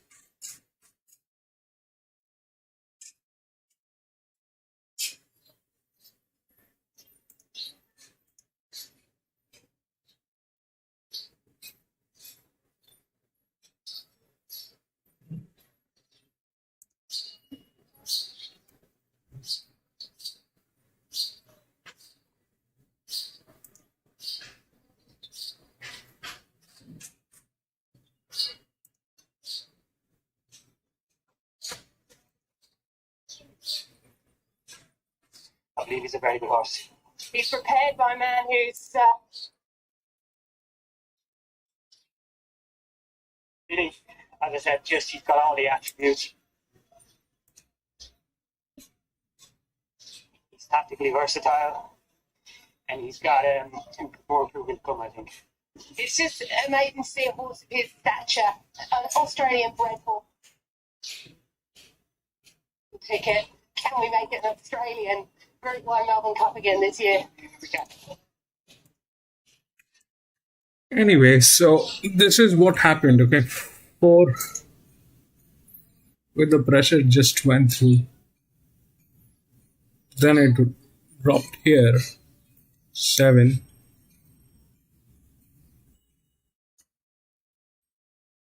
And 3. I think 6 is the 4th.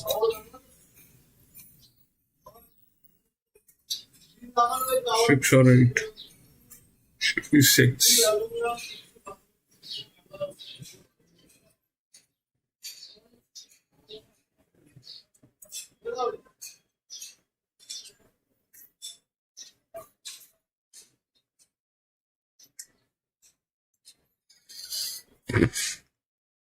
That happened. Anyway, we'll go to the one that is the one today, Viva Sinista. 8.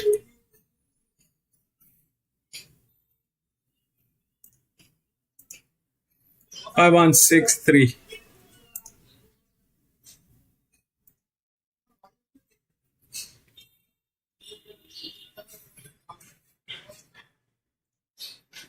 Five, 1, 6, 3.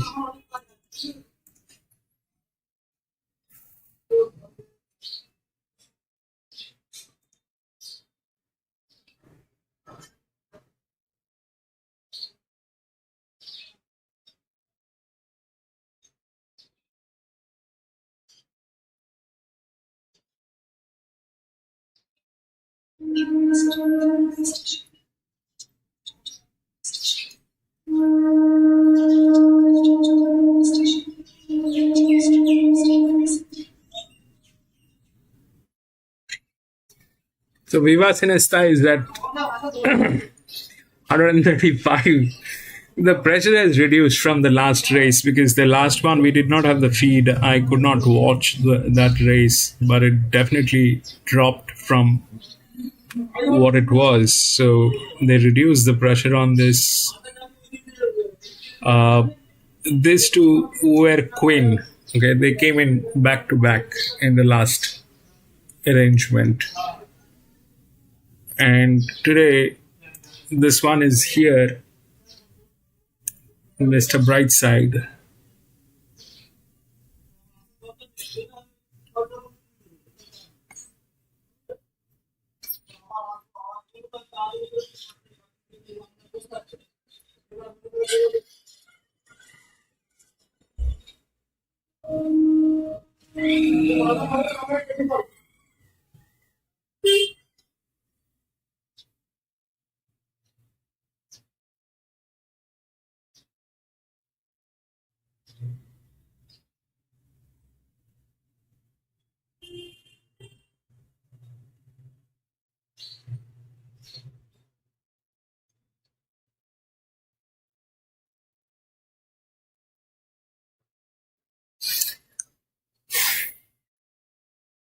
So the advantage is there with 6, okay?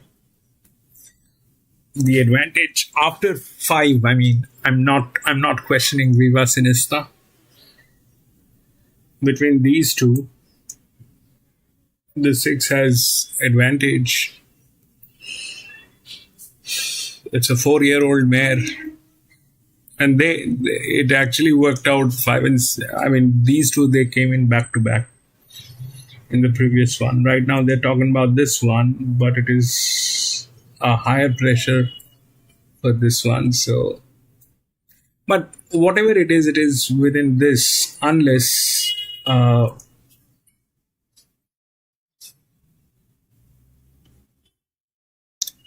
unless the 2 gets in, unless the 2 gets into picture. So this is the largest inner drift. Okay, here also the inner drift. The outer drift was an 8-year-old gelding. I checked. That was not possible. This one was the inner drift, which was here. Okay, 101. So this is 92, 97. Definitely not a match here, but The age is on its side. The age is on its side. The most difficult part is on 6, where the 6 is going to be in the second position. Because if it gets between 162, then a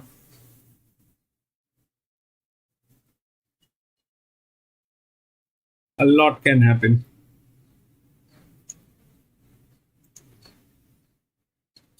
Three is on leverage 88. Doesn't have a jock. I don't know how that'll work, but it looks like it's a dedicated jock. 3 is being ridden by Sheen.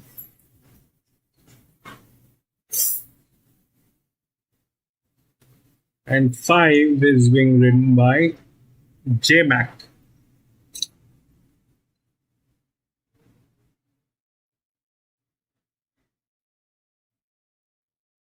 RM35. 116 from 159.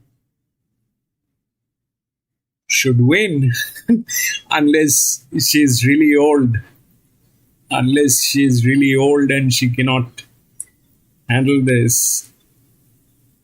Unless she's really old, or if J-Mac is absolutely out of luck today.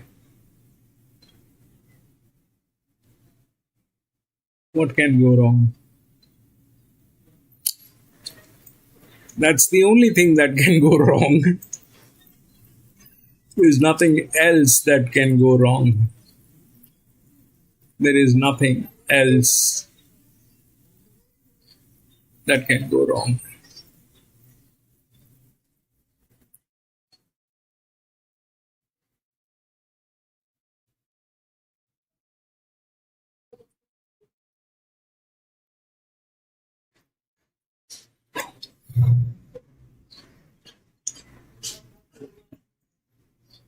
One late scratch. I'll check.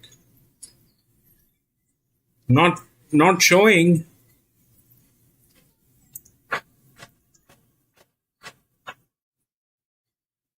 One late scratch on which one? The previous one you're talking about? Or this one?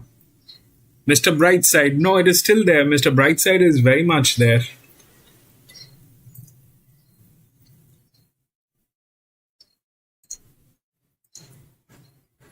5163. Race 8. Yeah, this is race 8. No, gatekeeper. 1 is very much there. 1 is very much there.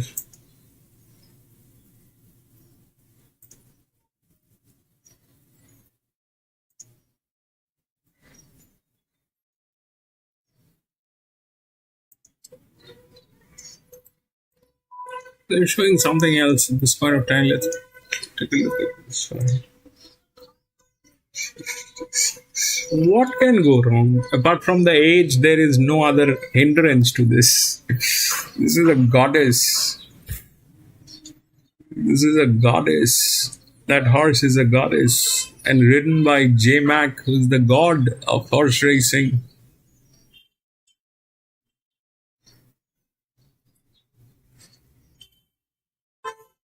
Unless J-Mac is absolutely out of luck today and the age kicks in, there's no problem. So, pull up the Flemington that we did on Viva Sinista. Viva Sinista was 5th, I think, 5th of August here. I remember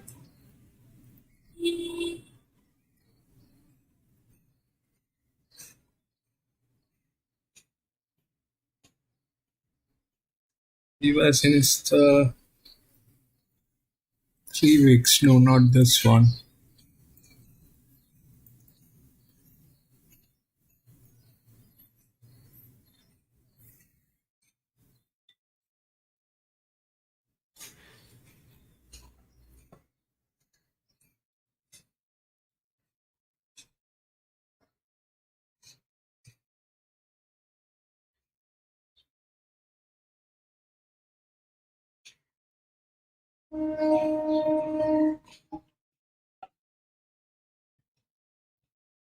Not this one.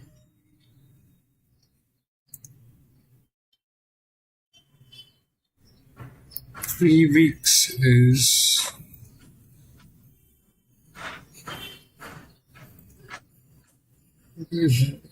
second of August.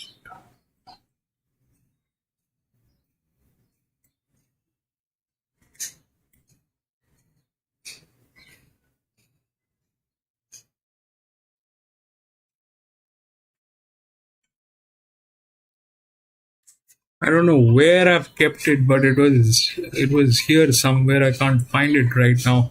But that's it. I checked it. The pressure got reduced. This was 23rd of August. 23rd August. 23rd. Where is 23rd August?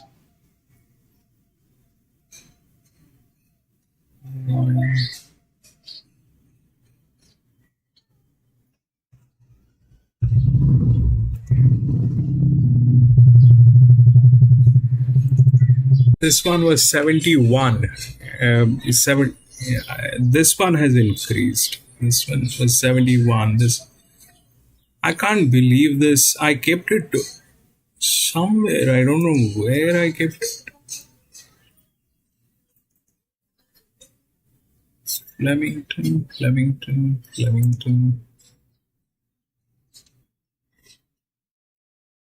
23rd. Not here.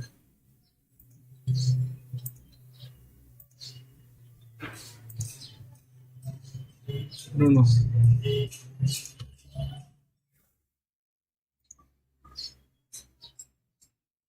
Shouldn't be a problem.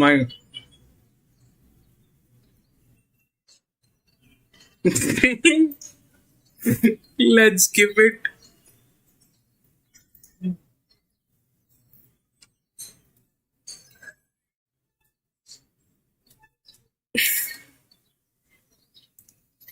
Yeah, the only thing that can go wrong is if the age kicks in. That's all.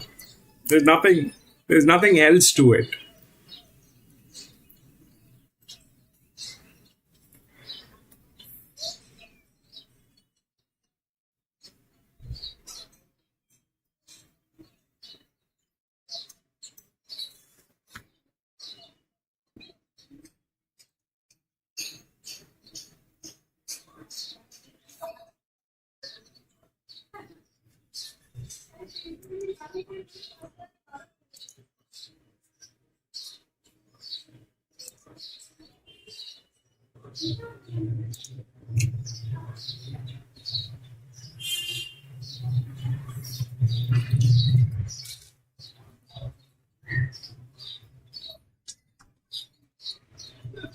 The races that they're showing at this point of time, I can't put them on screen because those are the South Australian races. Mostly, they'll get us a copyright claim. That's why I can't put them on screen. We'll have to wait till the time they start showing the Flemington feed. It'll take about 5 minutes, 6 minutes, I think.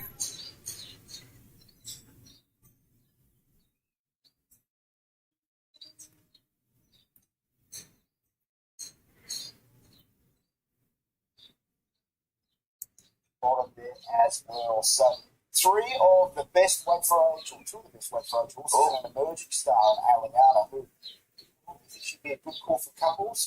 Aliana, well, we'll see today if she happens to spark up, get over the top of Mr. Brightside on your left and Bears Casino, the superstar upstairs. Well, she just might go to the contemplate and dodge a Caulfield Cup. All that to unfold. But one thing we do know, Mr. Brightside will bring it. He'll be the one they have to run down on speed. The Star Man, triple Melbourne Cup winner, Makybe Diva's actually on track today at Flemington. It was fantastic to see. Here she is. 20 years since her last Melbourne Cup victory, still looking great. The run, Tony Sands good enough to bring it to the track on this stage. It's fantastic to see. What a superstar she is. Hong Kong, we used to do, William. We used to do Hong Kong at one point of time. Last year, we were doing Hong Kong rigorously. And then they did not like what we do, so they stopped us. We were doing Hong Kong rigorously.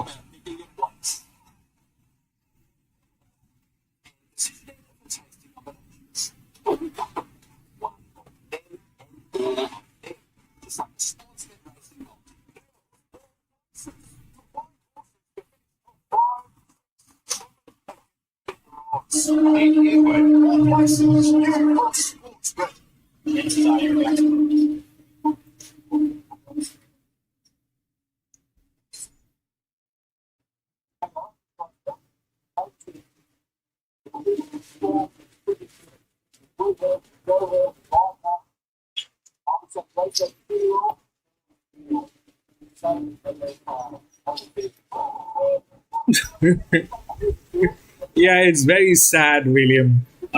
We used to do the Sunday racing used to be Hong Kong. You know, we used to race Shatin on Sundays, but they stopped us.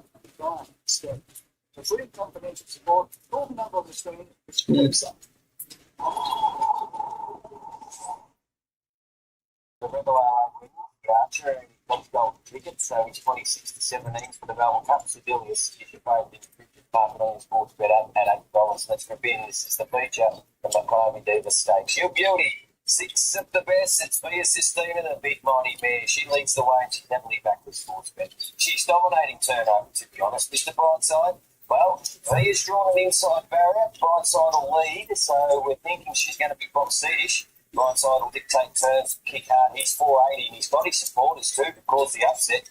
The hole in the market's Aliena. Now she's 390 out to 480, now 650. She's going to get back and have the last crack at him. Does she have to turn a foot second up? Market says no.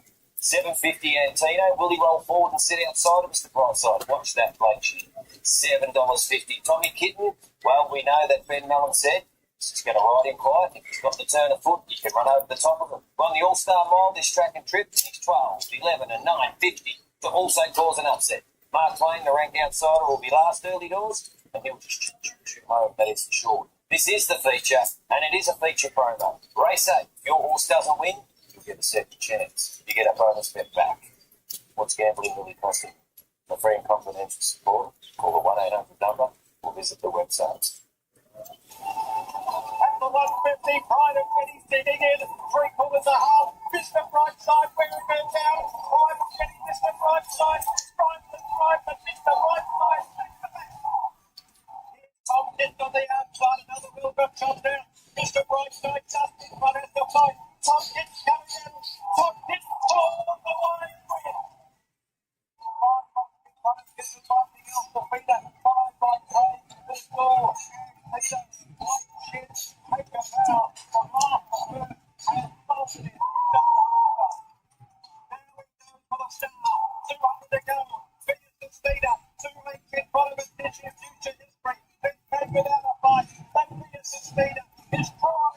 The most successful horse is not Sistina, it's Mr. Brightside. Yes, but it's an 8-year-old. I don't mind.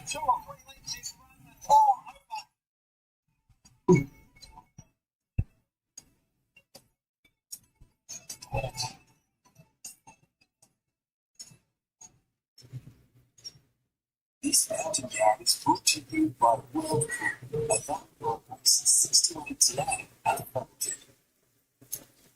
The one we've been waiting for, first one, 1948. It's been the Makybe Diva Stakes since 2007. Previously, the Craig League at Group 1 level since 2013. And how good it's been to have The three-time World Cup for Makybe Diva on hand for the race day on Instagram. The Makybe Diva Stakes over 1600 metres at one break level, 1600 metres. Yeah, both of them. 7. Both of them are 8-year-old. 19 wins, 17 plus their quality. So it's been a remarkable story that got on with cricket and events. And the advantage is that here, might take the pace. Oh, it's fantastic. I think it's good. We've taken that West Country step before we would open it up to the post right down. It's the point that we really intend to go.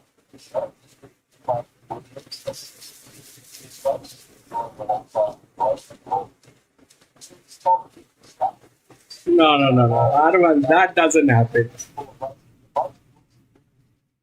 A lot of things can go wrong. Any of them can have a bad start. Having a bad start doesn't define that you're a bad horse. That debate will always be there. That debate will always be there. Who is the best horse is a debate that'll never die.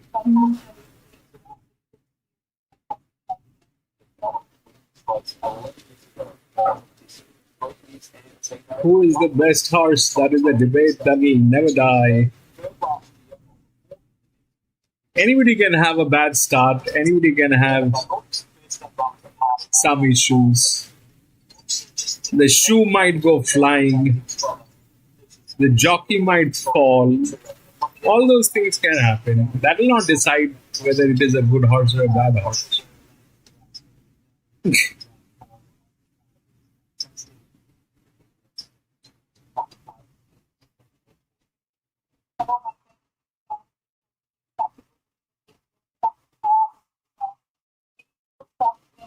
Yes. Wings, yes. Man, what a horse that was. What a horse.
Some of the funniest debates you'll get to hear if you're in the club, and they usually have a place where the members can sit and drink and watch the races. If you're a member in a club and if you have the access of that particular place, you will listen to some of the funniest debates on horses, man. Some of the funniest debates you'll get to hear. They'll come up with logics after a few drinks that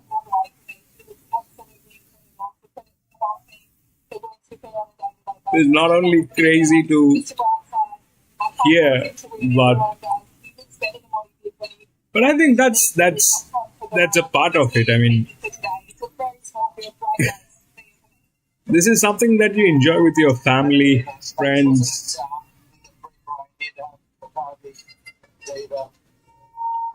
She looks absolutely unbelievable. I can tell you for her age as well. She's coming under, and there's all smiles for Bristol and J-Mac pre-race.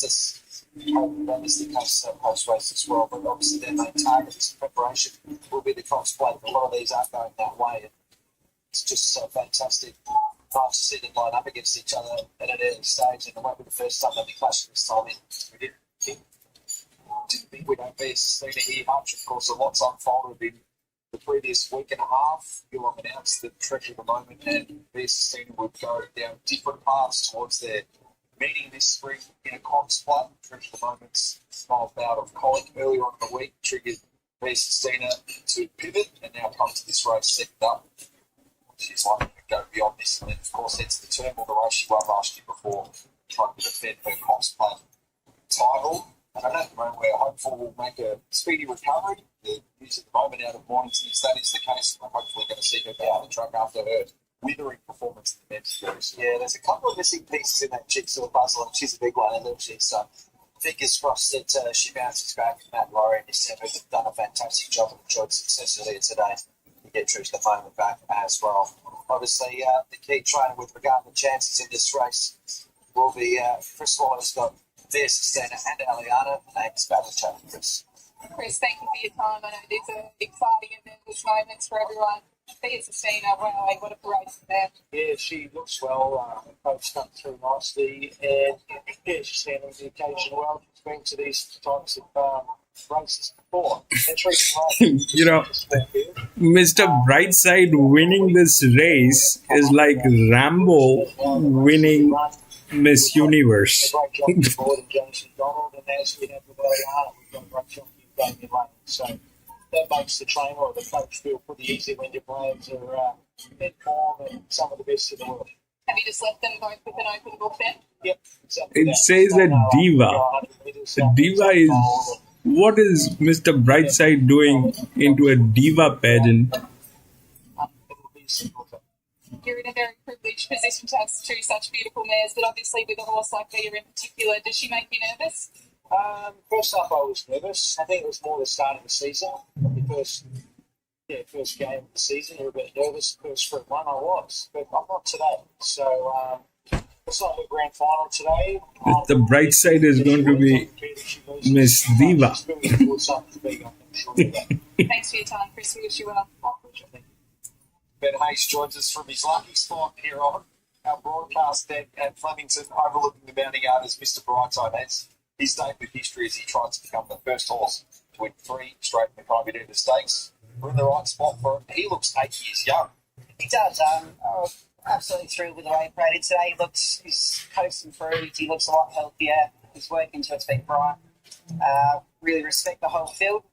It's going to be very tactical. It's going to be a very interesting race, and we're really looking forward to it. Talk to that with Willow for one. He's a man with a plan, several of them, but it'll be a similar case with Blake Shim and Antino and the other runners for that matter. Yeah, well, we've got the slight advantage of where they're going to have to make the decisions. We've drawn the inside cross, so if we jump well, we look the natural leader, so they're going to have to make those big moves, and then Craig's going to have to adapt. But, Craig's got to rock in. got to write him to the best way to win the race, and it's going to be a great watch. No one knows what's going to happen. Did you think the Memsey performance was as good as he's run in that race previously? I do. He's performed just like he has. We always go into the race with improvement, and that's why his second up record is so good. So I think a lot of them have great second up records. It's a great race, but he's a champion for a reason. There's other champions in the race, but may the best horse win. You're chasing Winfrey on the day. He's chasing Winfrey in this race. May it all come together magically. Good luck. Let's hope so. Fingers crossed.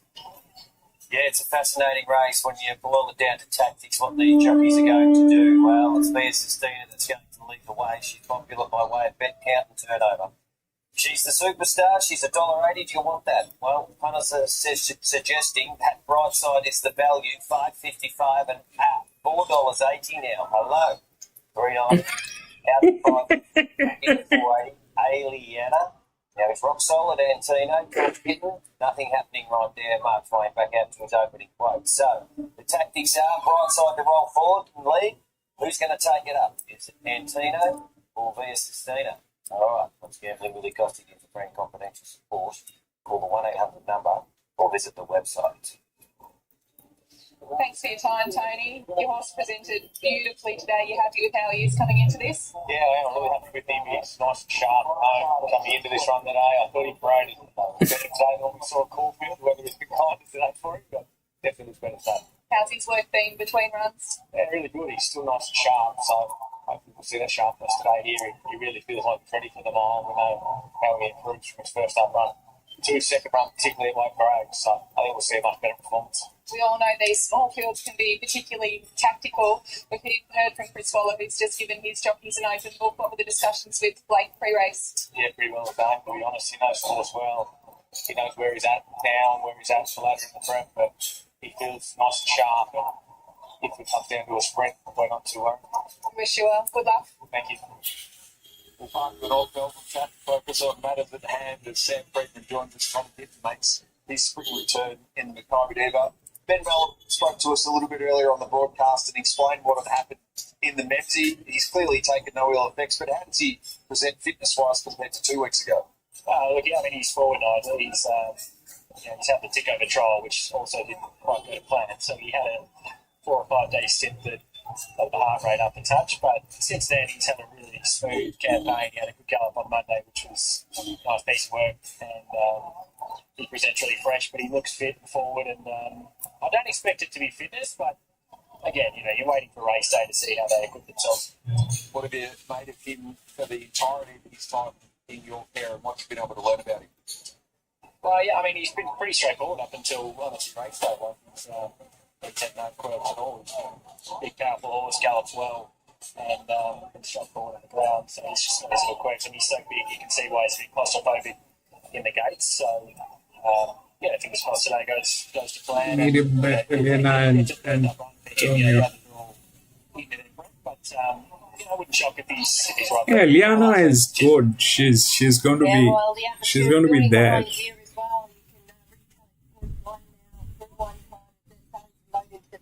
It's time to grab the popcorn. If you don't find this exciting, I don't think you've got a pulse. We're going to head up to Matt Hill now for the call of the Makybe Diva Stakes. It's an exciting time, Charlotte, isn't it? It's exciting and nerve-wracking all at once here. Plenty of anticipation before the running of the proud Makybe Diva Stakes. The small field making it so intriguing. And Tino's second up goes in, Blake. In the start thoroughbred purple joints on. And Tom Kitten, the all-star mile into this Dawson trip, is going to complete the line run. Is the favourites. As Tom Kitten has gone up riderless. Lines aboard. And the field just about ready. Stand by for a start. Racing of the Makybe Diva Stakes, and Mr. Brightside jumped beautifully. Straight to the lead as we expected he would, and it's not far. Via Sistina second, Mark Twain third the inside early. It's a Dawdle the first 200, and Tino the outside of Aliana.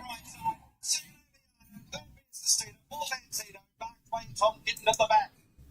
Well, styles make fights, and he is the ultimate fighter. Mr. B is Mr. Marvellous. He becomes the first. J-Mac is going to lose his job today from Chris Walla. J-Mac has been a nightmare today.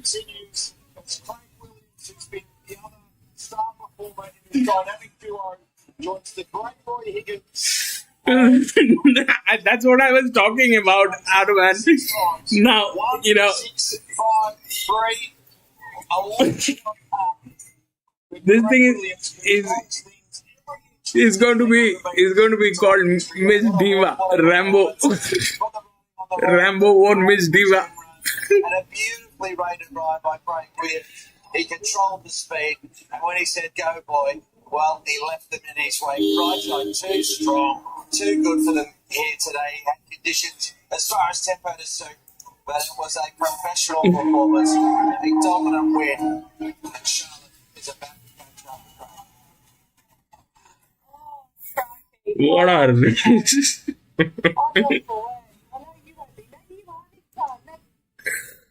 What are these?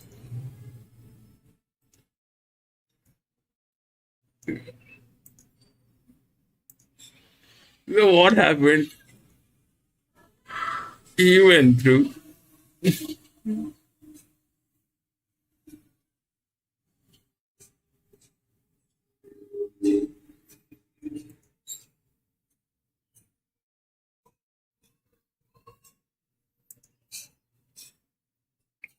It had a bad start that we've seen. It had a bad start.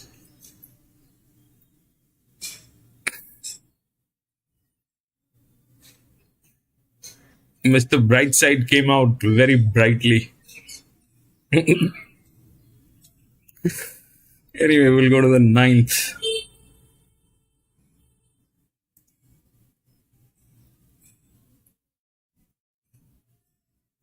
Four and 8 has been scratched.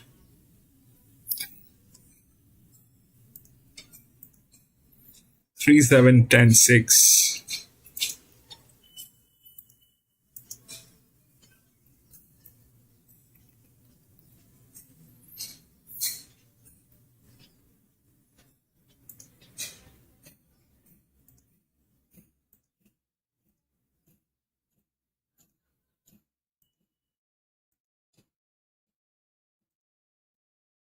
The 11 is the 5th. The 2 is the 6th. Up till here, it is showing the exact odds up till 2.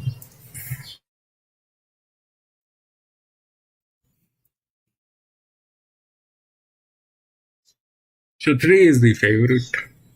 99, 123, 8, 96, 99, 99. 5.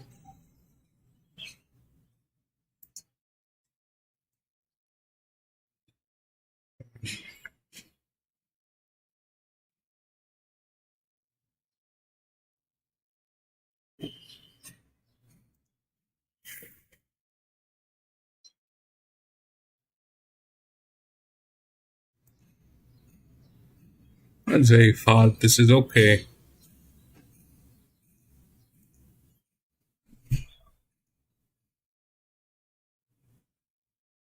Six, 130, 12.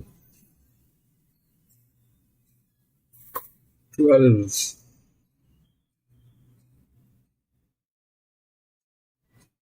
A 6-year-old. No, oh, sorry, one. There is one.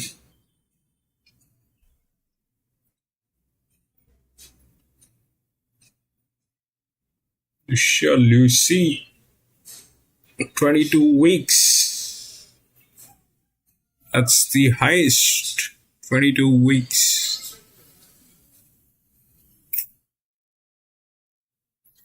But there's something not right with this horse. What is not right? It got scratched and then it came 4th. And now it is back with 130 on it. but it doesn't have the physics to win this. It has bends, so it's a 1400 meter. This thing doesn't have the physics to win this. So we'll not talk about that. And right after that, there's 3. Then it's a drop.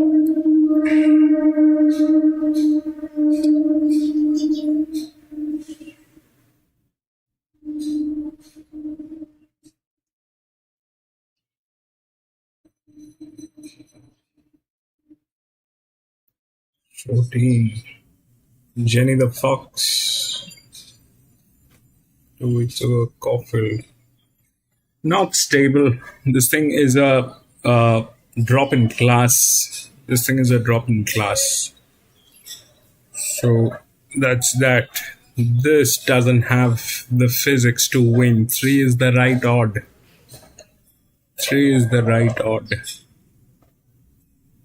99, 123, then it is 10 here. 96.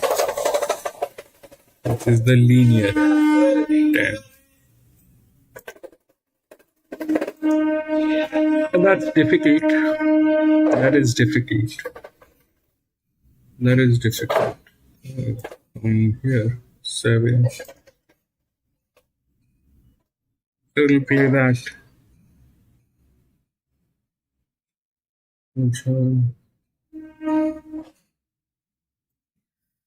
So here is one thing that I don't know if we've spoken about this. So the drift is a gift from Flemington, right? It took a long time to figure out the drifts, but this thing came from Flemington. How we identify them is something that we got it from Flemington. So the drift, if the linear goes through, then the drift, the larger drift, all right, whether the inner or the outer. The outer was an 8-year-old. The inner went through. That was a 2500 meter. It is not necessarily that it will happen every time, but it has to be cross-checked. So right now, like you see that 7 is the second favorite.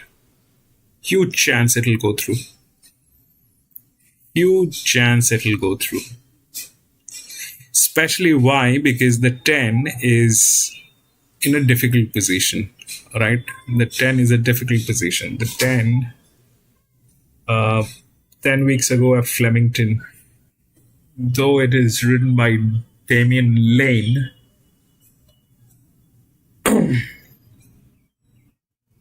10 weeks.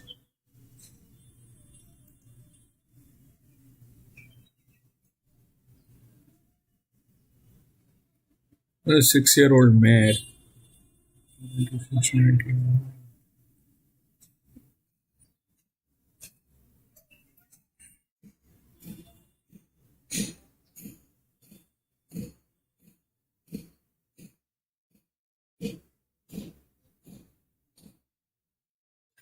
I don't know what will happen there, but this definitely is good. The 3. This is a difficult proposition. Okay, this is a difficult proposition. 7 is good. 92, 99, 36. The problem is there is no jock, but you don't require a jock for this. This thing will work on its own, probably. That is a fall, 90, 27. This will no jock. Out of these advantages, I don't see how that will work. That's difficult. This had to be like this.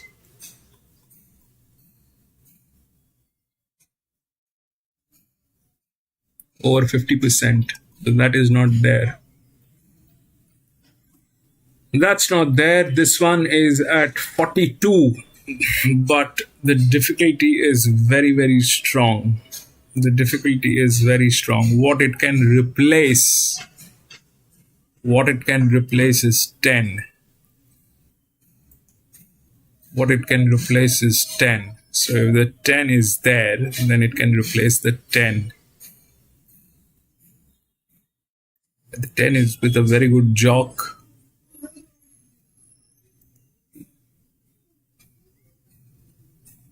And it is falling. It is falling.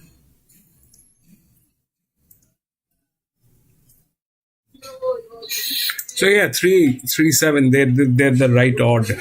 I don't know if this linear can bring it in, because the linear is in a difficult proposition. It's in a difficult state. It's up in grade, and it is dealing with this one, which is very difficult to be beaten. And after that, this one is lower than this with a very strong advantage here. All right. That's a very strong advantage. And that's generally how it works here also. But having said that, this generally works with the linear. It generally works with the linear. So I take my words back for this. It generally works with the linears. So if the linear is the favorite, then this is the second one. But if this one is not the linear, this is the fourth linear, okay? This is the fourth linear. The first one is this one, second is here, this is the third, and this is the fourth. So that's the fourth one, but it is of this particular, this thing has the lowest competition. And that 2, which is a 6-year-old mare. So that's a 6-year-old mare versus a 4-year-old mare, plus the pressure and the this thing. I don't see a problem with 3. I see a problem with 10. That is a problem. 7, there's no problem.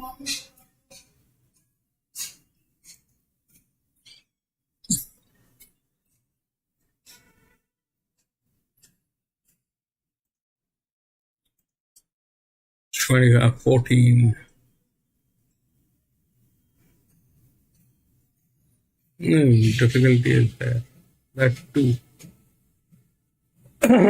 That 2 is I'm putting it as a check, but I don't think it is going to make much of a difference. But that's more or less like it. The 3 is the right odd. There is no problem with 3. 96. This is not happening. This is good. This is okay. 27 falling down. 90, 113, 92. So obviously this one. This is 99, 96. It's a linear, might be, but it is not going to be easy. It's a linear, and it's a 6-year-old mare. Is it a good horse? It's a fantastic horse. It's just not in the right place today. That's all.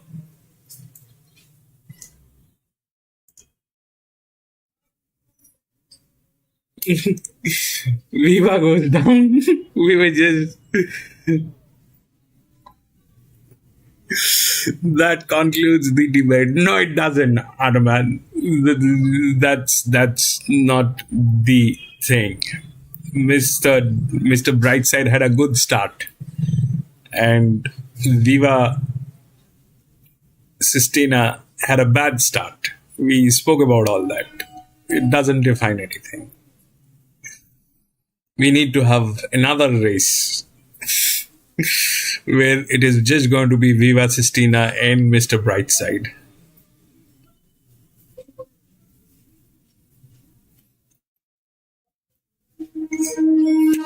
My question is what I mean, let's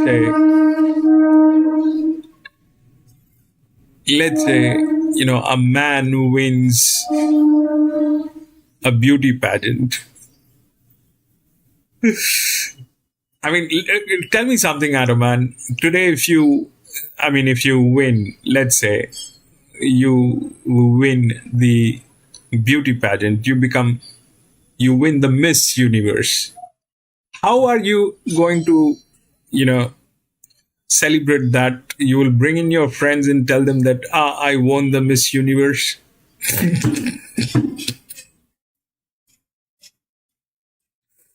That is what happened with, that is exactly what happened with Mr. Brightside today.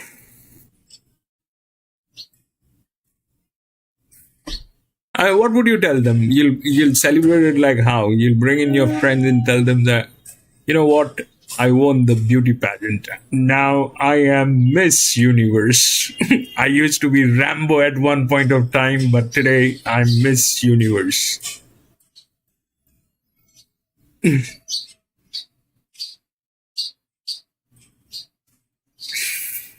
Now, what all happens?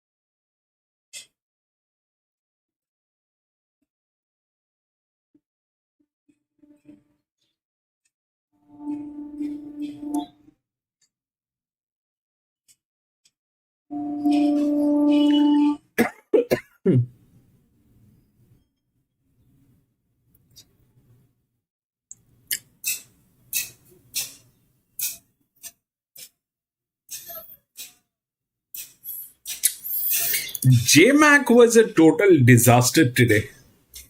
He lost from the beginning. Each and every race he lost. I mean, not that he had great advantages today.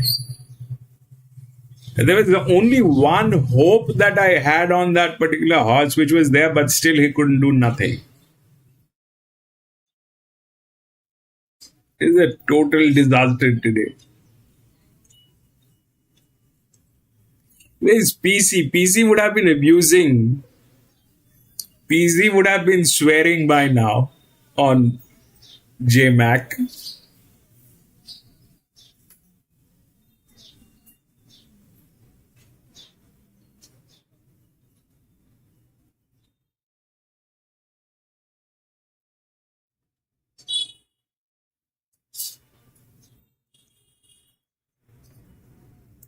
Bigger fish to fry deeper into the campaign. Didn't want to get going too early. The Group 1 said you got to stimulate some pressure.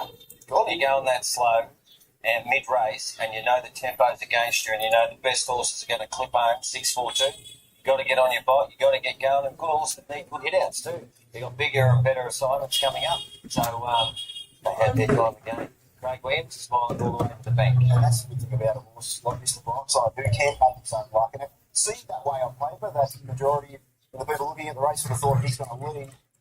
I thought with him getting away with that much of an easy time, 3.5 seconds overall time slower than standard. Those horses aren't standard. They're some of the best horses in the country. So you don't expect them to go lightning quick. You expect them to go a lot faster. But when it's a track, you're there, aren't you? I mean, Mark Twain's on a cup campaign and he's up outside a league. Yeah, well, I don't think you can blame too much into Jamie Bond. He at least put his horse into the race. But anyway, a lot is going to be discussed out of that. But what a horse is the Brightside. He just knows how to turn up and get the cash. But next race, if you wanted to watch the next race from Belmont, you can do so on 7 Plus. We'll be continuing our focus on that. Quick break, back.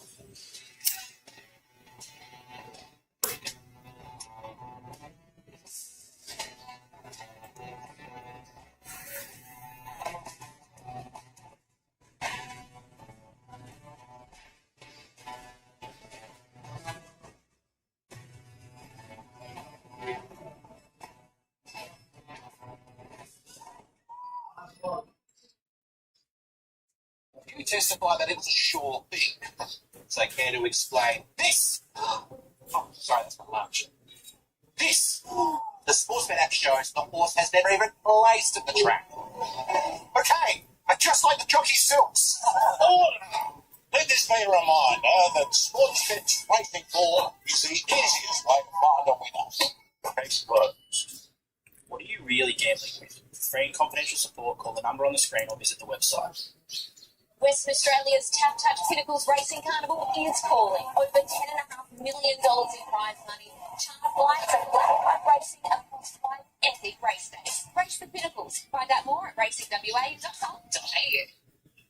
ProNature, an advanced multi-strain probiotic, works by flooding the gut with billions of naturally occurring beneficial bacteria that are essential for intestinal good health. Using ProNature every day protects your valuable animals and birds by establishing and maintaining a healthy gut, protecting them from scours, reducing digestive upsets and stress while maintaining good health. It's naturally safe and ideal for animals of all ages. ProNature is available in a wide range of packs from International Animal Health. Didn't have to look far for this one. Time with Ladbrokes to get more flexibility on your bet when you're back around to finish in the top 2, 3 or 4. Ladbrokes gives you more ways to play, so chances are you're about to lose. Righto, we call our Jets and we get to the Let's Alone. Mike and she. Let's have a look. Lazura's heavily backed here. Chris Waller, James McDonald. They haven't hit the board today, so they're about due, aren't they, in the markets with you? Lazura from a good barrier now on display. So nice and firm, to be honest. The 440 got out to 550, but we're holding late. So Sean Barry once you'll need that luck. The only speed in the race, the natural leader is 0-2 good. The 950 was stacked up, knowing that when they looked at speed maps, the pros jumped on 0-2 good, $7. $8.50 out to $9.50 a bag. He gets a good run. Brings the Queensland residual fitness form. Splashback can't write a ticket for it. $9.50 gets that into an awkward position. And then we got plenty of value right down the page and relatively quiet. So the top 3 in the market have been stimulated by punters, to be honest. It's Lazura, though, leading the way. What's gambling really costing you? For free and confidential support, call the 1-800 number or visit the helpline. This mountain yard is brought to you by the 2025 Woodside Park Star Roster by dual award-winning 3-year-old Celestial Legend. Like seats of the champ, Mr. Brightside and his good mate Will Evans heading back all smiles after a job well done. A third straight Makybe Diva Stakes, a 10th Group 1 success. No doubt there'll be more to come through the spring from Mr. B as we transition into the Group 2. Kiran, Ichiban, Let's Elope Stakes. The mare's over the 1,400 metres. Horse 1 is Like a Lucy, now officially in the Waller camp. She did, of course, transfer across after winning the New Zealand Oaks in great style. Pretty admirably be top 4 in the ATC Oaks. She's a very talented man, there's no question about that.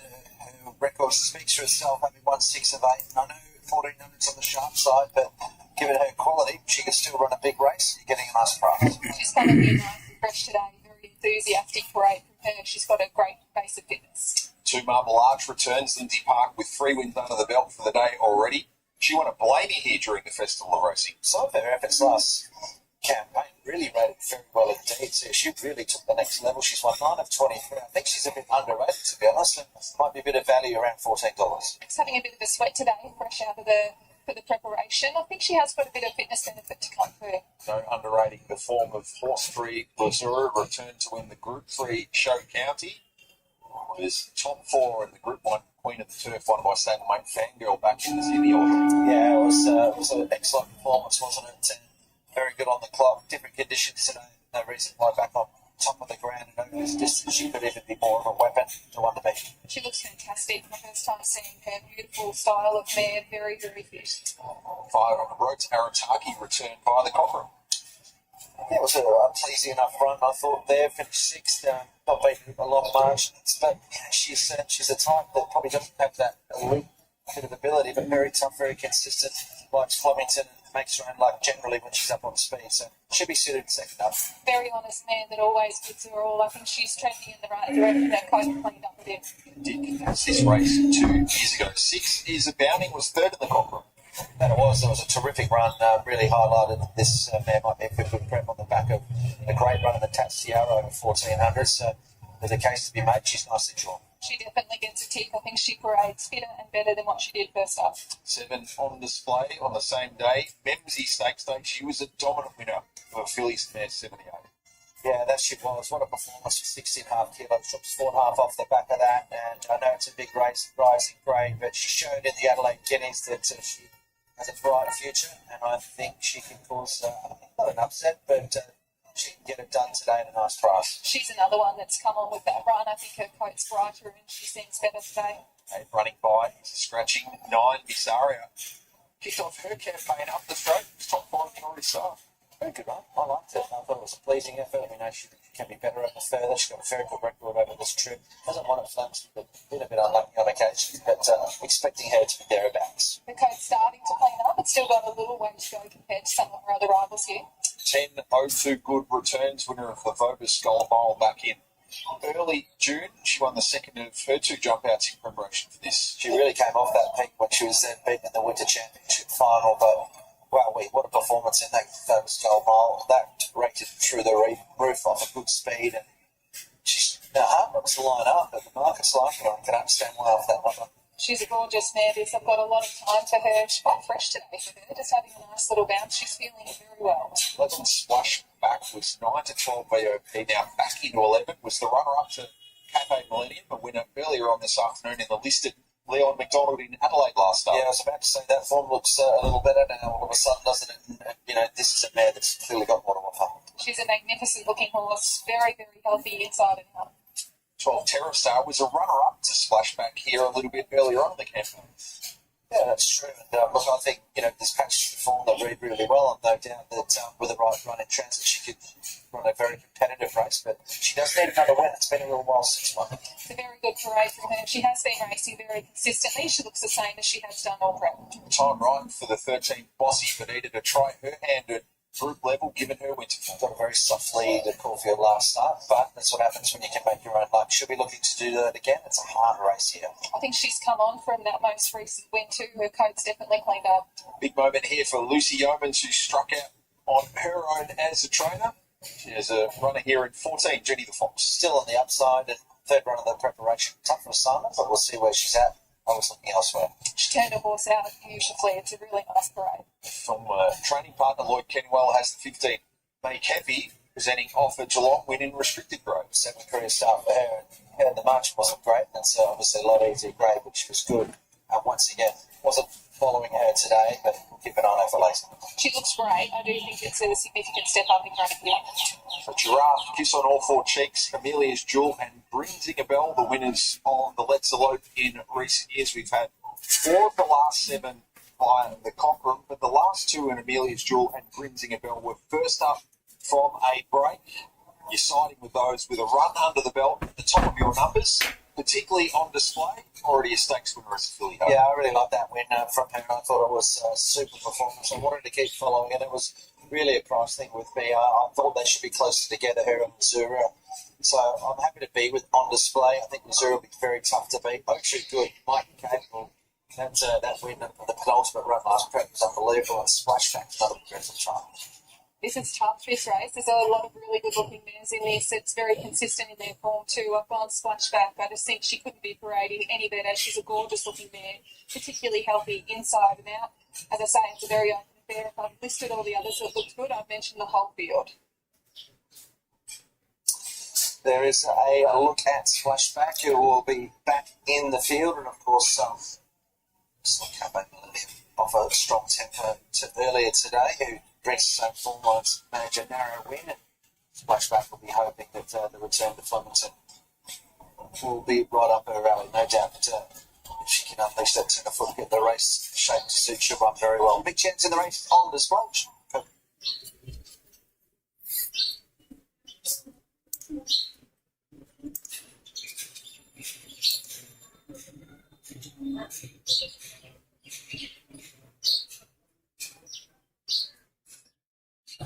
Market out to $6 per second, the leg needing that luck from barrier 1, heavily backed, race 9, number 3. Lazura into 205. This is off the charts. We haven't had one go off like this today. So here we go, race 9, number 3. Lazura. Get your bets on, folks. Once again, very confidential support. What was it the helpline?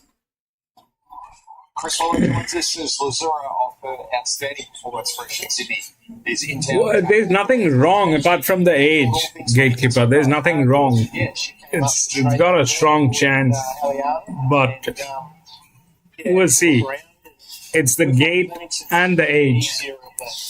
Main trains down here to get around for the first time. So James knows her well. She's in good form. The first start with Sydney was really good. What's the plan for James from the draw and given the composition of this field? Left James a good draw. I'd say the 6 would be ideal. And leave it up to them to work out the rest. Passing our mind back 40 minutes. What were the takeaways from Stina and Aliana and Makybe Diva? They both ran really well. Simple as that. So lead by a very good horse was the right side. The Hayes team had it right on song. Tactically, it made it a little bit tricky, but 2 is a 6-year-old mare coming from gate number 10. I think you could see It's a good one, fought the whole way up the straights, and there's Statistical but giving it away round either. So they're both ready to beat their next couple of starts. And pretty proud of them. But will be difficult from that gate. Your 2 minutes. Good luck here with the Zura. Thank you. Yep. And Araman is talking about this one, which is at 130. This is a good one, but it doesn't have the physics. If it had the physics, I would have He had a game plan and he executed. looked a little deeper. It's going through a fall. Some reason there. I'm sure that there's so much expectation with a horse like Be as Christina. You're expecting her to win, and a little bit of disappointment probably deep down is there, but they both run exceptionally well, like I touched on, and what a champion Mr. B is. Yeah, absolutely. Chris just said to you, it's not nice that they'll be ready to beat the next couple. So I know there was The gate. this in the last Let's see. last year. For, of course, I mean, the rest of it, but he did get another level. She was second. it has it is a good horse. The problem is it is 6-year-old, and it's not like it's not like a horse like Sistina or Lady Shenandoah. So it's like that. The Cox plate for the Valley deserves before it takes its extensive redevelopment. Got a bit of racing to come before then, and this is a contest that will be reflecting on come Empire Rose Stakes being run on Derby Day. I think, well, we learned a bit. Let's see. It's there within the top 6. You can see that on the screen.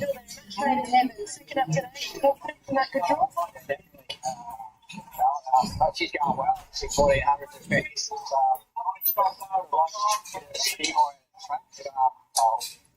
Down with what we've got, so Great going around there, so good luck.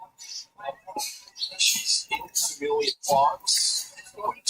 Placed twice from 7 turns at the Flemington 1400 is a terrific vantage point. Also, a sport bet drone as well. Dean Engel's got a good handle on her. This is his 14th time on Road to Arataki in 27 career starts. Loading process continues to advance for the Curinichi Barn. Antelope Stakes. Autumn Junction for the mares ahead of Kraken and Empire Rose. So the final 3 to come along was Lazura at 205 now on VOP, so heavily supported the favourite. Lazura goes in, Road to Arataki is coming along, second up. Road to Arataki moving in. And to complete the line,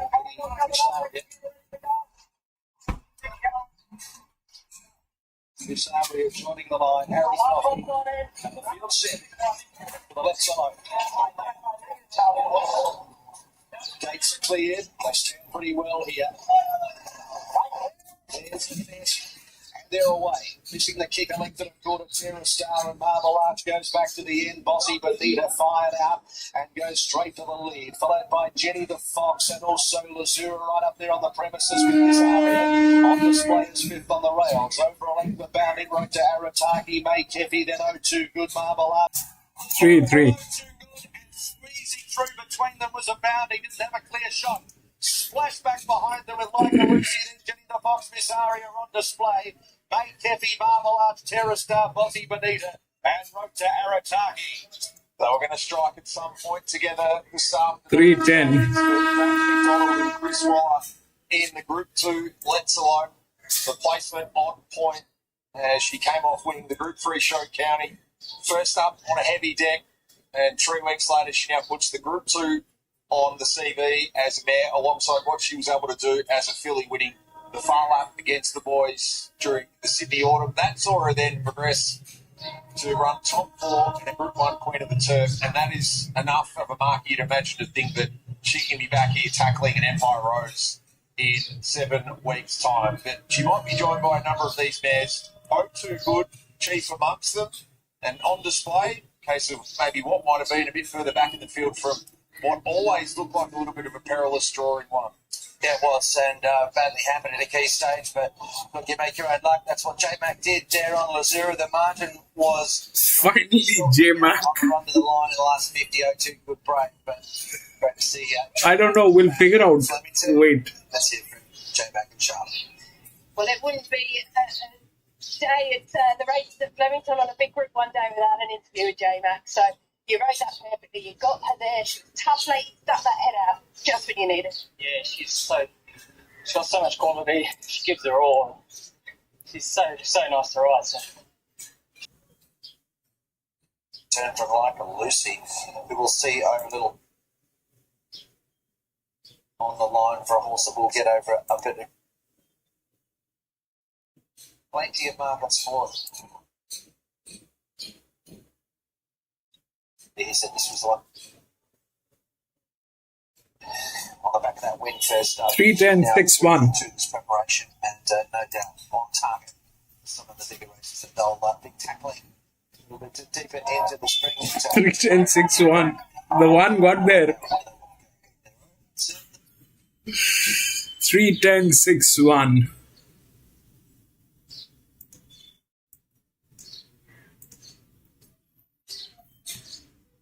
Three, 10, 6.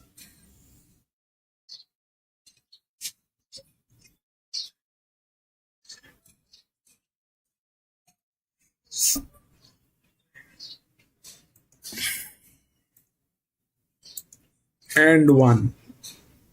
It did not have the physics to win. I was going through some difficulty, but it got there.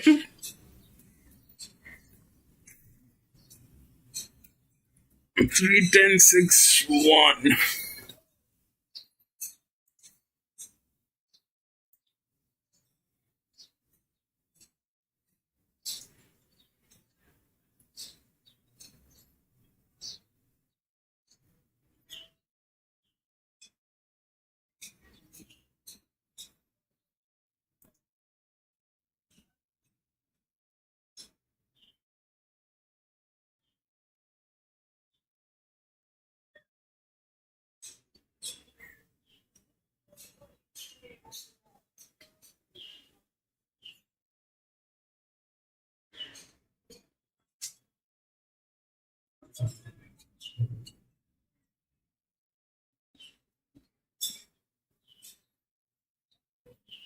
So that did not work. The 7 did not work. We'll go to the last 10.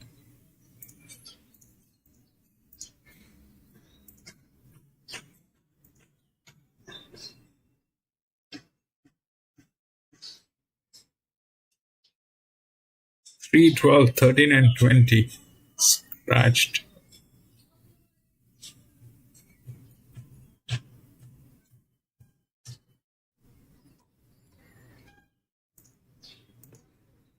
Four, 6, 1, 17.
So that's that.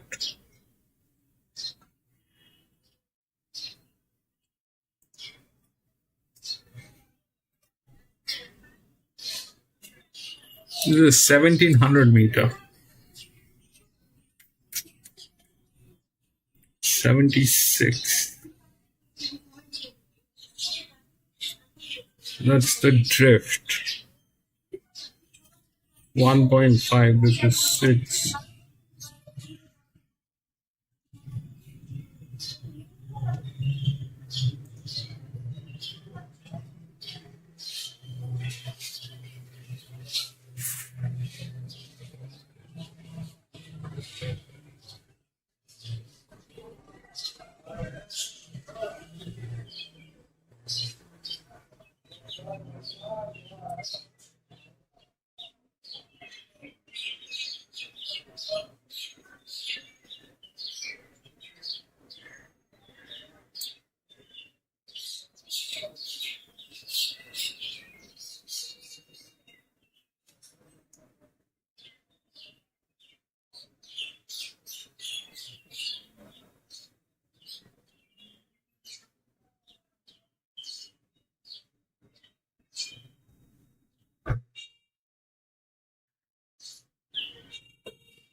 This is okay.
So this thing, the seven has been, the seven is good, but for some reason at Flemington, then they're not preferring this.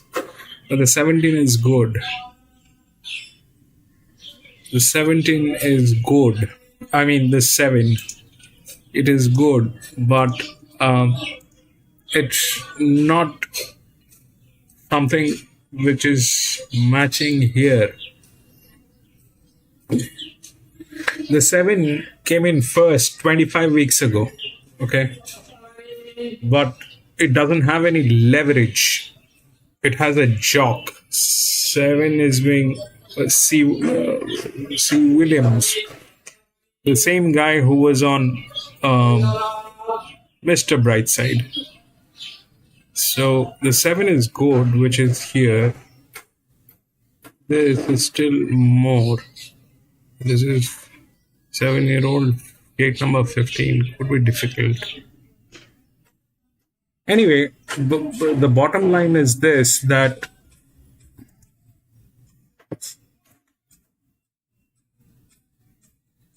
it is being ridden by Zahara. There is a 22% on leverage on this. That's the highest. Zahara is very capable of delivering that. And I think he had a lot of rest. This one is from gate number 19. 6-year-old.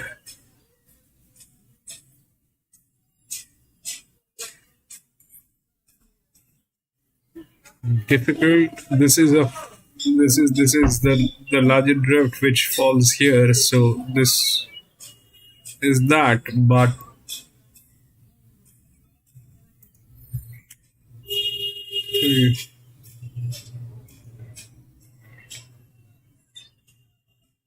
they're kind of falling. The inner gates are all falling. For where is 518?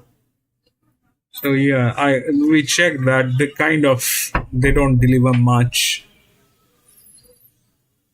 There it is. This. So this is the other one, which is a 7-year-old mare from the inner side. This is very bad, going through bad state. Plus their management is bad. This I like, but it is very wide. And it is a 7-year-old gelding. So I don't know if that will work. But yeah, bottom line is this. It is a linear. Got the physics, mathematics, everything. Zara is riding 67 on this, on 82, 22%. All looks good. All looks good. I mean, I couldn't find a contradiction. Where is the contradiction that we can get? The 19, which is the second linear, doesn't have the physics to win this. Plus, it is very difficult for this one. Okay, that could be the second linear, but it is very difficult. This one falls to 76. So there is no match. There is no match. Then everything is wide. Definitely a place chance would be fabulous, but they're like that. It will not work. The 8, 6, 14, 6-year-old, 25.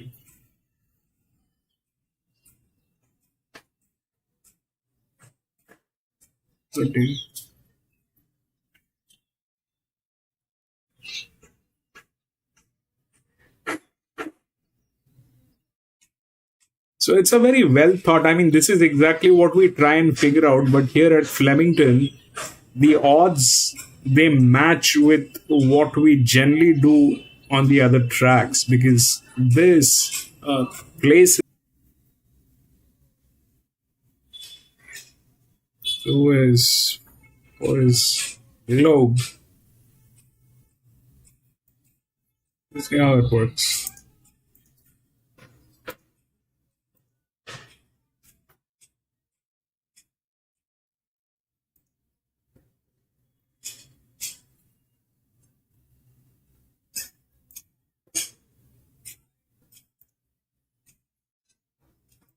Yeah, a lot of horses in this race want more ground, don't they? Here's another one that we'll keep an eye on for later. Got the winkers going on the first time just to try and sharpen him up a little bit. He has got a good basic fitness there. It was an uncharacteristic performance from 18 Flash Feeling in the heavily won by Stable. So the gate, the problem with the gate is this, gatekeeper, that when you have a horse which is which is from a wider gate, why is it a problem? Why is it a problem for them to win? And when it works? So basically, the wider gate is a problem because to get a lead, they'll have to get the rails. From the wide gate to get the rails, they will have to rave the horse.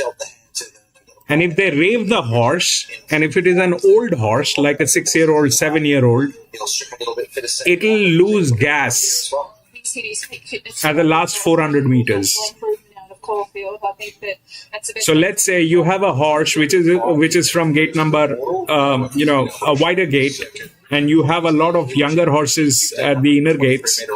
The problem is, for that old horse to get a suitable place, it'll have to get to the rails.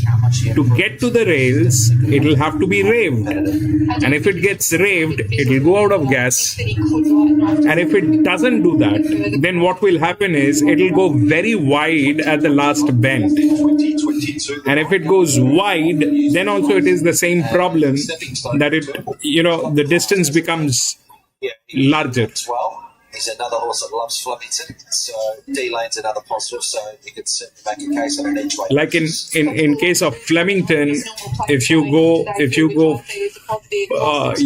5 horse wide, you're covering approximately 10 to 12 meters more. You're covering 10 to 12 meters more. So that means your distance increases. She puts herself in the race and gives herself an opportunity to figure, and I'm sure she'll do the same again today. She might be one that runs a really tricky race. I'm just giving you the the numbers that I remember. It could be a little here and there, but that's how it is. I mean, if you go 5 or 6 horse wide, then you increase the distance by approximately, on an average, about 10 meters. Pretty eye-catching return of the value. It was a super run because the pace was down in that race, so it was a hard fit across with no way to beat him. He carries weight again today, but he's had the benefit of a run, and he's striking a race where he gets the pace on his terms. So I think he tips himself. He gets himself very worked up, this guy. Don't take any notice of him. It's actually probably the best that I've seen him parade in regards to his manners. Condition-wise, he has tightened up. Barclay Square beat King Magnus and Mission of Love in this race last year, Carini 2 years ago, Macram and Floating Artist in 2021 before running 4th in a Melbourne Cup, had Persan 3rd, then run 3rd in a Caulfield Cup, and Young Verda, as mentioned, ran 5th and then was 2nd in a Turnbull. This is often a key race for some of those thinking about the Cups. But it might be the here and now for Globe. I think it is. He won't be going towards the Cups, but he'll run a very bold race here, and he does have a good race in him, I believe. So got him over so make old Father Kingswood will run a big race. Maps Nice and Cat is the other one that can be effective in the distance range. I see these similar to you, Hutchie. But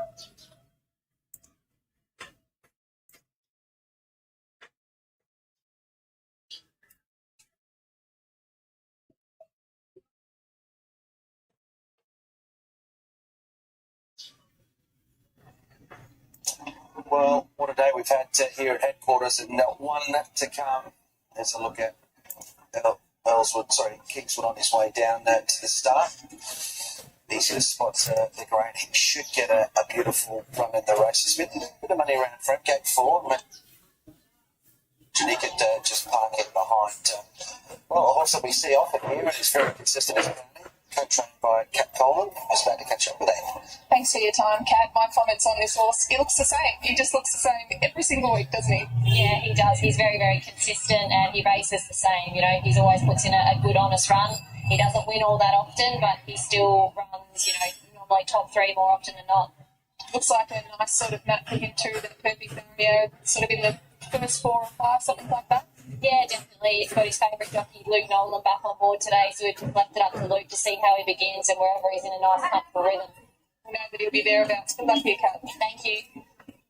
Right, punters, here we go. The lucky last globes firming up, and so is Plymouth too. He's second up, and he gets to the 1,700 metres, and there's been a real good shift for him. 950 into 750 for the 17 against race 10, number 4. Your heavily backed favourite in Globe. Did touch 280 back out to $3. Now looking down the page outside of that, Golden Path will come across it on speed. 950 to blow out the stablemate. Cadmus Young Birder with the best backed at the price. And Zerah has number 19 there. Has also trimmed up a little bit there. But looks like race 10, number 17 is going to be a market mover for you, punters. Or is it number 4? Stay tuned. What's gambling really costing you? For brand confidential support, call the 1-800 number or visit the website.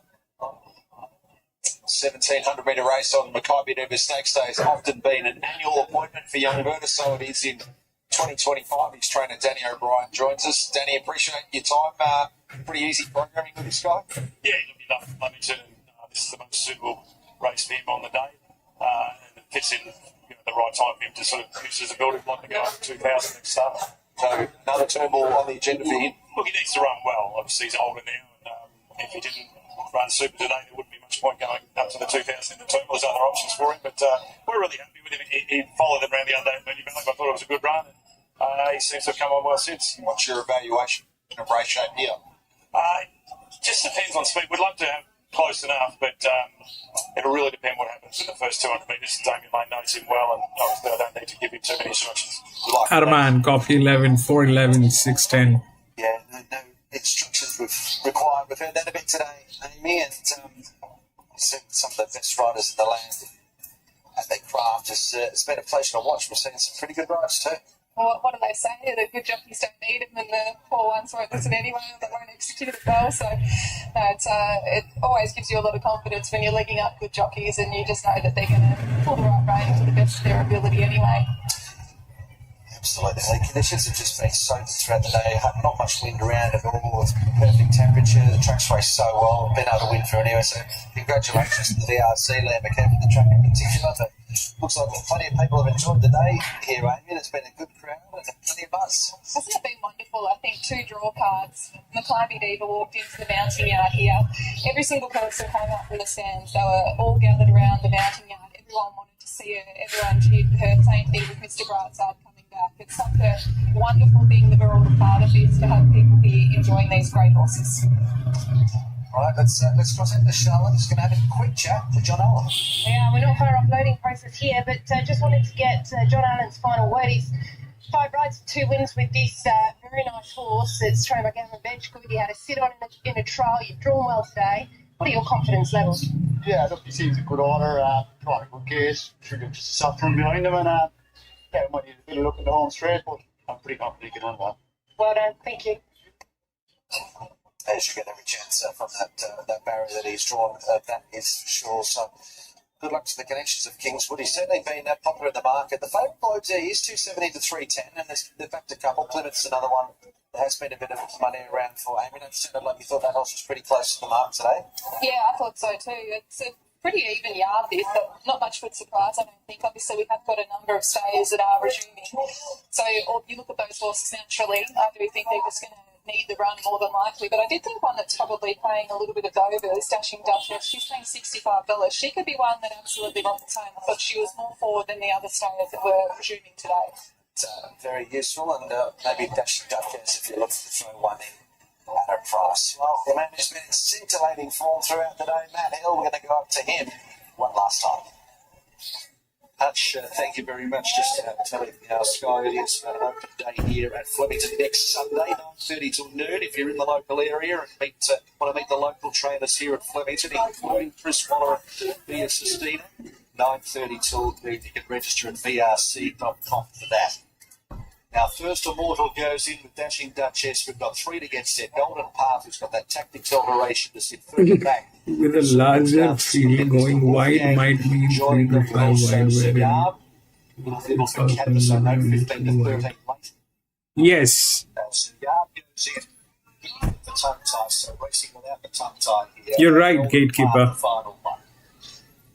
Coming down I mean, the best example of this is if you watch, there was a race at Caulfield a few weeks ago. I backed a horse which was from gate number 12, 5-year-old gelding. And that is, that's exactly what happened, just, how I explained. It was raved.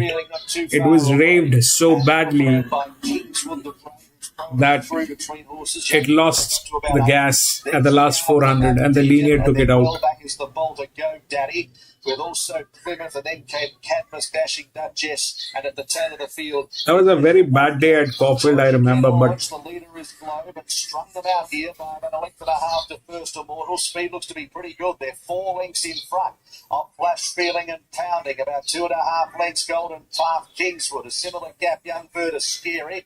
Then came the Maps, a Yard, Deacon, and then well back in the field is on the inside Go Daddy, Plymouth, Mr. Wolfgang, Cadmus, and at the tail Dashing Duchess, 20 off the leader at least. So the leader coming up towards the home corner is the final favourite. Globe in front from First Immortal. Jumped the first 2, row along on it, and they were followed next by Pounding, Flash Feeling. Then came Kingswood out deeper on the track, Young Verta, and further back in the field is Scary as they run around the turn. As they reach the 400, it's Globe in front. It's been every poster winner, still out clear, 3 lengths. Pounding, Kingswood, Golden Path, Flash Feeling the inside, then Young Verta. Can Globe keep going? 200 minutes to go, 2 lengths in front. Kingswood, Golden Path.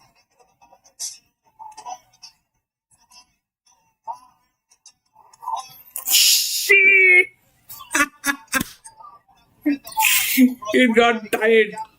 Kingswood and Globe. A gap in the field then to Deacon, Zayab and Plymouth from Scary. 1. To finish Pounding, Go Daddy, the Map and Dashing Duchess. Flash Feeling, Cadmus, a gap. Arman. Who was under pressure a long way from home. And Mr. Wolfgang was last of all. It proved to be the perfect setup for Blake, Shin and Price, Ken, to go back. No, you said 11, not 1. Speed in the race to make a run, and make a run he did. He was dancing some pretty heavy dances during the Sydney Autumn Carnival. He went through an Apollo. Yeah, he lost because it was raved. Did you see? It's a 7-year-old gelding. Look at the race, how happened. I'll tell you what happened. Nick Price and Michael Kent Jr. in a moment, but Golden Path gets it done for Blake Shin in the final event on Makybe Diva Stakes Day. Photos just separate Kingswood, Globe, who was terrific from the front, setting the tempo. Also, Young Verta. It got raved. It's a 7-year-old gelding. The way he raved that horse, that was not necessary. Yeah, another ride from Blake Shin as well. He popped out early enough to get on his bike and get into the race. And with given the winning margin in the end, was a terrific effort. On a good day for Blake, as we hear from him now. Yeah, hoping a good day for you, Blake, and right down to the wire on that one. Were you confident in that home straight you were going to pick up Globe? No, not at all. It was a brutally run race. I got into a good spot, but Globe really made us earn the win, carrying the big weight that this guy had. He come off a bit early, but his class really come through. He ran That's all. against some of the Anyway, best credentialed horses in Australia. here is what happened. In Sydney, and acquitted himself really well. So 4. Look, he's carried the weight. His class shone through, and If you play back this race, you will see the 4 was from gate number 2. The jockey is the problem. Okay, the jockey is the problem here. Zahara, what Zahara did is Zahara just got impatient. He was quite capable of handling this, but I think it was the last race and he got tired or something or whatever happened. He raved it. He shouldn't have raved it. It's a 7-year-old gelding. Raving that horse, it got tired at the last moment. That's exactly what I was telling you, that when they get raved, they will get tired. And this one was, though from gate number 19, it still took its time. And at the last moment, it just beat it.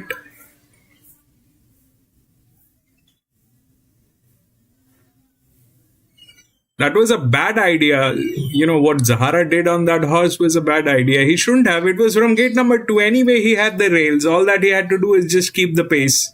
But I think he got tired. That is something that happened.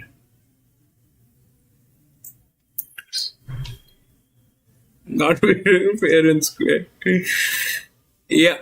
But that is it, ladies and gentlemen. We had 10 races today here at Flemington. That was the last one. But I'm going to be racing back again on Wednesday. So if you have a little time, please come and join me. We will race together, do a little chit-chat and try to have some fun here.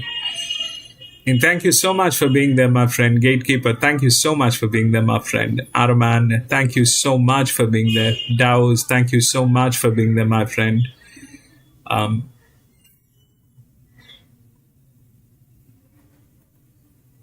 William, thank you so much for tuning in. Thank you so much for being there, my friend.